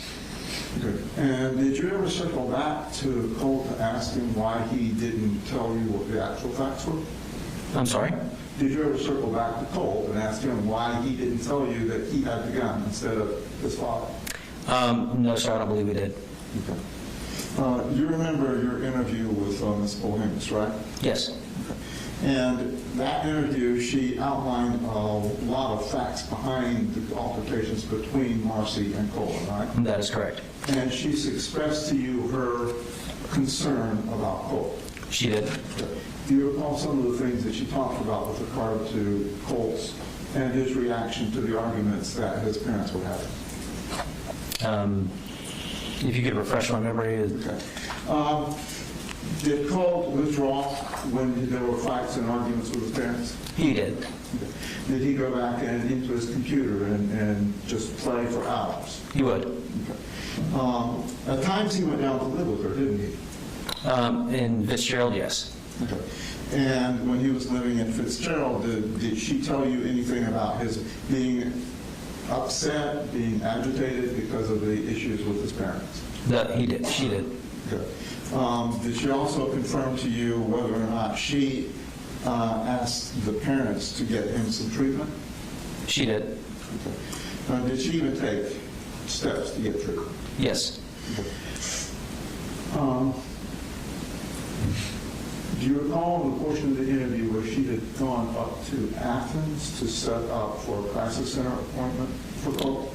I believe that was a phone call interview, but she did reach out to a facility in Athens to get help for Colt. And do you recall her telling you that the Saturday before the shooting, they had an appointment that Colin was supposed to take him to?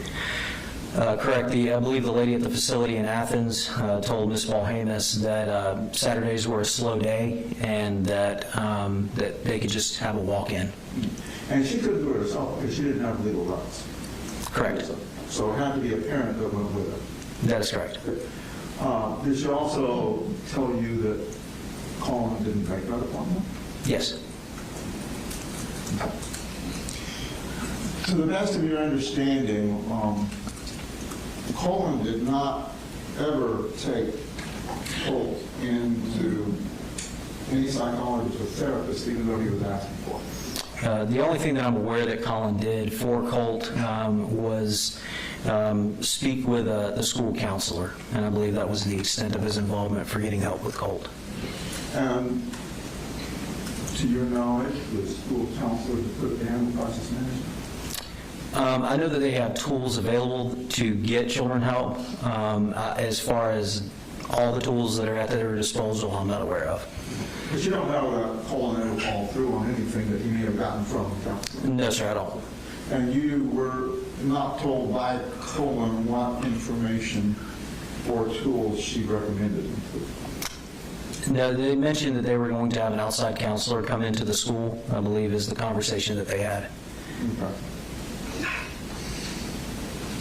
Now, in your interview with Colt, when we first run into him, he's very hysterical, isn't he? Yes, you can hear in the beginning of the interview where Colt sounds upset. I think that kind of comes and goes throughout that interview, and in my opinion, I believe that what you're hearing, and unfortunately you can't see, but what you're hearing is largely a performative interview. I believe there were portions of that interview where Colt did actually cry, and that was specifically, I noted, when he would discuss his father and his father's alleged involvement, and he also discussed his sister Jenny, at which time I did witness him cry and tears come from his eyes, but I believe a majority of that interview to be performative. You can tell when I'm asking him questions, there's portions of the interview where he is kind of breathless, I believe that is the best way to describe that interview.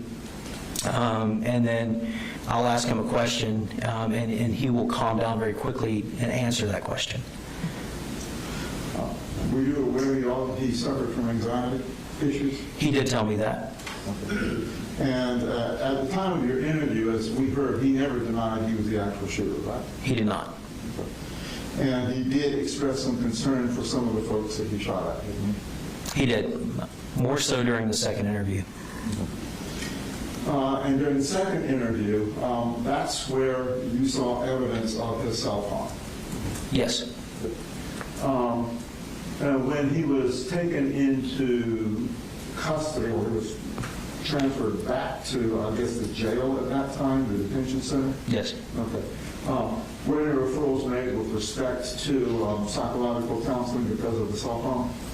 I'm not sure if it was made there or if it was an RYDC. I'm not sure which is the most, I believe RYDC would be the most appropriate place. Okay. Do you recall how long he was in detention here at the detention center? I do not know. When Colt was speaking of voices, he also indicated to you that he had wanted to kill himself, right? I don't recall him stating that. Okay. But he did talk about the voices. He did talk about the voices. He, in some cases, he would indicate that the voices were family members. In other cases, he would state they were teachers. And I believe at one point during the interview, he also referred to the voices as people in the government. Okay. After being taken into custody, he wrote some notes to the family members, didn't he? He did. Do you know if they were ever sent? Sent to the family member? I'm not sure. Okay. But he did write all of the notes? He did. Okay. Thank you. That's all I have, Judge. Attorney redirect. Yes, sir.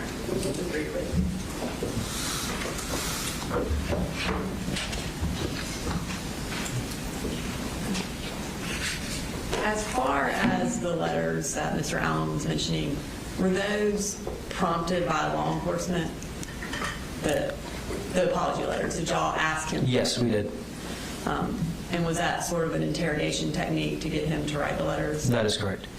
And the letters, were they, in your opinion, genuine?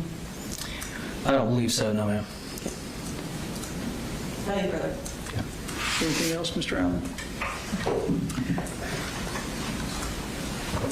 With regard to those letters, He never indicated they weren't genuine, did he? So sometimes it's not always about what someone says, it's about what they don't say. And he discussed them at great lengths. He seemed very excited to write the letters. In my personal opinion, and again, that's all this is my personal opinion, they did not seem genuine. But he didn't say that it wasn't genuine? No, sir. There's a lot Colt said that wasn't true, and there's a lot Colt said that was true. But again, in my opinion, if you're asking for my opinion, I don't believe that they were genuine, no, sir. I believe they were for attention. Yes, sir. All right, will he be excused? Nothing further from the state, Your Honor. nothing else, Judge. All right, thank you, sir. Free to go. Your Honor, and our next witness is Investigator Ashley Dillon, and it'll probably take us to the end of the day. Would it be possible to take a break now? We'll start her. It is possible. Thank you. All right, we'll take a 10 to 15 minute break.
If we could have like a couple more minutes, we're finishing up a last minute technical difficulty. But Okay. we'll be ready very shortly. All right.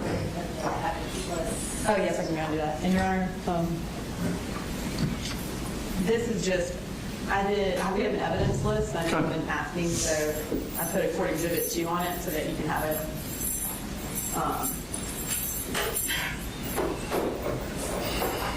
And I will.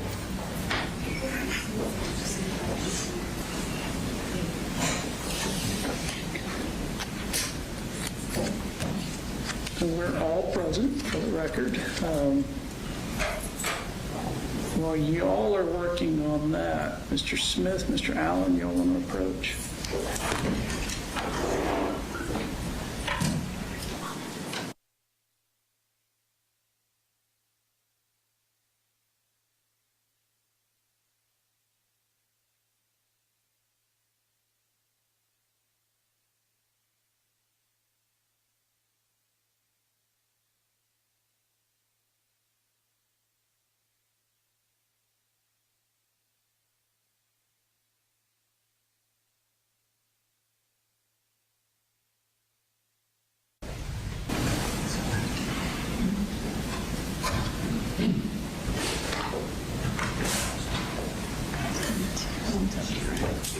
I didn't have a sheet up here. I said, how long did she send you? That was going to take A couple minutes. 45 minutes. Counsel for you guys, because there's news there. That's cooking, and that they can check staying. All right, I'm going to... Oh, yeah.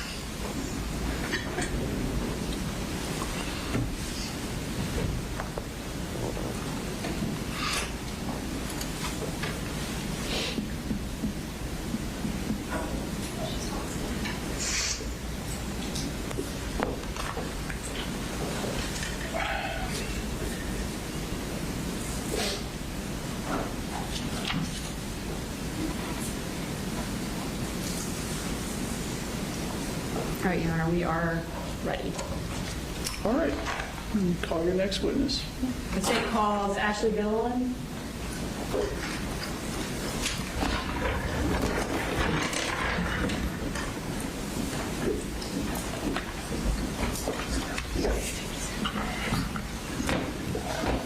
Please raise your right hand. Do you swear to tell the truth, the whole truth, and nothing but the truth, so help you God? I do. You have a seat.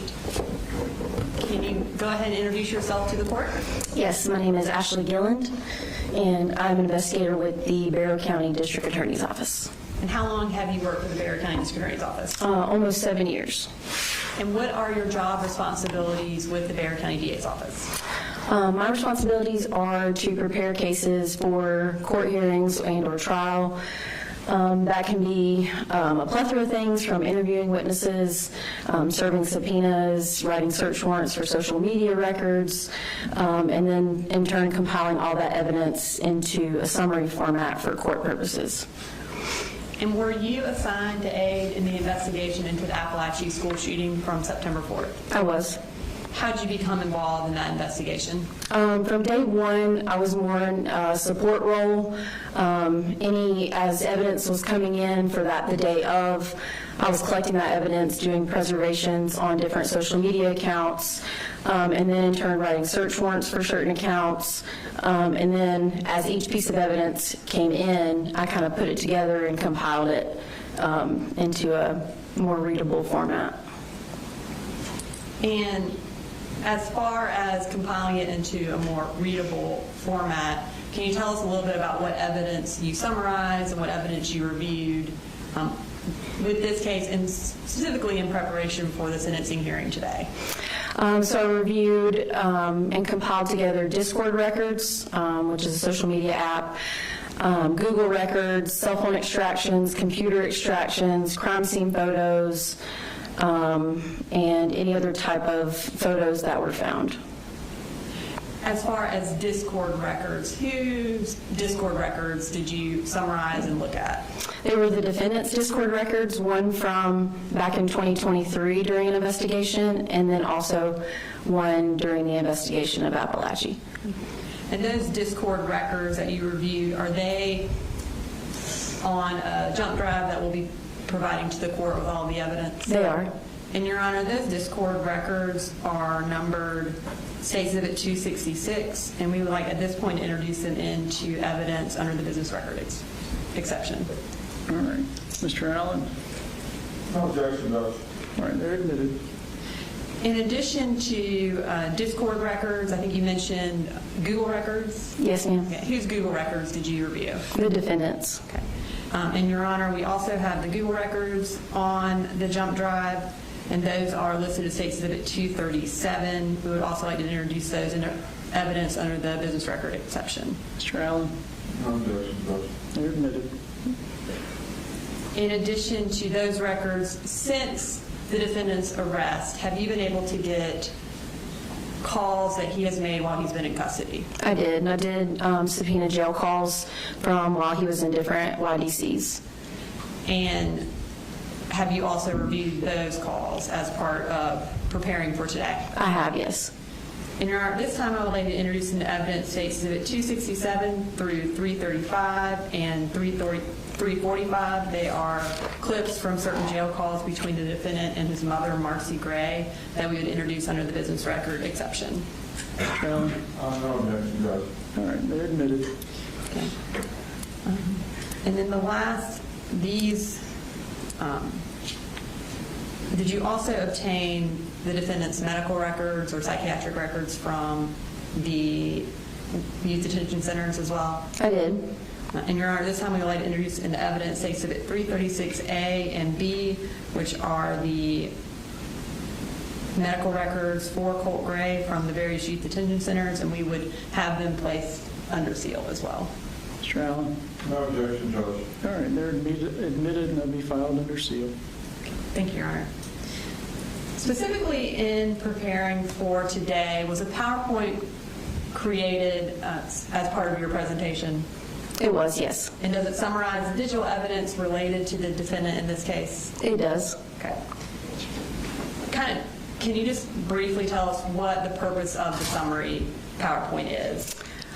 Yes, so because there was a lot of digital evidence within this case, being from computer extraction records, cell phone extractions, all of the Google and Discord records, it was easier to formulate this PowerPoint for today's purposes in more of a categorical format, so it's based in categories instead of like a timeline. And has that PowerPoint been marked as State Exhibit 341? Yes, it has. And does that include the evidence that we just talked about? Google records, Discord records, phone records from the defendant, jail calls, those types of things? Yes, it does. Your Honor, and have you had, I guess, Investigator Gillen, have you had an opportunity to review that PowerPoint? Yes. And it is the PowerPoint that is on the jump drive that we'll be providing to the court, is that the PowerPoint that was created in anticipation of this hearing? Yes, ma'am, it is. And Your Honor, this time I would like to introduce an evidence Exhibit 341 so that we can go through that PowerPoint with the court today. Mr. Allen? No objection, Judge. It's admitted. Okay. Can we have the TV?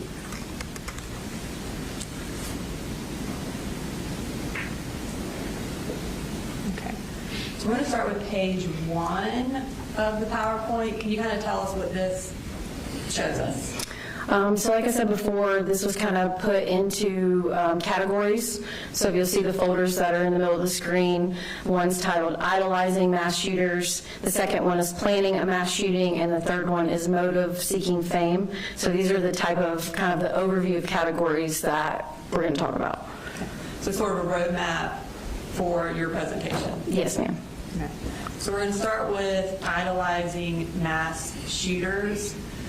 As far as idolizing mass shooters, was the defendant part of any online community that in itself idolized mass shooters? He was. And what was that? True crime community. And how do you know he was a member of that based on your review of the evidence in this case? prior to the shooting, there were a lot of Discord messages, Tumblr accounts, Google records that talked about TCC, the true crime community, as well as after the shooting, it was still referenced in a lot of the jail calls. Did the defendant spend a lot of time researching mass shooters? He did. I'm going to pull up our next slide. Is this a list of the majority of the mass shooters that he researched? Yes, this is just kind of an overview of all of the mass shooter research that was found on different pieces of digital evidence in relation to the defendant, and this list is 22 listed, but there were more than that. These are the ones that he spent the most time on? Yes. And how are they identified on this page? They're identified by physical location and incident location, and not via the shooter's name. How did he research these people? A lot of the research mainly was found in the Google records, and then also there was within the true crime community, there were photos shared, different clips shared, different pieces of evidence shared amongst members that was in relation to different mass shooters. Did he save any of this information that he researched anywhere, like on his phone or his computer or within his Discord? Yes, there were many different pieces of evidence saved on his phone, his Discord, and his computer extraction, with that being anything from photos, videos, incident reports, crime scene videos, lots of different pieces of evidence. And when he's researching these people, is he also Googling things related to them? Yes, he is. Can you give us an example of some of the Google terms that he used to search for these mass shooters? Yes, there were several different Google accounts, and within those, there's a search history, and so within the search history, there's a lot of different terms. So this is kind of just a short couple things that he Googled, the defendant Googled: shooter caught on police body cam, Dallas police ambush, unstable veteran opening fire in a crowded bar, soldiers of Christ torture during initiation. What's the other ones? Extended dash cam video of man plowing through parade, Uvalde school shooting video, how to get kicked out of a gun range, cell phone footage of the first shots fired at Route 91 Harvest Festival, 911 Sandy Hook calls, plea for help, Parkland shooter, I love to see the families suffer, and Maine gunman's body. Okay, so you mentioned that he saved some of this research on his phone or his computer. Did that include saving pictures? Yes. Okay, so we're going to move to the next slide and just kind of tell us what this is.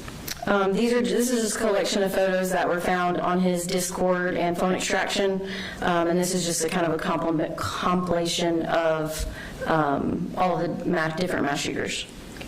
And I'm going to zoom in on one in particular. Can you tell us what this is? So this is, it says your result on there with the name of one of the Columbine shooters. And this was a result of, he took a quiz called What True Crime Personality Are You? And that was taken on September 3rd, which was the day before the shooting. And this was the result that he got and saved to his phone. Was September 3rd a school day? It was, and this was saved at around 1 p.m., so it would have been during the school day. And was he at school? He was not. Now, we just showed the court a list of all the different mass shooters that he researched. Were there 4 in particular that he researched the most? There were. Okay, and who were they? The 3 that we talk about here the Parkland shooter, the Sandy Hook shooter, and then the Buffalo shooter. Okay. And then do we also talk about the Aurora theater shooter? We do. Okay. So we're going to start with the first one that he researched extensively, which is the Parkland shooter. And just for clarification, what is the Parkland shooter's name? Nicholas Cruz. And how does he spell the Nicholas? Was it with a CK or with a K? With a K. Okay. what kind of type of evidence are we going to start with in talking about the defendant's idolization of the Parkland shooter? The first category is listed evidence of obsession. So basically things that show or prove that he was obsessed essentially with the shooter, and that could range from different messages or photos or things that he saved. And was this obsession with the Parkland shooter, was the time frame for that, did that lead up into the shooting on September 4th? Yes. All right, we're going to show this page. Tell us what this shows us. This is just specifically from the defendant's Discord. So these are photographs of the Parkland shooter that were saved and shared specifically on the defendant's Discord account. Okay. I know this is showing up as one page, but were these individual photos saved on the defendant's phone? I mean, saved on the defendant's Discord, and we just reproduced them in one page? That's correct. Okay. Was this all of the photos that he had of the Parkland shooter that he had on Discord? No. Were there a lot more? There were a lot more. And then tell us about this page. These were ones that were specifically saved on the defendant's cell phone. And again, this is just a small collection of photos in comparison to the amount that he had on the cell phone. Did he have over 2,000 pictures of the Parkland shooter saved on his phone? Yes.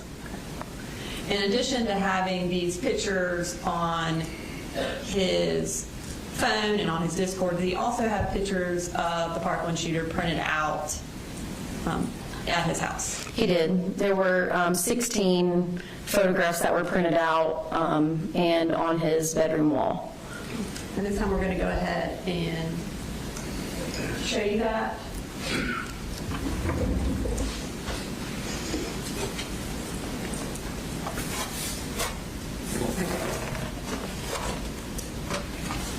And so can you just, this is going to be listed as Exhibit 343.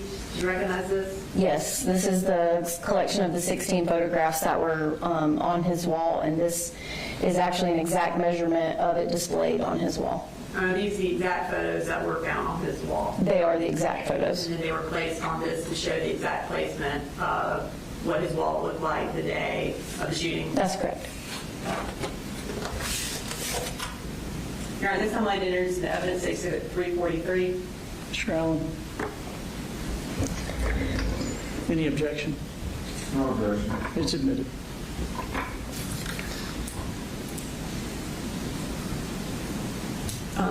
Did he also take pictures of himself in front of the shrine? He did. And what did he do with those pictures? He shared them on his Discord account. Okay. When was the first photograph of the shrine taken? It was the first photograph of the shrine with the defendant was taken August 9th of 2024, which was approximately 25 days before the shooting. And based on your review of the digital evidence, did that shrine appear to remain on the wall from August 9th all the way up until September 4th? It did. So you mentioned that he took pictures and shared them on Discord. Is this one of the times he shared a photo on Discord? Yes, this was shared on August 28th of 2024. And then you see to the left is an actual photo, the photo that he shared from his bedroom. Okay, and this is, he shared it with Mandy. As far as what he told Mandy, can you tell us that about this photo? Yes, so his Discord name was Occasional Burner, so he's the one in the blue at the bottom. He says, "My mom's in rehab, so it's just my dad, and he knows not to question what I do."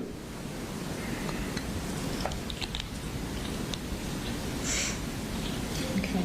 And then is this another photo that he took that he shared with Mandy?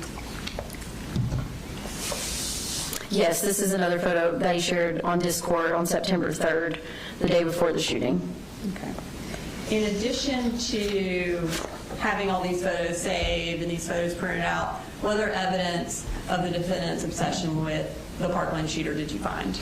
Yes, there were lots of other research materials that were viewed and saved on his cell phone, Discord, and computer. Okay. And so does this page show the different types of research that he did on his cell phone or on his Discord? Yes, it does. Okay, can you just kind of read through what exactly he had either saved on his computer or that he researched? Yes, on the left-hand side, investigative summary of shooters' cell phone contents and internet searches, surveillance videos of the Parkland shooting, visited website for shooters' police interrogations to view interrogations and took screenshots, saved a minimum of 2,664 photos of shooter. That was specifically from February of 2024 until the shooting. Watched each day of the shooter's sentencing trial that happened in October of 2023. Watched YouTube video titled Parkland Shooter Faked Psychiatric Symptoms After Shooting, expert says. And then on the right-hand side are what's in quotes is what he Googled, specifically Google searches. Nicholas Cruz faking psychiatric symptoms, Cruz's premeditated aggression and violence, autopsy photos for Parkland victims, Parkland shooter, I love to see the families suffer, Nicholas Cruz's love letters from jail, Nicholas Cruz's planned a mass murder, viewed article titled Psychiatrist Probes Parkland Shooter's Mind, watched documentary Behind the Madness about Parkland shooter and shooter's writings while in custody and during trial. Okay, so as far as the investigative summary of the shooter's cell phone contents, the surveillance videos, are those the actual surveillance videos from the Parkland shooting that show the shooting, and is that the actual investigative summary that law enforcement did regarding the Parkland shooter's cell phone contents? Yes, it is. You also have on there that he watched each day of the shooter's sentencing trial in October of 2023. How long did he watch it? Did he watch it from October of 2023 until a later date? The evidence from the Google record showed every single day in October and then all the way up until February of 2024 at the very least. Okay. And as far as the records that from his computer, what is kind of the first date of the records that we have from his computer? I believe October of 2023. Okay. So he's watching the trial essentially every day in October and then continues to watch it up until February of 2024? Yes, that's correct. What grade was the defendant in at this time? He would have been in 8th grade. And was he in school at all that year? He was not. Okay. And at that time, where was he living? He was living with his father in Barrow County, and his father had sole custody of him at that time. Now, in addition to all of this research, does he also talk about the Parkland shooter extensively on Discord? Yes. And what time frame do we have Discord records from? These are from August 28th until the day before the shooting, September 3rd. So this 2024 time frame is when his username is Occasional Burner. Who is he talking with about the Parkland shooter? A user identified as Mandy.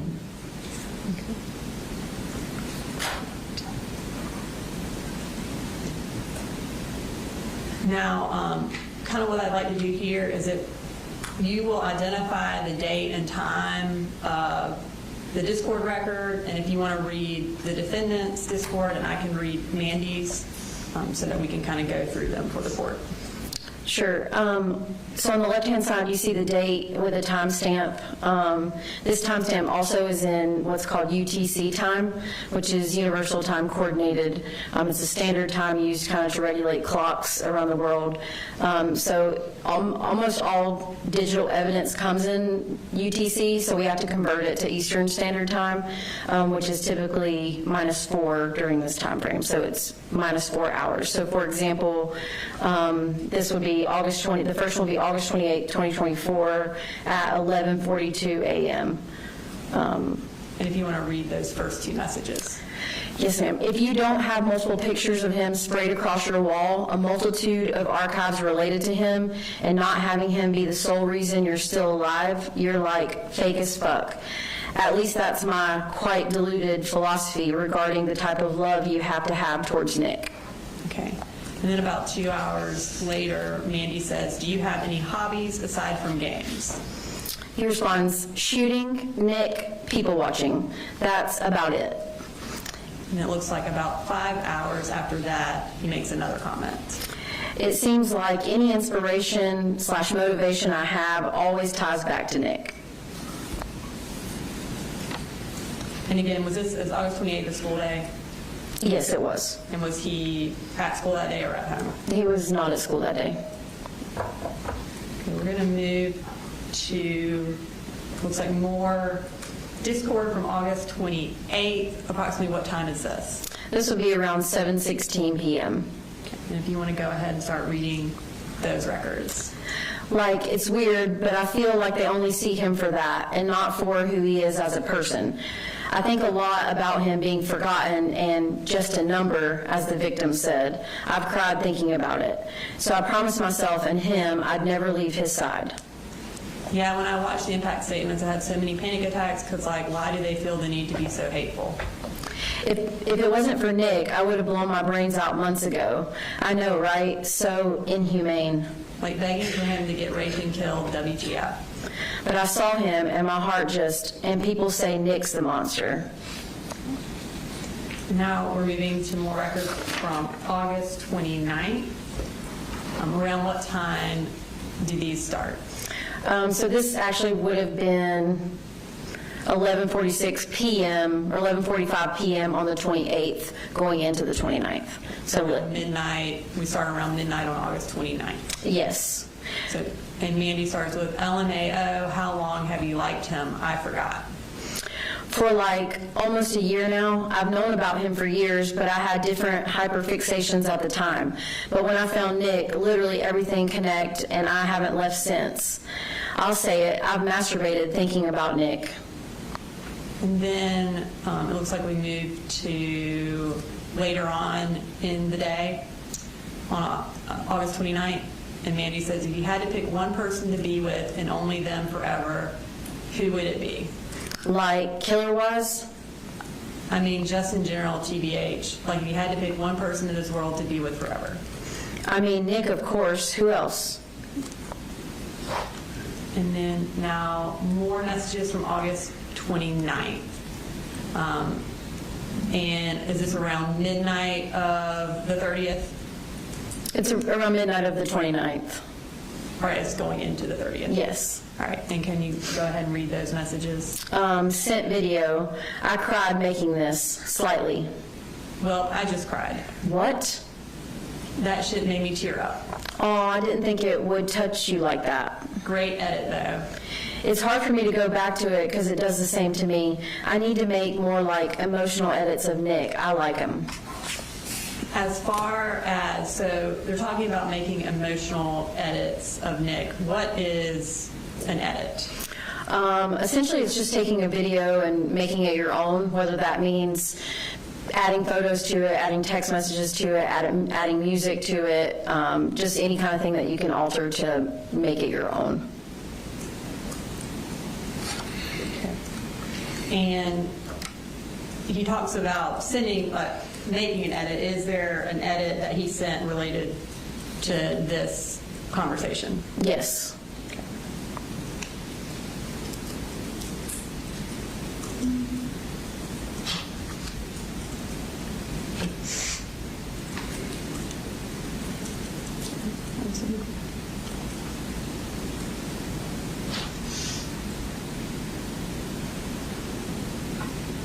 Okay.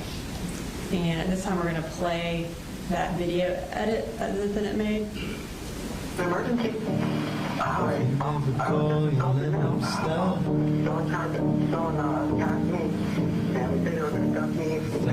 The chance to tell him all Where did this occur? How long ago?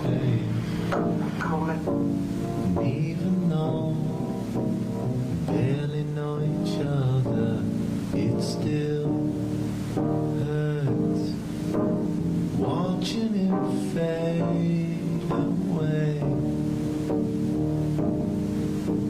watching him fade away, watching him fade away, watching him fade away.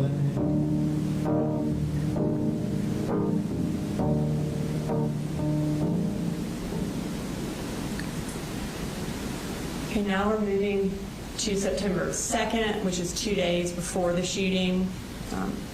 Can you take us through these messages? Yeah, so this started at 1:41 p.m. No one gets Nick. He shot up a school. Yeah, bitch, and did it finally, if that's a word. Real. 17 out of 17 ratio is wild in GL. Nah, for real. I think about that so much. And also with how autistic he was, how formal he looked doing it. I feel like your brain just goes autopilot. Nick gives me so much motivation to keep going. In addition to these Discord records, did he also have some stuff on his phone that showed this obsession with Cruz? Yes, he did. So tell us about this. So this is what's considered notes from a phone extraction. So these are notes that were created by the defendant on his phone. And when did he create this? This was created April 2nd of 2024. And when was it modified? It was modified on August 2nd of 2024. And what does he say? He says, Nick, I don't know how much longer I'll be around for or if I'll even go through with it, but please know I love you. You won't see this. In fact, I know you won't see this, but when we meet, run into my arms, hold me tight, don't let go. Love, Colt. Did he also attempt, or did the defendant also attempt to write to Cruz while Cruz was in custody? Yes, he did. Did he, before actually sending him an email, did he send a draft of that email to anyone on Discord? Yes, this was sent to Mandy, and like you said, it was a draft of what he was going to send. And when did he send that to her? On August 28th of 2024. Can you tell us what was in the letter that he ultimately did send to Cruz? He said, all right, I'm happy with this. I'm really nervous, I know. Odd introduction, right? Anyway, I'm Colt, and I'm 18. I know you've gone through a lot mentally, so I'll keep it short. I don't know. But just know I'm here, like genuinely. I really do care about you, Nick. I'm trying my best not to make it awkward. Sorry if I come off as such. I'll make sure to add a return stamp for every email I send you.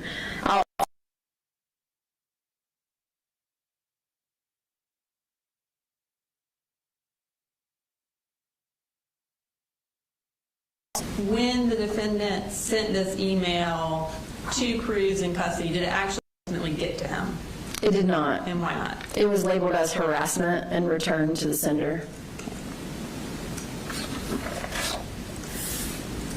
After the defendant attempted to send this letter or this email to Cruz, what happened?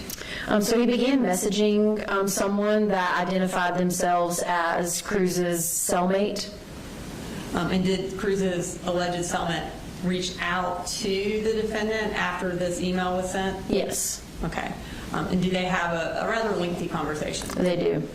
And is that on the defendant's cell phone? It was, yes. What's the time frame of that conversation? I believe it was September 2nd until the early morning hours of the shooting. And I'm going to start, and kind of as we've been doing, if you want to read what the defendant writes, and I can read what the alleged cellmate writes. Yes, ma'am. Again, kind of tell us what time does this start? So this is September 2nd at 8:28 p.m. It says, honestly, went over everything related to Nick and wanted to reach out. Yes, I mean, to be honest, what normal person would want to write him and get to know him on a romantic level, LOL. He even know that shit is insane. That's the funny part.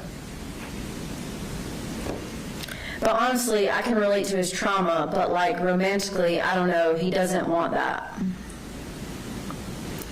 Honestly though, if you're up to it, let Nick know I'm not fake ASF, no pressure though. Wonder if he feels bad, like, about the shooting. He does talk about that a lot. He is not proud of what he has done. That's not good, though, to like someone that did those horrible things. I agree.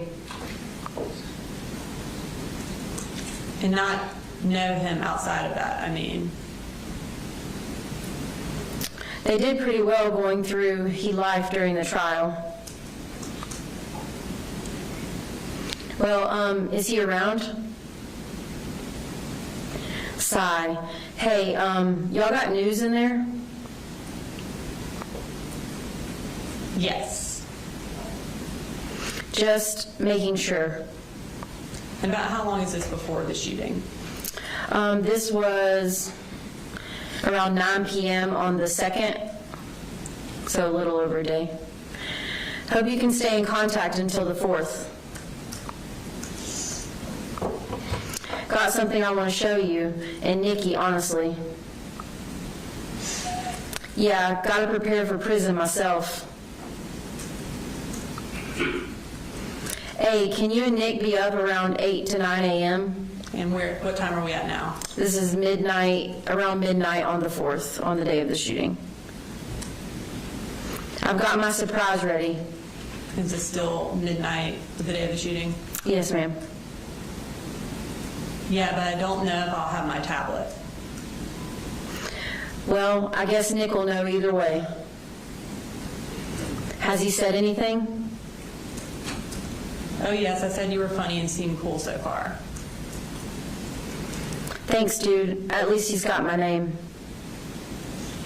What's the surprise mystery, man? LOL. You'll see.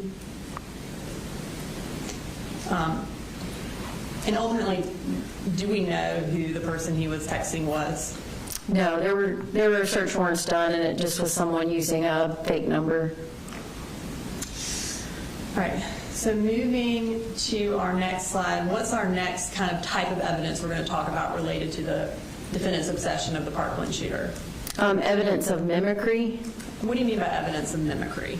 Essentially copying someone else, whether that be mannerisms, with words, with movements, with any type of thing where you're imitating someone or trying to mirror someone else. And in this context, is it specifically mimicry of other mass shooters? It is, yes. Within the TCC community, based on your research and your training and experience, what is the purpose of an individual mimicking another school shooter or mass shooter? Based on my research, it could be one of two things. One, showing the specific mass shooter, their admiration or love for that person, and or the second thing, just gaining traction within TCC to get some sort of fame out of it. What's kind of the first way that the defendant mimicked Cruz? Through photographs. All right, we're going to start with this first photograph. Tell us about this slide. So this slide on the very top is from Discord from August 28th of 2024. He says, help, I forgot I took this. I tried to fucking replicate Nick's face thingy in the mirror. So on the bottom left-hand side is the Parkland shooter's photograph that was saved on the defendant's phone and computer and Discord. And the photograph on the right is a photo that the defendant created back in July of 2024. And these were shared with Mandy on Discord. And as far as the picture on the left and the picture on the right, were those both shared with Mandy at the same time when he's talking about, I tried to replicate Nick's face thingy? Yes. And then is this another photo that he mimicked of Cruz? Yes, again, the one on the left is the Parkland shooter, and that was saved on different places, and then the one on the right is one that was taken by the defendant on August 3rd of 2024. All right, tell us about this slide. This slide is on the left-hand side is the Parkland shooter, and this was actually from a specific Google search that was conducted. Parkland shooter tugs at collar, and then the picture on the right was a picture created by the defendant in the defendant's room on May 31st of 2024. And was that something that Cruz specifically did during his sentencing hearing or his sentencing trial? It was, yes. And Tell us about this photo. So the very top one, there were a selection of prison writings that were collected by the defendant, saved to his cell phone and computer. And it was saved as a whole, but then also there were snips of specific sentences from those prison writings. So this one in particular was a snip that was saved on his phone just like that, like you see here. And it says, "I also like girls with red hair and a positive outlook on life." And that was saved on April 3rd of 2024. And then the bottom one is a photograph that the defendant took on August 3rd of 2024. And is it him with red hair? It is, appears to be.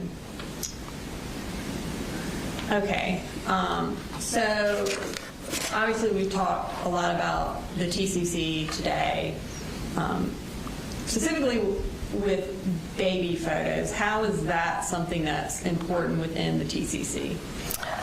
It seemed to me that they value the other mass shooters' lives, and so they will try to save a collection of photographs of them at different stages of life, starting with when they were younger. So the defendant not only had the Parkland shooter's baby photograph saved on his devices, but several other mass shooters saved on his devices. And the picture on the right is of the defendant and was saved to his cell phone and then shared with Mandy on Discord with a collection of photos on September 2nd, which was 2 days before. The collection of photos that he saved were selfies, along with the baby picture, and told Mandy, just in case. I want you to have these just in case. So essentially, he sent these pictures to her 2 days before the shooting and was saying, just in case. Yes. Okay. So we talked about how that you have, prior to today, listened to a lot of jail calls between the defendant and his mother.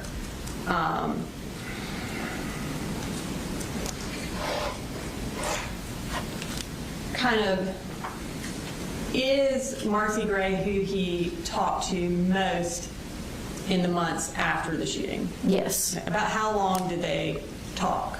I would say from the shooting up until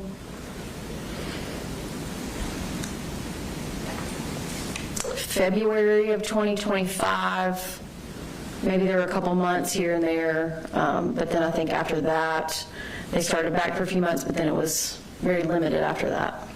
And was it limited because she was essentially not allowed to talk to him at some point? That's correct. Okay. But mostly mostly the defendant is calling her and talking to her in this 6 to 9 months after the shooting? Yes. Okay. When was their first call? So their first call was October 1st of 2024, and we received all of these calls from YDC, and in the first call, it's kind of a lengthy call, but it talks about asking her to look up his name on Tumblr, Tumlook, and along with TCC, and they kind of talk about all the different mass shooters he's being compared to, and essentially every call after that is referencing that in some way, shape, or form. And so we have October 1st here, and this is State's Exhibits 267 and 268. So he's talking to her, and you said that kind of the first conversation is him getting her to look up stuff about him online. Is that correct? That's correct. Okay, so let's go ahead and play that clip. Huh? Do you have any data? Yes, we got it back today. You want me to look anything up for you? Yeah, Nikki, and then go to the news section. Okay. And don't say, these are recorded, so. Oh, yeah. Okay, let's see. Just block out the name or something. Let's see. We'll say latest news. Let's see. Oh my God. Here's the latest news fact. He recently agreed to donate his brain to science. Oh, yeah, okay. So Did you hear this? Yeah. Let's see. Well, as far as anything pertaining to me, because I have quite a few sessions with them, so. I know. Well, now that I got the internet back, I'll do some deep digging. Who's over my name, Mary? Let's see.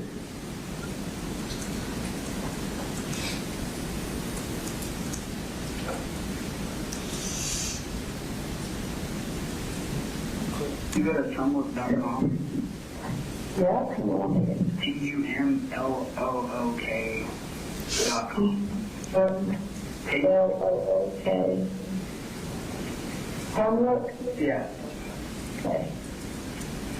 Okay, homework.com. You see the search bar? Hang on. Say it again? TUMLOOK.com. Oh, Tom. Yeah. Okay, hang on.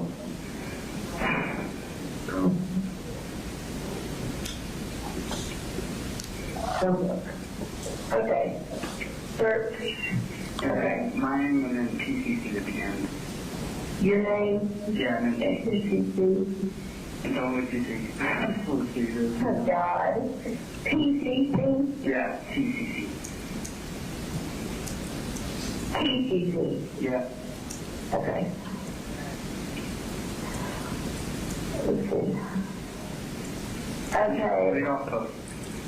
Okay, so the blogs at the top say Party F Rocca. Oh my gosh, yeah, read the post. I know her. Okay, sorry. Kip Tinkle with my blood. I know what I'm doing. Like Tim saying, some people put blood art is a thing. I don't know. I know where you are. Well, it's the hashtag, the hashtag. Oh, okay, here's the next one. Breaking news. Here's the latest on the investigation. And it's got a screenshot out of an article. And then it says, Dad got arrested probably because the gun was his and he was aware of what his son's past actions and comments were. Okay, just keep going.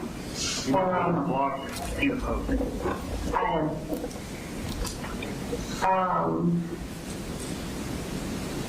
Let's see.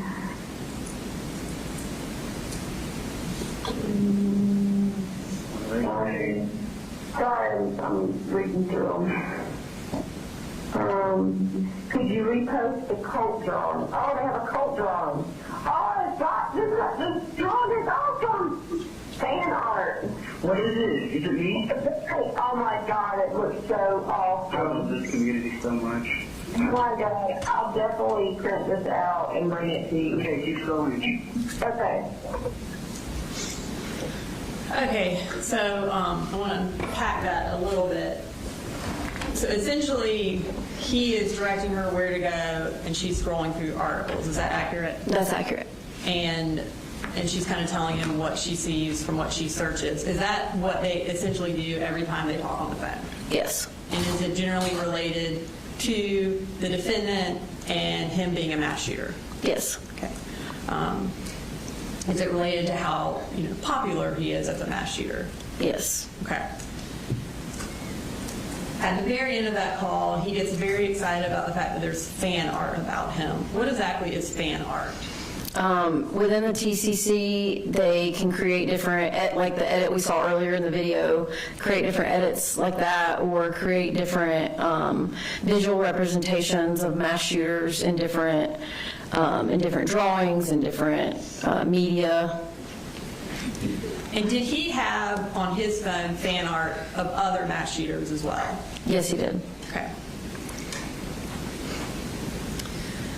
So this is kind of the setup for how they talk on every call. And previously he mentioned that the defendant sent selfies to Mandy on Discord and said, just in case. Did those selfies ever get released by Mandy? They did. Okay. And does he talk about that in any of his jail calls? Yes, he does. And what was his attitude about those selfies being released? He was excited.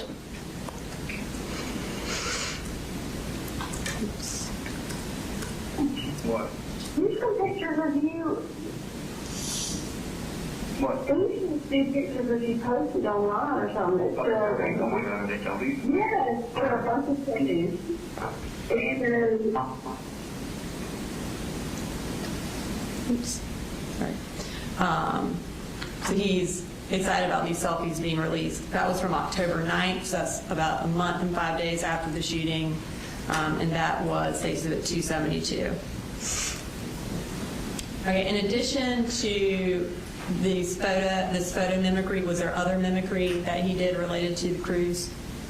Yes, there were. Okay. And what's our next kind of evidence of mimicry? Journal entries. And are these journal entries the Parkland shooter and then also the defendant's journal entries? Yes, ma'am. Okay. Let's start with our first journal entry. Tell us what is here on the left. On the left-hand side is a journal entry that was from the Parkland shooter. This was located on the defendant's computer on October 14th of 2023.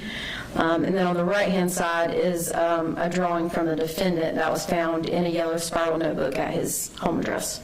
Okay, and as far as similarities, kind of tell us what is similar about these two, or that shows some mimicry between the defendant and the Parkland shooter. So the first one, you see the red box around the stick drawing, a similar face, backwards hat, with essentially a gun in their hand. The second one is, you can see it's there clearly as a whole. There's the word school, there's the word teacher. So this is a school desk that was drawn with a student sitting at the desk. And then moving to our next journal mimicry, tell us about this page. Again, the one on the left is from the Parkland shooter located on the defendant's computer, October 14th of 2023. The one on the right, again, is found in the yellow spiral notebook at his house.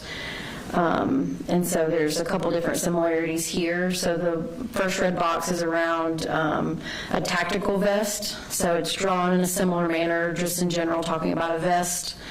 The second one is the words SS now, which is a Nazi reference. And then the third one is a round count, so like a ammunition round count. And then here's our next journal entry, our final journal entry for Cruz and the defendant. This particular one on the left-hand side was from the defendant's cell phone extraction. It was saved April 19th of 2024, and it says, pull, pull, pull, pull the trigger. You will win, just don't be stupid and keep your mouth shut. And the one on the right was in that same yellow spiral notebook. At the top, it just says breathe, pull, pull, pull, reload, click. So they both reference pulling and talking about pulling the trigger. And then our next piece of mimicry for the defendant and Cruz is what? Phone notes that were found in the defendant's cell phone. Okay. And kind of starting with the Cruz's phone note, you mentioned earlier that he had an investigative summary of the defendant's cell phone. Is that what this is? It is, yes. Okay. So this was saved on his phone, on the defendant's phone? Yes. And what does this note say, and when was it written? This note was written December 30th of 2017, and it was actually accessed by by the defendant on his cell phone as late as September 4th, the day of the shooting, at 8:10 a.m. And it says, control your breathing and trigger pull. You're the one who sights in the rifle for yourself. Adjust the scope to your shooting ability. Keep that adjustment every time. You have to shoot to yourself only, to oneself. My trigger squeeze is my one's ability. Same thing every time. And the one on the left was accessed on September 4th. That's the latest time it was accessed, but it was still on his computer, extraction, and phone well before that. Okay. And then the note on the right, again, is from the cell phone extraction. It was created April 2nd of 2024, and it's titled Mantra, and it says, breathe in, pull, pull, pull, breathe out. If it jams, take the magazine out, cock it back, insert the magazine, repeat. So they both have similarities in breathing and then, again, pulling the trigger. In phone notes, are they something that, for lack of a better term, gain traction within this TCC if they get released? Yes.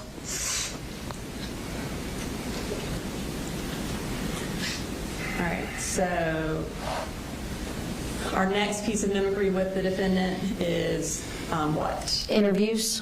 And this is an interview that Cruz did along with the defendant's interview? It is, yes. Okay. So did the defendant talk about listening to Cruz's interview? He did on his Discord account.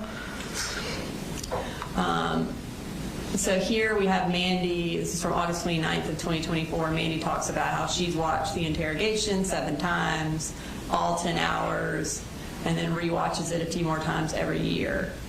And what does he say in response to that? He says 7. I'm at like 8.5. I'm like halfway through on my 8th time at the moment. So real. It seems like I always catch something new. And so he had sounds like a working knowledge of that interview. In reviewing the defendant's interview in conjunction with Cruz's interview, were there any similarities between the two? Yes, there were several similarities. Okay, and what's the first one that kind of stands out? So this is kind of put into like a chart view. So on the left-hand side is the Parkland shooter interview, what was said, and on the right is the defendant's interview. And the first kind of category is voices. So on the Parkland shooter said, the voice is in me. And the defendant said, I just hear them sometimes inside. It's mostly kind of like whisper. It's always inside. The second one, the Parkland shooter says, just a voice with no name telling me what to do. And the defendant says, I don't even want to say fighting off these things, but it was more of like hoping that the facility and these brainwaves and stuff that are completely just making me do shit. I've said shit within the past month that I've never said. The Parkland shooter discussed the voice telling him to commit the school shooting throughout his interview. And then the defendant said, was asked what made it today, and he answers, I was told via waves. It was a multitude of people that it was going to be sometime soon. It was either going to be possibly today or tomorrow. In the Parkland shooter's interview, the question was, do you always obey what the voices tell you to do? And the Parkland shooter answered, I try not to. And the defendant was asked, when these voices are talking, do you ever agree with them? And his answer was no, not at all. In addition to this kind of very similar discussion of voices, was there another similarity between the two interviews that jumped out? Yes, and this one was titled Disassociation. So the Parkland shooter says it's blank when he asked how he got to the school. And the defendant said, I completely just became decentralized through all of it. I came back and I was on the fucking floor. And the Parkland shooter's interview, he said, I can't remember anything. And then when the defendant was asked, do you remember how many shots you fired? He answers, I can't remember. I'm sorry. Really, really anything. And earlier today, Mr. Smith played some jail calls with the Dr. Richards. Did any of those jail calls show that the defendant was not disassociated? Yes, there was a couple where his mother was reading an article about something that was said about the shooting, and he responds basically saying that's not true. I wasn't banging on the door, different situations like that. And then that's our last piece of evidence in mimicry, and now we're going to move to kind of evidence of planning related to Cruz. Kind of tell us what we're going to talk about here. So we're going to go through the Discord messages again and some jail calls and some phone notes in reference to showing the planning of the shooting. Okay. And again, during the defendant's interview, he gives a reason for why he chose September 4th. And that was what? In the interview? Mm-hmm. I don't recall exactly what was said. Related to voices telling him, is that accurate? Yes, yes. And we'll play that clip real quick. Over the past few months that you've been thinking about shooting at the school and killing people,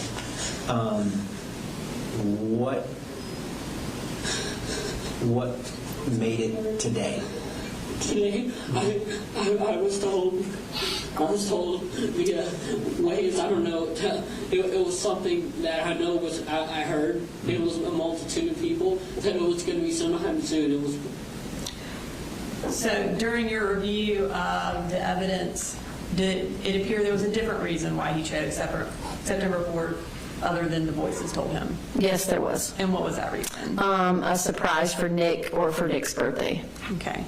And we've already kind of gone over some of these messages, but we have a few more that we didn't review with Mr. or Dr. Richards. From August 31st, can you tell us, are these kind of talking through why he chose September 4th? Yes. Okay. We'll start with Mandy. This is around, looks like midnight. Did you ever do anything on Nick's B-Day? IDK, why I asked, but just curious.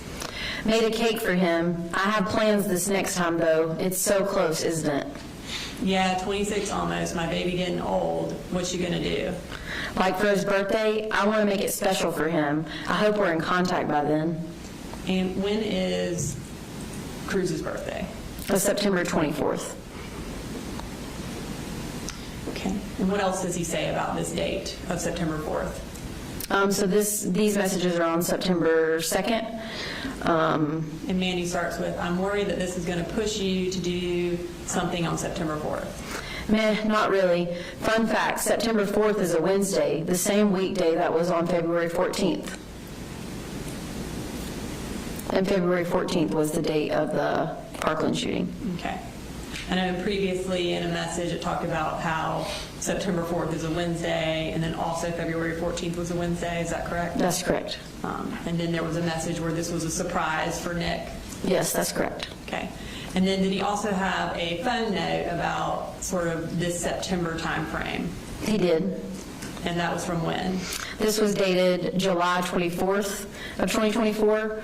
And it says, if everything goes to shit, I'll probably take September as my exit. I'll use August to scope everything out. This shouldn't happen, but if I somehow end up doing it in September, just know this wasn't the date I had originally planned.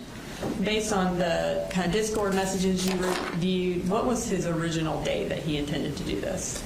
In February. Was he trying to do it the same day that Cruz did his shooting? Yes.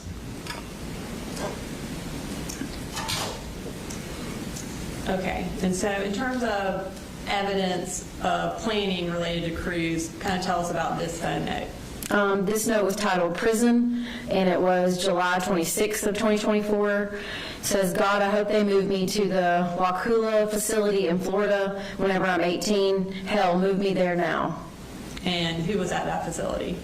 The Parkland shooter. Okay.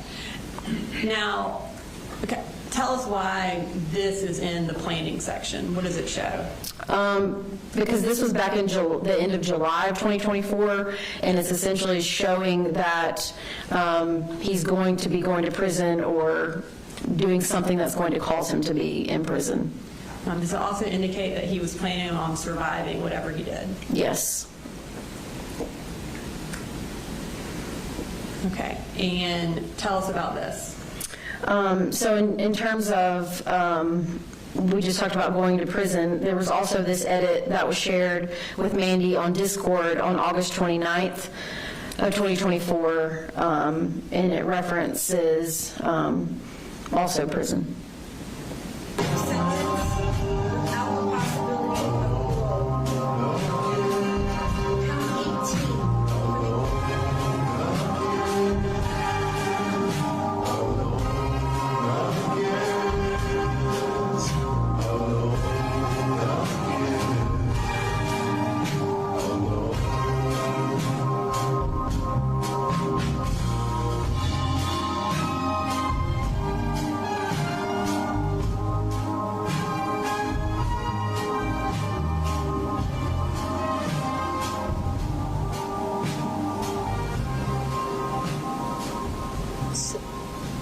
Did the defendant, when he edited that ad, see you send Nick to that?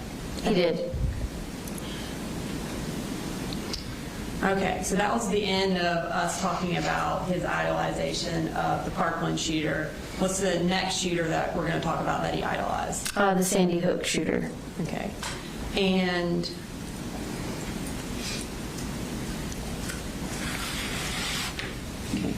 So again, we're going to kind of start with that evidence of obsession. What time frame was the defendant obsessed with the Sandy Hook shooter? Going back as far as we have the record, so back from October of 2023 until the day of the shooting. Okay. And did he also have photos of him on his Discord or on his phone? He did. Okay. And are these some of those photos? Yes, just a short collection of them. And then did he also research in kind of the same way he did the Parkland shooter, items specifically related to the Sandy Hook shooting? Yes. And can you take us through the stuff that he researched? Yes, so the Sandy Hook shooting 911 call, shooter's Discord chat logs, and these are things that he actually had saved, not just Googling it. These are items actually saved. Sandy Hook investigative report, video of search warrant execution of shooter's house, shooter's death certificate, shooter's daily schedule, Sandy Hook after action report, shooter's writings and school records, which was 1,448 pages, report of the Office of the Child Advocate for Sandy Hook, transcript of the shooter's audio recordings, shooter's spreadsheet that details mass shootings since the 1700s, timeline of the shooter's life, which was 34 pages, typed document authored by the shooter, which was 8 pages, and videos from the shooter's YouTube channel. And again, is that the actual 911 call that was made by someone from Sandy Hook? Yes, it was. And then is that the actual investigative report that the law enforcement did after the investigation into Sandy Hook? Yes, it was. And then the search warrant execution of the shooter's house, is that a video of the shooter's residence after the crime was committed? Yes, it appears as like a crime scene investigator took a video during the search warrant and going through all the evidence in the house.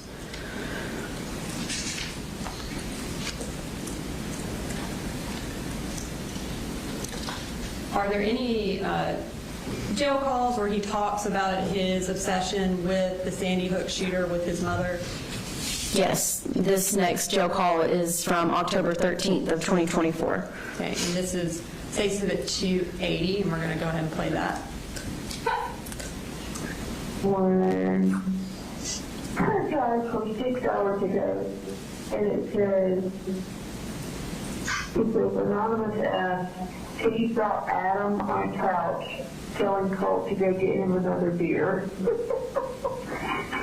It's just like a pencil drawing of y'all, and it says, he's saying, go get him another beer, and it looks like you're crying. I have to say that one, please. They find the Adam obsession, remember? There's not any no comments yet on that one. Do you ever think your son would be like drawn with like a fucking Adam land? No, I've never imagined it in my life. But I think I think I'm training out like all of these pictures because seriously they are extremely cute. Okay, so this is approximately a month and a half after the shooting. And is it accurate that he appears to be excited that he got drawn with Adam Lanza? Yes, he does. Okay. So now we're going to move to evidence of mimicry between the defendant and the Sandy Hook shooter. Okay, so we're going to start with, again, photographs. Tell us about this one. On the left-hand side, this was a photograph that was shared on Discord by the defendant on May 20th of 2023. And then the one on the right is a photograph that was found on the defendant's phone. I know that it was taken prior to July of 2024 because that's when his hair was dyed. In addition to that, was there kind of a specific mimicry that the defendant did related to Lanza that he did not do with the Parkland shooter? Yes, in reference to the crime scene. Okay. And Mr. Smith talked about this a little bit with Dr. Richards, but kind of tell us what exactly he mimicked. So on the left-hand side is the Sandy Hook shooter. These are screenshots that I took of the specific crime scene video that was on the defendant's computer. He accessed it November 19th of 2023, and it's a photograph of the Sandy Hook shooter's computer tower, and it was destroyed. The hard drive was destroyed, and then you can see on the right-hand side is a picture from the defendant's room the morning of the shooting. You can see that the hard drive was taken out and the tower was destroyed, and there's also screwdrivers laying out and tools just like in the Sandy Hook shooters. Okay. And during his interview, the defendant indicated that he did that because he was paranoid. Is that correct? That's correct. And during jail calls, does there appear to be a different reason why he actually destroyed his computer? Yes. And what was that? To be like Lanza. And this is a jail call from October 12th. It states that at 279 between the defendant and his mother, and we'll play that clip. Next comment, how could anyone look at this kid twice and think that he was just like Lanza? In quotes. I guess people have been saying that. What's in my room that you can't really see the computer on the floor?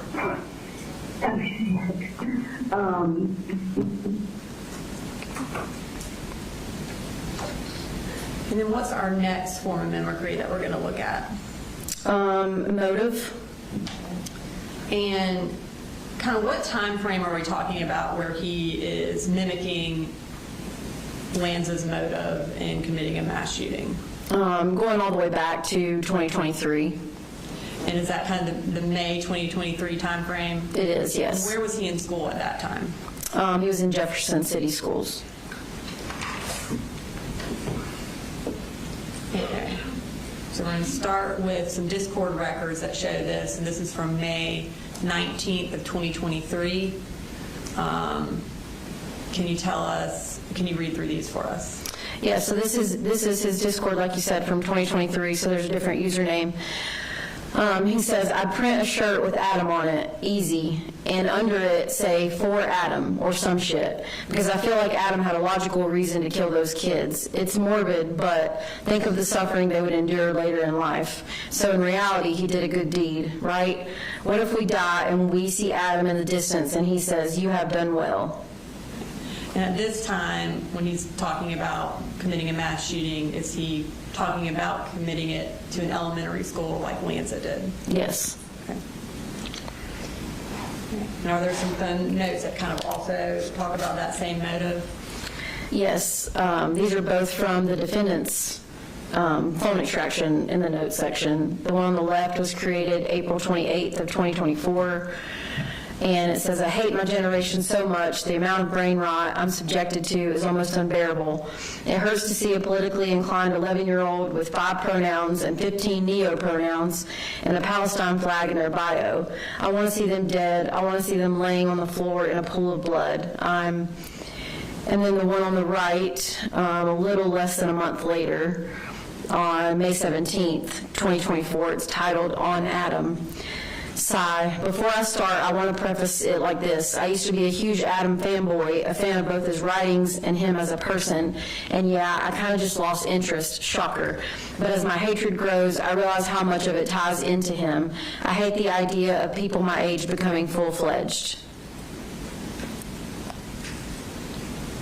All right. So that finishes our section on the Sandy Hook shooter. Who's the next shooter that he idolized and mimicked? The Buffalo shooter, known as Peyton Gendron. Okay. And we'll talk briefly about some evidence of his obsession with him. Again, does he have lots of photos of him on his phone? Yes, on his Discord and his phone. Okay. And did he also do a lot of research on him? He did. For the Buffalo shooter, there was a Discord transcript for the shooter. It was the shooter's manifesto, pictures, list of writing on the shooter's gun, a shooter criminal complaint, and an earnest manifesto. Okay. And is there evidence of mimicry that's related to the Buffalo shooter? There is, yes. And again, are there some, at least a photo that he mimicked? Yes. Okay, so we'll start with that. Tell us about this slide. So the one on the left is the Buffalo shooter, was saved by the defendant August 18th of 2024. And then the ones on the right are of the defendant, both of them, and they were located on the defendant's cell phone. Okay. What's the next kind of mimicry that the defendant did related to the Buffalo shooter? The writing on the gun. Okay. Tell us about this piece of evidence. This is one of the notes that was saved on the defendant's cell phone. It's titled "On Gun," and this was the creation time was May 11th, 2024. And this is a list of essentially things to write on the gun that were also written on the Buffalo shooter's gun, some of them. And what's the type of writing that he has on here? Like, what is kind of the general idea of the words that he's... hate speech, racist propaganda. Okay. And you indicated that the title is "On Gun." At this time, did the defendant have the rifle that he used to commit the school shooting on September 4th? Yes, he did. Okay. And specifically, this 1352, was that on the Buffalo shooter's gun? It was, yes. And is that also racist propaganda? It is. Okay.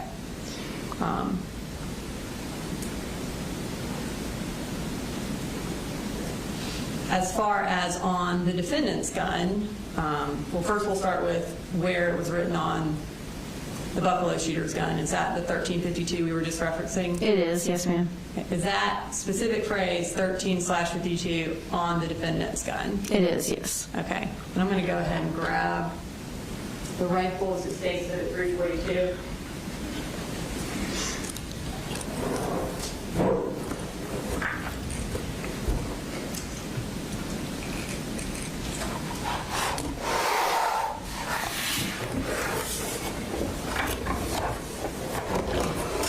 Do you recognize that? Do we recognize that? This was the firearm that was collected from Apalachee High School on September 4th. Your Honor, this time I'll introduce some evidence states at 342. Alan, any objection? Submitted. Okay. Can you show us where on the defendant's rifle this 1352 was written?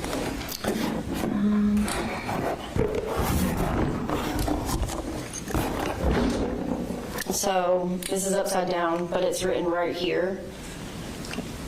And it appears to be kind of black on black, like it was written in black, or it's a black writing on top of a black gun? That's correct. Okay. Does that make it a little bit difficult to see in a photo? It does. Because of that, were you able to, on the PowerPoint, trace it to make it more visible? I did do that to make it easier. It's a little bit more visible in person rather than in a photograph. Okay. And does this trace the 52? It does. 52? Okay. In addition to having the exact same phrase that Gendron had on his gun, does the defendant have other things written on his gun? He does. Okay. And again, is it kind of black on black, so a little difficult to see? That's correct.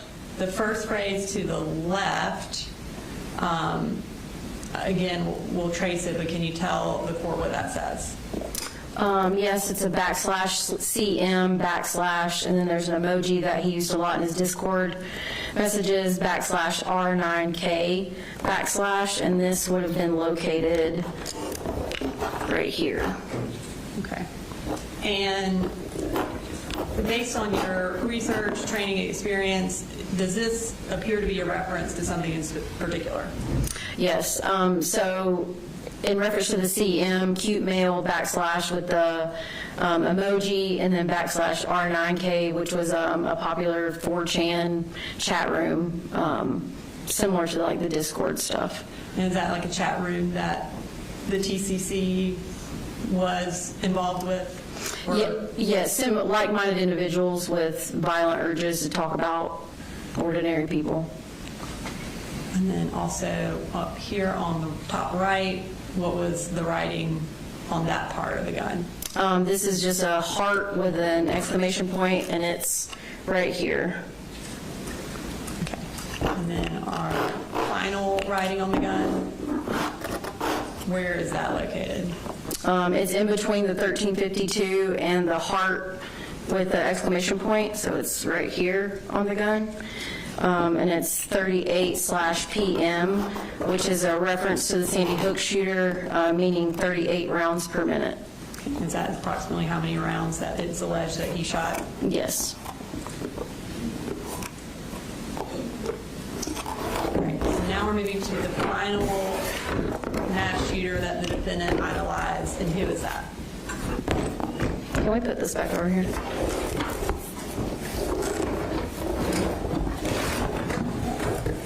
Thank you, Bill.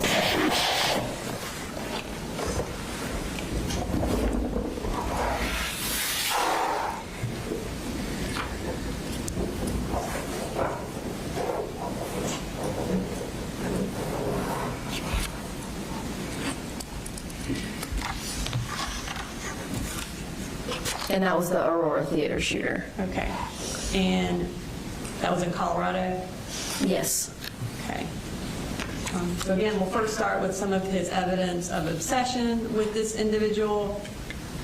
Did he have photos saved on his phone in Discord similar to the other mass shooters that he idolized? Yes, he did. Okay. That bottom right drawing, is that an example of fan art? Yeah, it can be, yes. Okay. And what is this a reference to? This is another phone note from August 9th of 2024, so a little less than a month before the school shooting. And there wasn't a title, and it says, "Hi, James, sorry, this is almost surreal for me, ha. I debated sending a letter because I kind of figured it'd just be denied, but here we are. So how are you? You okay? I'll try to be as pure, but Allenwood has quite a lot of regulations as far as mail goes, so please."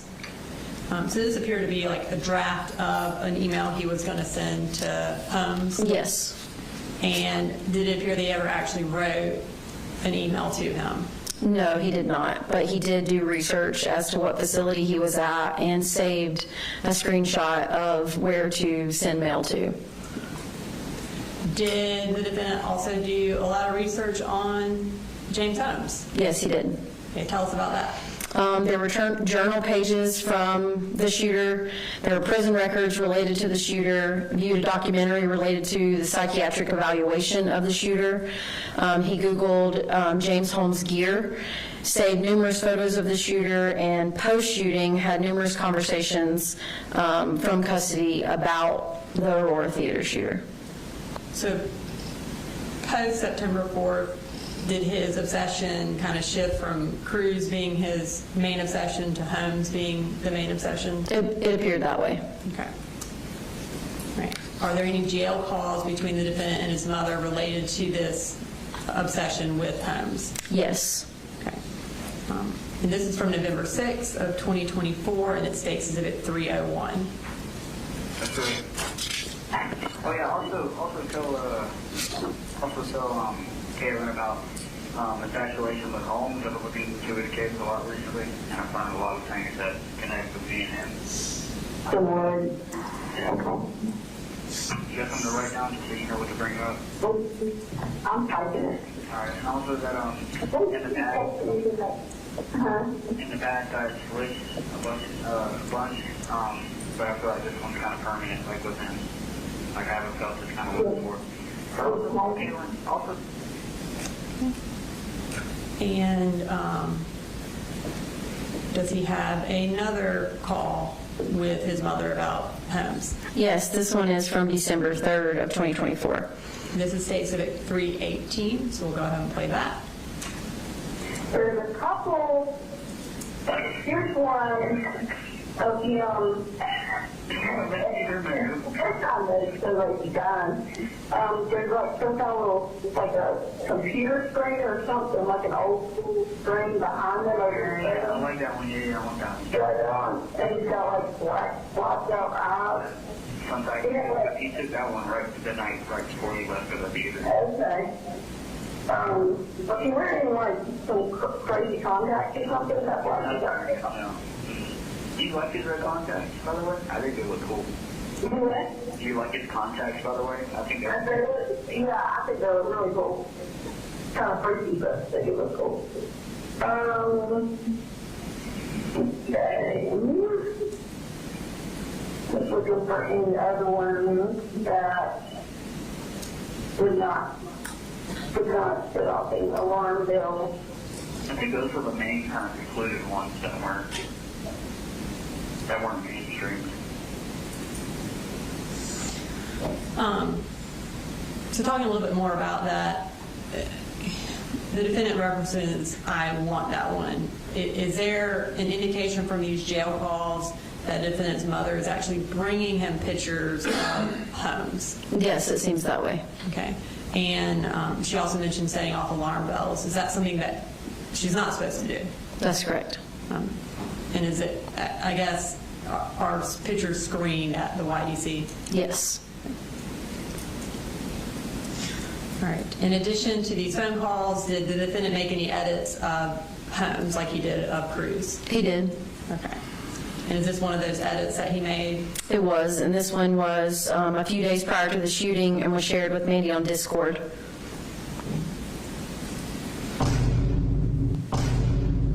I'll be popping bottles, sparkles and champagne. VIP my section, royalty looking sexy, you know that be my name.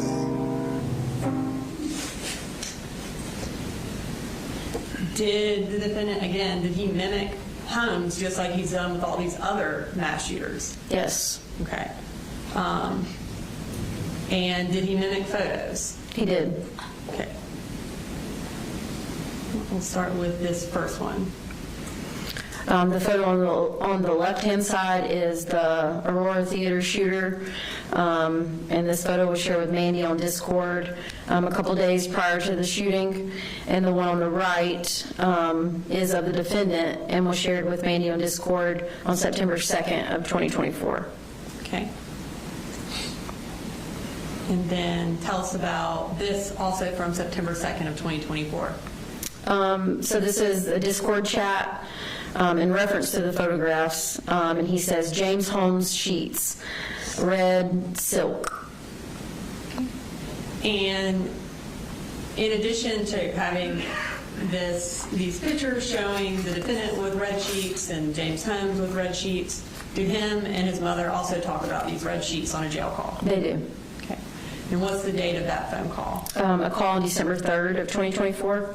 So now we're at 3 months after the shooting, and he is still talking about James Holmes. Is that correct? That's correct. Okay, and this is from State Exhibit 317. Here's one of him with his armchair, and it looks like he's laying in a bed, and he's got earbuds. Yeah, I want that one, yeah, that one. With the tongue sticking out. That image was actually what inspired me to get my red sheet. What? Yeah. If you had, oh my God. If you look at it is the apartment crime scene photos, you still have them too. So that's why. Oh my God.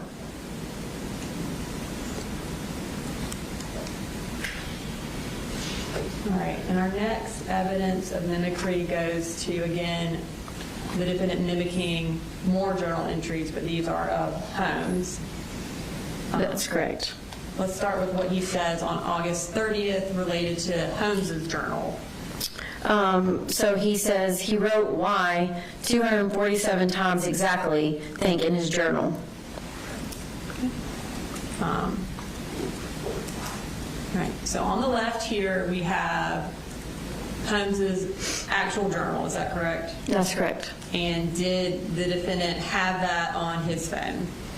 on his Discord? He did have it on his phone and shared it with Mandy on Discord on August 30th. And did he share that in relation to when he was talking about how he wrote "why" 247 times? Yes, he attached that photograph.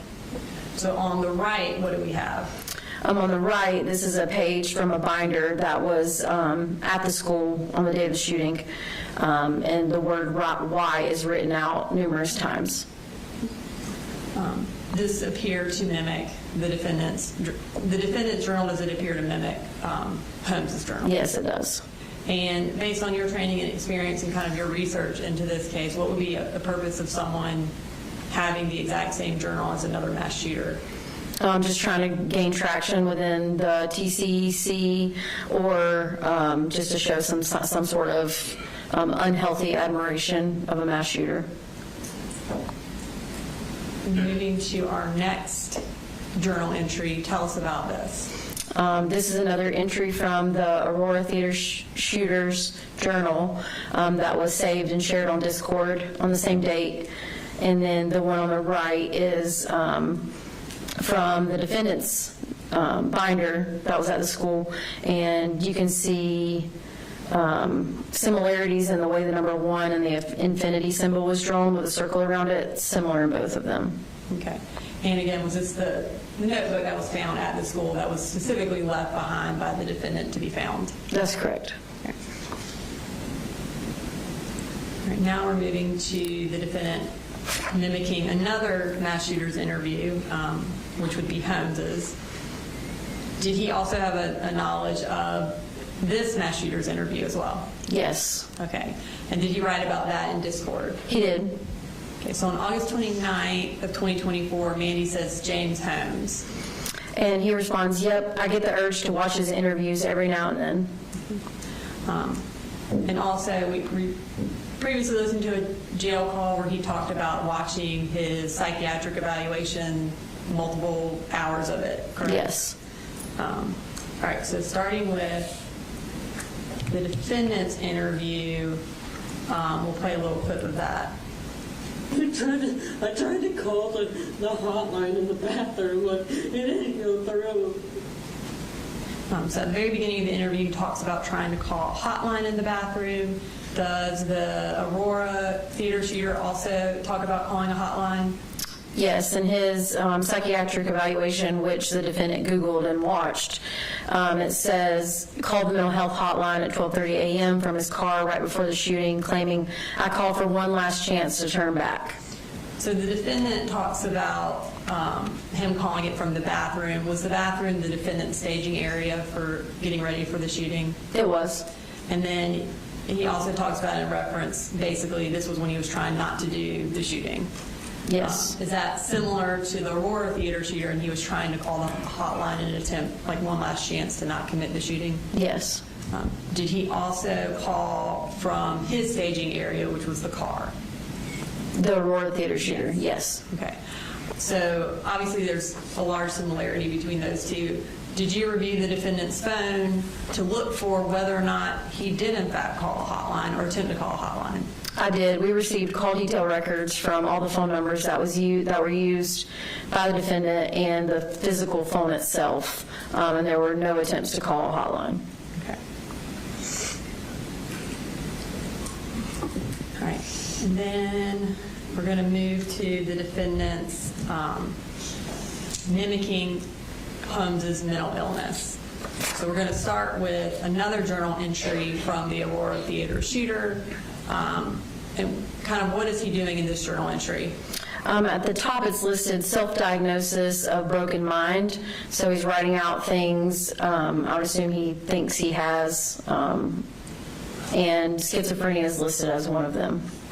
And did the defendant share this particular journal entry with Mandy as well on Discord? He did on August 30th of 2024. Okay. And around, I guess, within a few hours of sharing that, did he also talk to Mandy about himself having schizophrenia? He did. Okay, and can you take us through what he said? He said, "I have the paranoid whispers, urges, James Holmes schizophrenia." I had that too at one point, like homicidal thoughts, urges, and whispers. It's gotten really bad, and they take advantage over my love for Nick. Things like, do it for Nick. What would Nick do? Coward. Did the defendant also have sort of like a list of what he believed he had? Yes, this was a photograph that was saved to his cell phone, and the picture in the middle is of the defendant. Is he diagnosing himself with similar schizotypal or schizoid, sort of the schizophrenia-related terms? Yes. Okay. Now moving to September 3rd, the day before the shooting, does he again talk about this sort of delusions or schizophrenia? He does. Take us through what he said. He said, I'm nervous about my teachers. They're after me, dude, and it's not schizophrenia. I feel like I was simply placed there at the school by, I don't know, some facility. YK, how that sounds. It's true, Mandy. Are you sure? I'm not making this up. And in his interview with Jason Smith at Apalachee High School, does he bring up this idea of a facility and also how it's not schizophrenia? He does mention both of those things. Okay, we're going to play a quick clip of that. Did you destroy your computer today? I thought they were inside my computer and they were working with somebody, some facility that was after me. Somebody was after you? Yeah, and it's not schizophrenia either.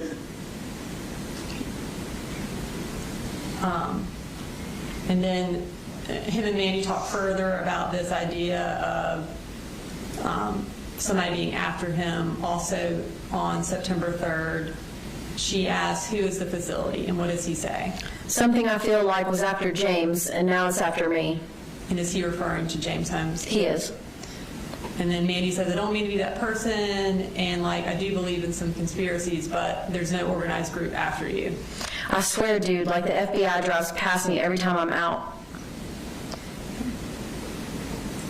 In Holmes's interview or in his psychiatric evaluations that the defendant watched, did Holmes also talk about the FBI being after him and cars driving by his house? Yes, in the exact same way. Okay.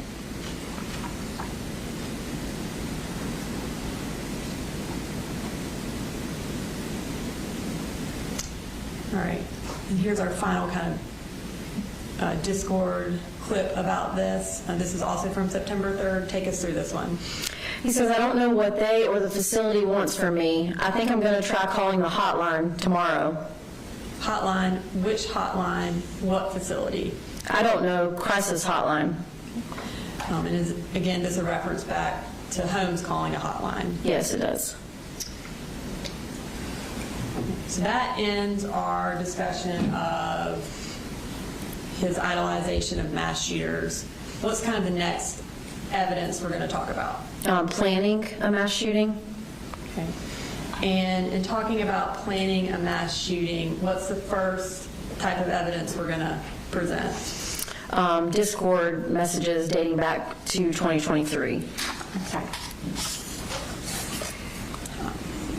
And I think Dr. Richards talked about this, and then the defendant talked about it in his interview, but was the defendant investigated by the Jackson County Sheriff's Office in May of 2023 related to making school shooter threats on Discord? He was.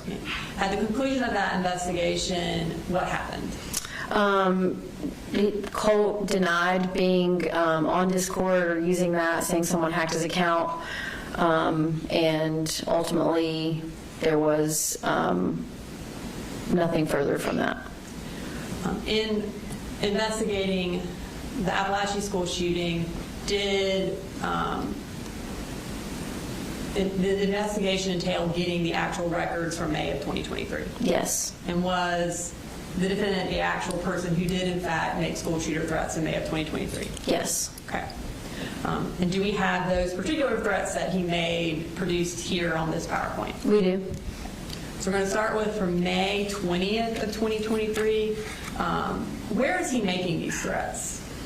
On Discord in a server, so it's similar to what a group chat would be like. So several people can be part of the chat at the same time. And was it someone from that chat who ultimately reported him to the FBI? Yes. Okay. Well, take us through what he said. So this was May 20th of 2023. I have a Bushmaster coming in today, the shotgun, me and Smiggles. I need ideas for where to shoot. A targeting and elementary. I'm saving them from a life of suffering, as Adam put it. And that's referring back to the Sandy Hook shooter. Okay.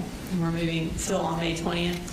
And the thing with elementary schools is that it's easy, and I have a reason. Little kids, I'm saving them. Easy kills if you can aim right. And here are some more threats. Also from May 20th. He says, I'm committing a mass shooting, and I'm waiting a good 2 to 3 years, exactly. I can't kill myself yet because I'm not contributing anything to culture. I need to go out knowing I did. And then it looks like Love Letter responded, OMG, have people idolize you and read what you wrote and everything you did. That's a good way to die, knowing you left your mark.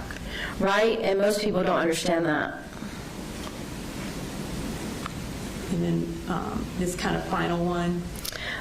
He says, women simp over mass shooters. Is this kind of in relation to why someone might commit a mass shooting? Yes, just to kind of have that unhealthy obsession over them. All right, so in addition to making these threats on the server, did he also specifically talk to Smiggles, another user, about committing a school shooting in May of 2023? Yes, he did. Okay.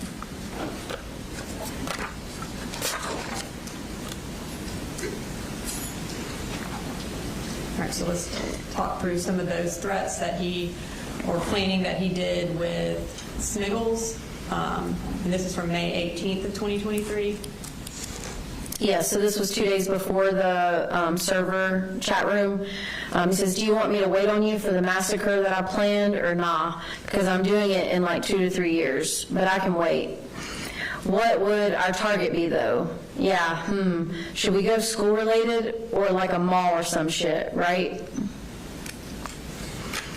And again on the 18th, how should we position ourselves when we kill ourselves? Should we sit together or what? No cringe intended. Fuck, I wish we would have more time. Dylan and Eric were walking around for like an hour.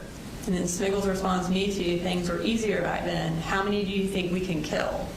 If we are quick, maybe 30 max, sadly with how quick police are.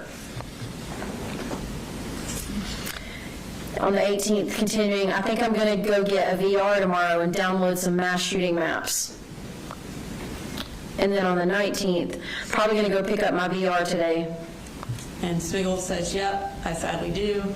Practice routes for my little massacre. Smiggles replies, hell yeah. It's kind of scary how unaware people are when people like us lurk in front of you every day. And then now we're moving to August to September of 2024 when he's using his occasional burner Discord account and talking to Mandy. Is there other evidence of him planning a mass shooting when talking to her? Yes. Okay. And starting on August 28th, he says, wait till they fucking buzz me in prison. And then on the 31st of August, because if I'm in prison, I'm writing back to every single one of them. And then on September 1st, even if you even care, Mandy, you have to write me if I ever get sent to prison. And she says, why would you go to prison, buddy? So again, is this in the planning section because he is planning on going to prison and planning on surviving whatever he does? Yes, that's correct. And here is another discussion with Mandy about September 4th. Yeah, so these were on September 1st, so 3 days before the shooting. Mandy, I can't wait. 3 days, Nick is going to be in love with us. WIM. Surprise. Oh, I'm dumb, September 4th. What are you going to do? Nothing. Tell me. I'll text you at 9. In addition to having these Discord records where he's talking about planning a school shooting, does he also talk about it on his phone just in a notes section? Yes, he does. Okay. So starting with these two notes, kind of what are these in reference to? These are both in reference to ammunition. So on the left-hand side, this was titled Math ? From April 2nd of 2024. It says 50 count box of 223s is $30. 50 times 3 equals 150 rounds. 30 times 3 equals $90. Ugh, so expensive. So 3 50 round boxes is $90. And on the right-hand side, the creation date was August 3rd of 2024, titled Ugh. It says, I swear to fucking God, I'm seriously about to do it. Once I get 150 rounds, I'm doing it. I don't care anymore. Fuck waiting until February. This is it. I'm fucking doing it within a month from now. Okay, and then, so that was modified on August 7th. Does he text his father about that 150 round number? Yes, 3 days later from that modification date on the note, he texts his dad, could you stop by Academy and pick up a 150 round pack of 5.56? If they don't have any 5.56, 223 will do. Okay. And then now we're moving to more phone notes, kind of planning what he's going to do. Can you take us through these? The one on the left is April 27th of 2024, and it says, I hate my generation. I fucking hate it. I really do. Please kill me. I hate everyone and everything. I can't function knowing these people exist. Why is no one dead? Dear God, why is no one dead? Until that day in that classroom, everyone's dead. And this is approximately 4 months before he actually commits the shooting. Yes, and that one was titled Poem. On the right-hand side, this one's titled Anger 1. This was created on May 16th of 2024. It says, why am I choosing to do it now? Because it's my only chance to strike on a generation I oh so dearly hate the most. I fucking hate it. Why wasn't I born in the early 1900s? I spend hours on Fallout fantasizing about being in that era, that generation. Everyone was so formal compared to. And we've got some more phone notes from May 17th and May 18th. Yes, so May 17th, titled Anger 2. God, I hate it. I fucking hate it. Why are people my age so fucking different? Like, I genuinely wonder why I'm choosing to do it so early, and that's just it. Why let them grow into society only to make it worse? And the title, Pleading 1, on the 18th of May of 2024. Everything is crashing. What it is, I don't know. Why was I what? I can't stop it. There's no stopping it. It's pointless. I should just kill myself and let it end there. But no, I'm being pushed into this. Why? And when it finally happens. Okay. Now we're moving to July 24th of 2024, a little over a month before the shooting. This one's titled Longer. Guys, I don't think I can do this for much longer. I've had multiple panic attacks within the span of like 2 days. I genuinely don't have the strength to make it to February. My homicidal tendencies are growing rapidly. It's over. I lost. And then here is another note from July 31st of 2024. It states high school it is. Right. What is the significance of July 31st? In reviewing all the evidence in compilation that was collected during the school shooting investigation, it was determined that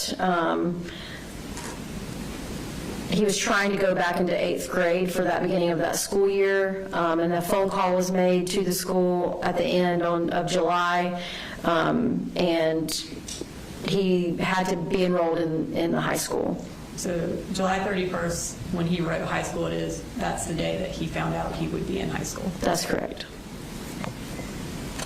All right, and then we're going to move to these last notes in relation to Colt Gray. Can you tell us what he writes here? On July 4th of 2024, it's titled Dad, and it says, I swear to fucking God, my dad might end up as one of the victims.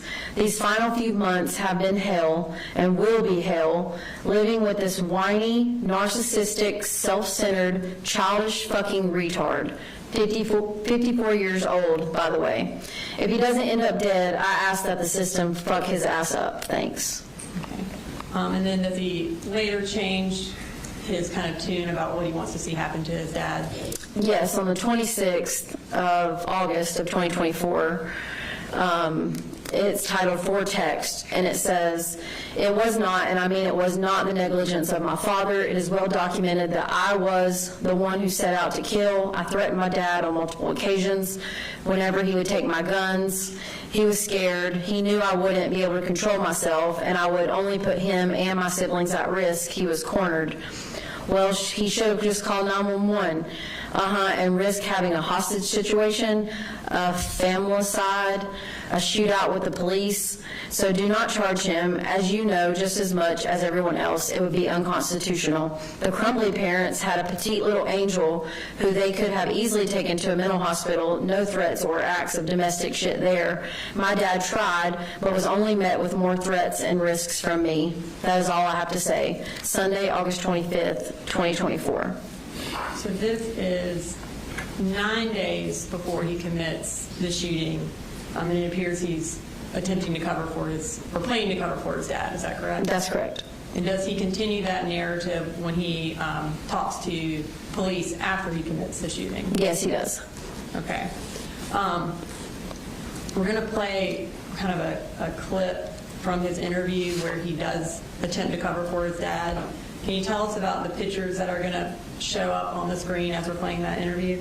So going through the defendant's cell phone extraction, there are numerous photos of himself with 2 different types of guns in his possession in his room, along with boxes of ammunition, magazines, and it was from a period of time in these particular photos dating back to the beginning of August until the day of the shooting.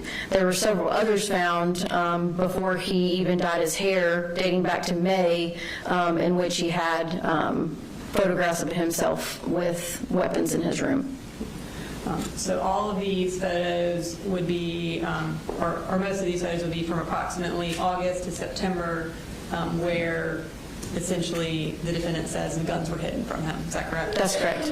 All right, so we're going to play that clip and show those photos that were found on the defendant's phone. So you said you looked for a while for the gun today? Yes, sir, because he hid it. That's what I'm trying to say. It wasn't his fault because... Where did he normally keep it? In his room. Do you know where in his room? I think in his closet, but when I found it, I think it was in his toolbox. I can't remember. He definitely tried his hardest. I know he did. Okay, but you told your dad. When did you tell your dad to move it? You said was it months ago or days ago? It was like a month ago. I definitely been fighting this spot for so long. Oh my God, this is so dramatic. I know for all of you, I'm so sorry. And you said you think it was in his toolbox? I think it was, yes. It was somewhere really well hidden. Okay. In reviewing the jail calls, did you find any calls where the defendant and his mother specifically talk about where the rifle was the morning of the shooting? Yes. Okay. And is that conversation inconsistent with what he told police? Yes, it is. Okay. And when's that conversation from? December 7th of 2024. Okay. And this is stated at 3:45. We're going to play this clip. All the neglecting shit that he put us through and all the mental health shit that I've told him about, he's not taking the guns away. It is more than enough. Maybe I should say they weren't even put up. They were like, that rifle was in my room that morning. It didn't stay in my room. Every single magazine, box of ammo, shotgun was all in my room that morning. And I actually went to his room and planted most of it there because I felt so bad about him possibly getting locked up. Or did you not tell them that? No, I'm told him that. If you need to tell them that stuff, you have to. That's what I told them. I told them that it was your dad didn't put anything away. But, and the reason I told him that is because it pissed me off, because I had been telling him he needed to put all that shit in his truck for weeks. But anyway, we can't change it now, but. Okay. So now, still in the line of talking about the defendant planning this mass shooting, in the actual execution of his shooting, did he imitate previous mass shooters? Yes, he did. Okay. Ms. Brooks, is there a chance we can start here tomorrow, or? We can. Yeah, we probably have about 30 more minutes. This is probably a good stopping point. All right, well, let's break for the day. 9 o'clock tomorrow work? All right, 9 o'clock.